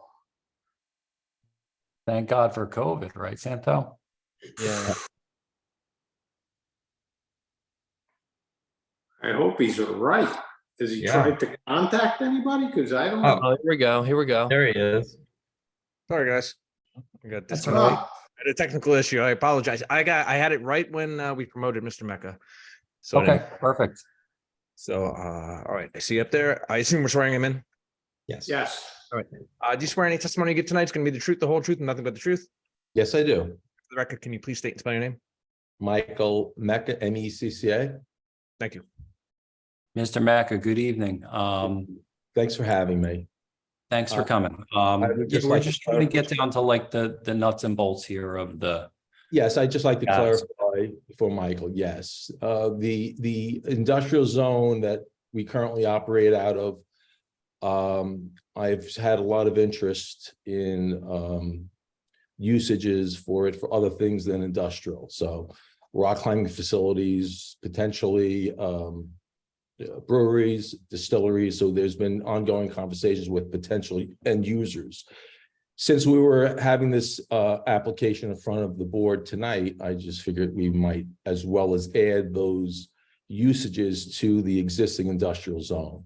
So it just gives them a lot more flexibility. And the long-term thought was to take those industrial buildings and make them useful for, maybe restaurants and industrial looking things, but restaurants and other amenities for the community. Since we're hopefully going to develop some more residential on Grand Street, Fairmont and Johnson. And most of the properties that we're looking to develop have been in the family for generations. So I think it works good down there. It continues to develop. And we're looking just to continue to add down there. And I think it's a positive for the community. agreed. Yeah, I just wanted to get a little insight on, is there something specific that we're looking for, or is it just a blanket term at this point? A blanket term, because again, we have a lot of different interests for the industrial use outside the current industrial uses that have been going on.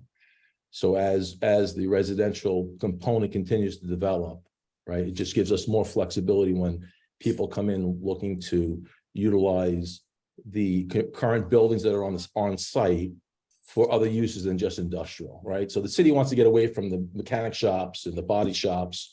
So this could be a way to transform some of those buildings into more retail uses. Agreed. No, agreed. I think it's definitely appropriate. Thank you. I appreciate the input. All right. I'll be on if you need me. Thank you. So Matt, I just want to be clear then, we're talking about adding that as a permitted use in the industrial zones. But if I look at the map, and I'm looking at map B, am I following the map correctly that there are multiple industrial zones? That is correct. There's this larger. There's like 4 of them. Yeah, there's a larger industrial area that's behind this assemblage of lots that's between or fronts on State Street and goes all the way to Fairmount to Cornelison. And then Right. there's a large portion that's along Garfield Avenue. But the majority of that is actually now become Berry Lane Park, and is going to remain Berry Lane Park as the city has accepted Green Acres monies for that. And there's just then another smaller grouping of industrial buildings along Berry Lane and Communipaw Avenue, east of Garfield. So there are some other ones. In some of those areas, we already permit some of these uses in our what's called the adaptive reuse districts or overlays of the plan. I'm not sure why they weren't at the time when this plan was adopted in 1999, why these weren't more broad stroke, more like a broad array of principal uses. But we do not see these as being a detriment to the zone of the industrial zone. Okay, gotcha. Yeah, I think it's a great use. I'm in favor of the floor amendment. I just wanted to be clear that it affects more than just that immediate area behind the proposed Sure. MUF zone. And in answer to the second question, because 1999 was 24 years ago, Matt. Was it? All right. Anybody, any questions?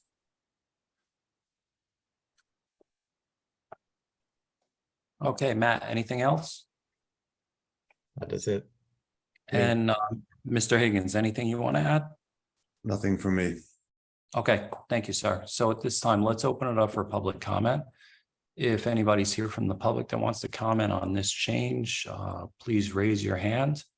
If you're calling in, you can press *9 to change, or I'm sorry, press *9 to raise your hand. There see no one from the public. I would like to close the public portion. Second it. Okay, motion is made and seconded. Public is closed. Matt, obviously we have your recommendation and we're fine with the floor amendment on restaurants, health clubs, retail sales of goods and services, and then just that one change to G5. Okay, thank you, Okay. Chair. I'll entertain a motion then. Here, I'd like to make a motion to approve case P23-086 as presented to the board this evening, together with the additional condition as discussed. Second. Okay, we have a motion and a second for approval. Acting Vice Chair Gangaman, Aye, great job, Matt, as always. Commissioner Green, Aye. Commissioner Cruz, I say aye, good job. Hopefully we do some rock climbing over there with Mr. Mecca.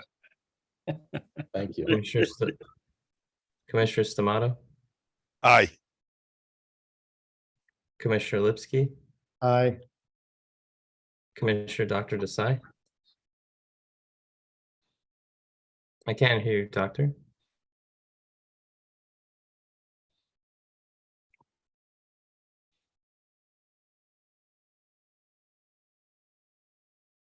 Dr. Desai, we don't have you.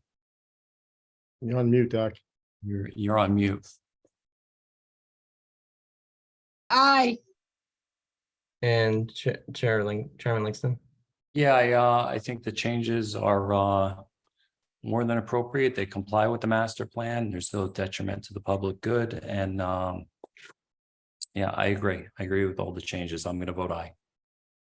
Motion carries. All in favor on the motion approved with floor amendments. Recommended for city council adoption. Thank you, Matt. All right, let's at least open up item 14. Is case P23-068.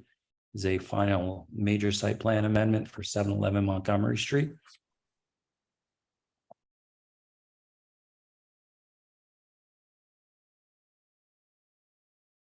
Promoted Gerard. Good evening, Chairman. Good evening, Commissioners. It's been a long night. Thank you for the time this evening. I have one witness here, Michael Higgins, architect. I see him up on the screen already. That was the I other. want to avoid that confusion. I want to make Swap them out. So good evening, everyone. We are here. I'm Gerard Pizzillo for the record on behalf of the applicant 711 Montgomery owner LLC. Property, as you guessed it, 711 Montgomery Street. We did appear, or we were scheduled at one of the prior meetings. We didn't get reached, but we did provide notice that was preserved. I did provide my affidavit. I just have to ask if Santo has reviewed it and can confirm everything is compliant. Thank you, counsel. I am in receipt of your affidavit of publication, proof of mailing. All does appear to be in order. We're going to mark it for purposes of the record as A1. Counsel, this is an amendment to an already approved site plan. You really think Mr. Higgins can do it in 5 minutes? I do. I'm confident in this.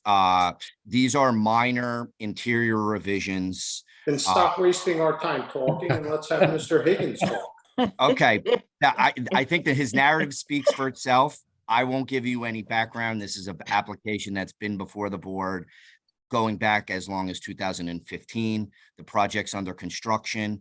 None of the revisions that we're requesting tonight have been constructed. They are prepped to be constructed, but they have not been constructed. Obviously, we wanted to wait to get to you before we do them. These are final, I would call them coordination and revisions as the project enters the final stages of it being constructed. That's my overview. Michael, please take it away. Council, is the material on site for these changes? So at least the subs can charge for it? I think it's all set up, ready to go. All right. We're let's just do it. waiting for this. Okay, let's do it. Hi, Michael, I'll swear you in. We swear any testimony you give tonight is gonna be the truth, the whole truth, and nothing but the truth. I do. And for the record, can you state and spell your name, please?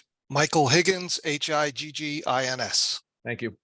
Mr. Higgins, obviously, we've qualified you in the past. Your license is current tonight, I hope? Yes, it is. All right, thank you, sir. You're qualified. Very good. So the changes, this is an amended site plan for the a building that's under construction. The changes are primarily interior. There is also the expansion of the rooftop amenity room, which is still compliant with the zoning ordinance. And I'll just share my screen quickly and I'll walk you through the plans that were submitted as part of this application. And I'll keep it very brief. The building's aesthetics you'll see on the front page are still remain the same. The basement was reduced in size to conform with PSE&G's room requirements and also to avoid some of the neighboring foundations because this building is constructed into the rear yards of some of the existing buildings. The ground floor was reconfigured and the parking was slightly adjusted. The retail space remains the same. The lobby entrances all remain the same. The number of parking spaces, the number of bike parking all remain the same. On the second through fourth floor plans, a one-bedroom unit was converted to a two-bedroom unit, was redesigned. The size of the unit remained largely unchanged. It was just reconfigured and became, it was an oversized one-bedroom, and now it's a normal-sized two-bedroom unit.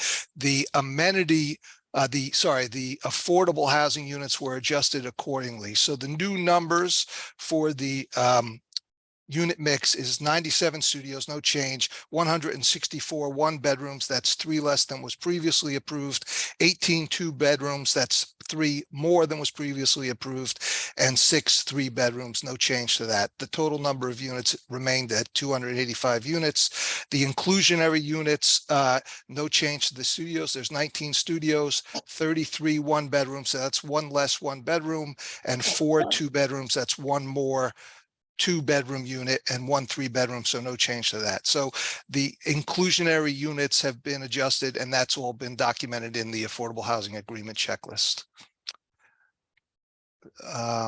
We did some additional detailing of the amenity spaces, which are on the 5th floor, which are in this red clouded area. There were some street facing and rear yard facing balconies that were removed from the project. The original approval did not have them. They were added at a subsequent amended approval back in 2018. And since then, the handicap code changed and it wouldn't permit balconies of that size. So they were removed from the project. This is also the same documented that was up to floor 16. And then the top floor, the roof plan shows the enlarged amenity room. It's 1,033 square feet, which is now a permitted area. We have the calculations on the right side of the page that demonstrate that we're less than 10% for the enclosed amenity space and then 20% for the overall rooftop appurtenances. So both comply. The height of it also complies with the 1 foot 1 inch step back from all street facing facades. The documents show that rooftop amenity room revised. They showed some additional windows and adjustments to the facades, interior lot facades. Again, the rooftop amenity, the removal of the balconies in this area.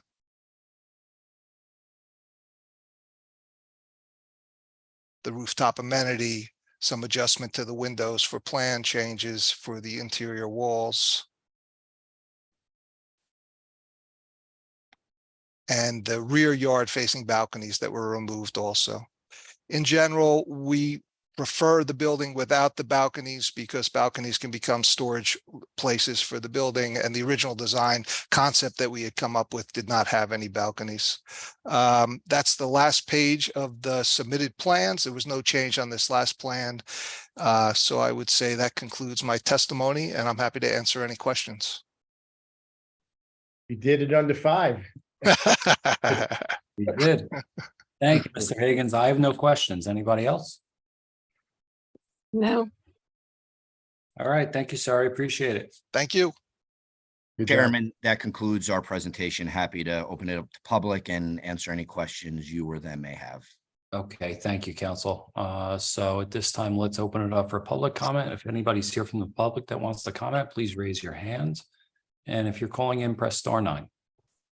Chair, seeing no one from the public wishing to speak, I move to close the public section. second, Okay, motion is made and seconded. Public is closed. Matt, do you want to add anything? Staff prepared a memo dated July 6, 2023. We recommend approval, and in that memo, we recommend some staff conditions, one being that all past conditions remain in full force in effect. And then to address their affordable housing / workforce housing component, we're just adding 2 new conditions into do the affordable housing agreement comply with chapter 188, which is our chapter that addresses affordable housing accommodations. Santo got me nervous. I was gonna say in my opening that we approve and agree to all the conditions, and the old conditions remain in effect, but we're good with the conditions that Matt just put on the record and that are contained in his report. And council, I don't know if I need to say it, but I usually talk about with affordable housing that all the affordable units are constructed of the same materials and there's no difference between those and the market rate units. Is that still in effect? I That's believe absolutely, excuse me, Chairman, that's absolutely correct. Yes, Okay. everything will be the same. Okay, thank you. I appreciate that. All right, I'll entertain a motion then. Chair, I'd like to make a motion to approve case P23-068 as presented to the board this evening, together with staff recommendations and conditions. Second. Okay, we have a motion and a second for approval. Acting Vice Chair Gagnon, Aye. Commissioner Green, Aye. Commissioner Cruz. Commissioner Cruz, I did not hear you. You're muted, David. Aye. Commissioner Stamato, Aye. Commissioner Lipsky, All right, the project, I think it was succinctly and well presented. I vote aye. Commissioner Dr. Desai, Aye. and Chairman Langston. Yeah, it's a minor change, but I do love that there's an extra 2-bedroom affordable unit versus 1-bedroom affordable unit. So I'm gonna vote aye. Motion carries all in favor and motion approved with conditions. Okay, thank you, everybody. So Thank you, board. Thank you, Chairman, for hearing us tonight. I Thank you, appreciate it. council. I'm sorry it took us so long to get. to No, this. no worries. I completely understand it.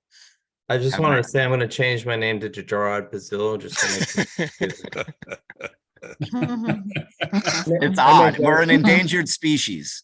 I may go with Michael Higgins. That seems terrific. Yeah, it's common. It's common nowadays, I guess. Architects, attorneys. Yeah, they do it all. Do it all.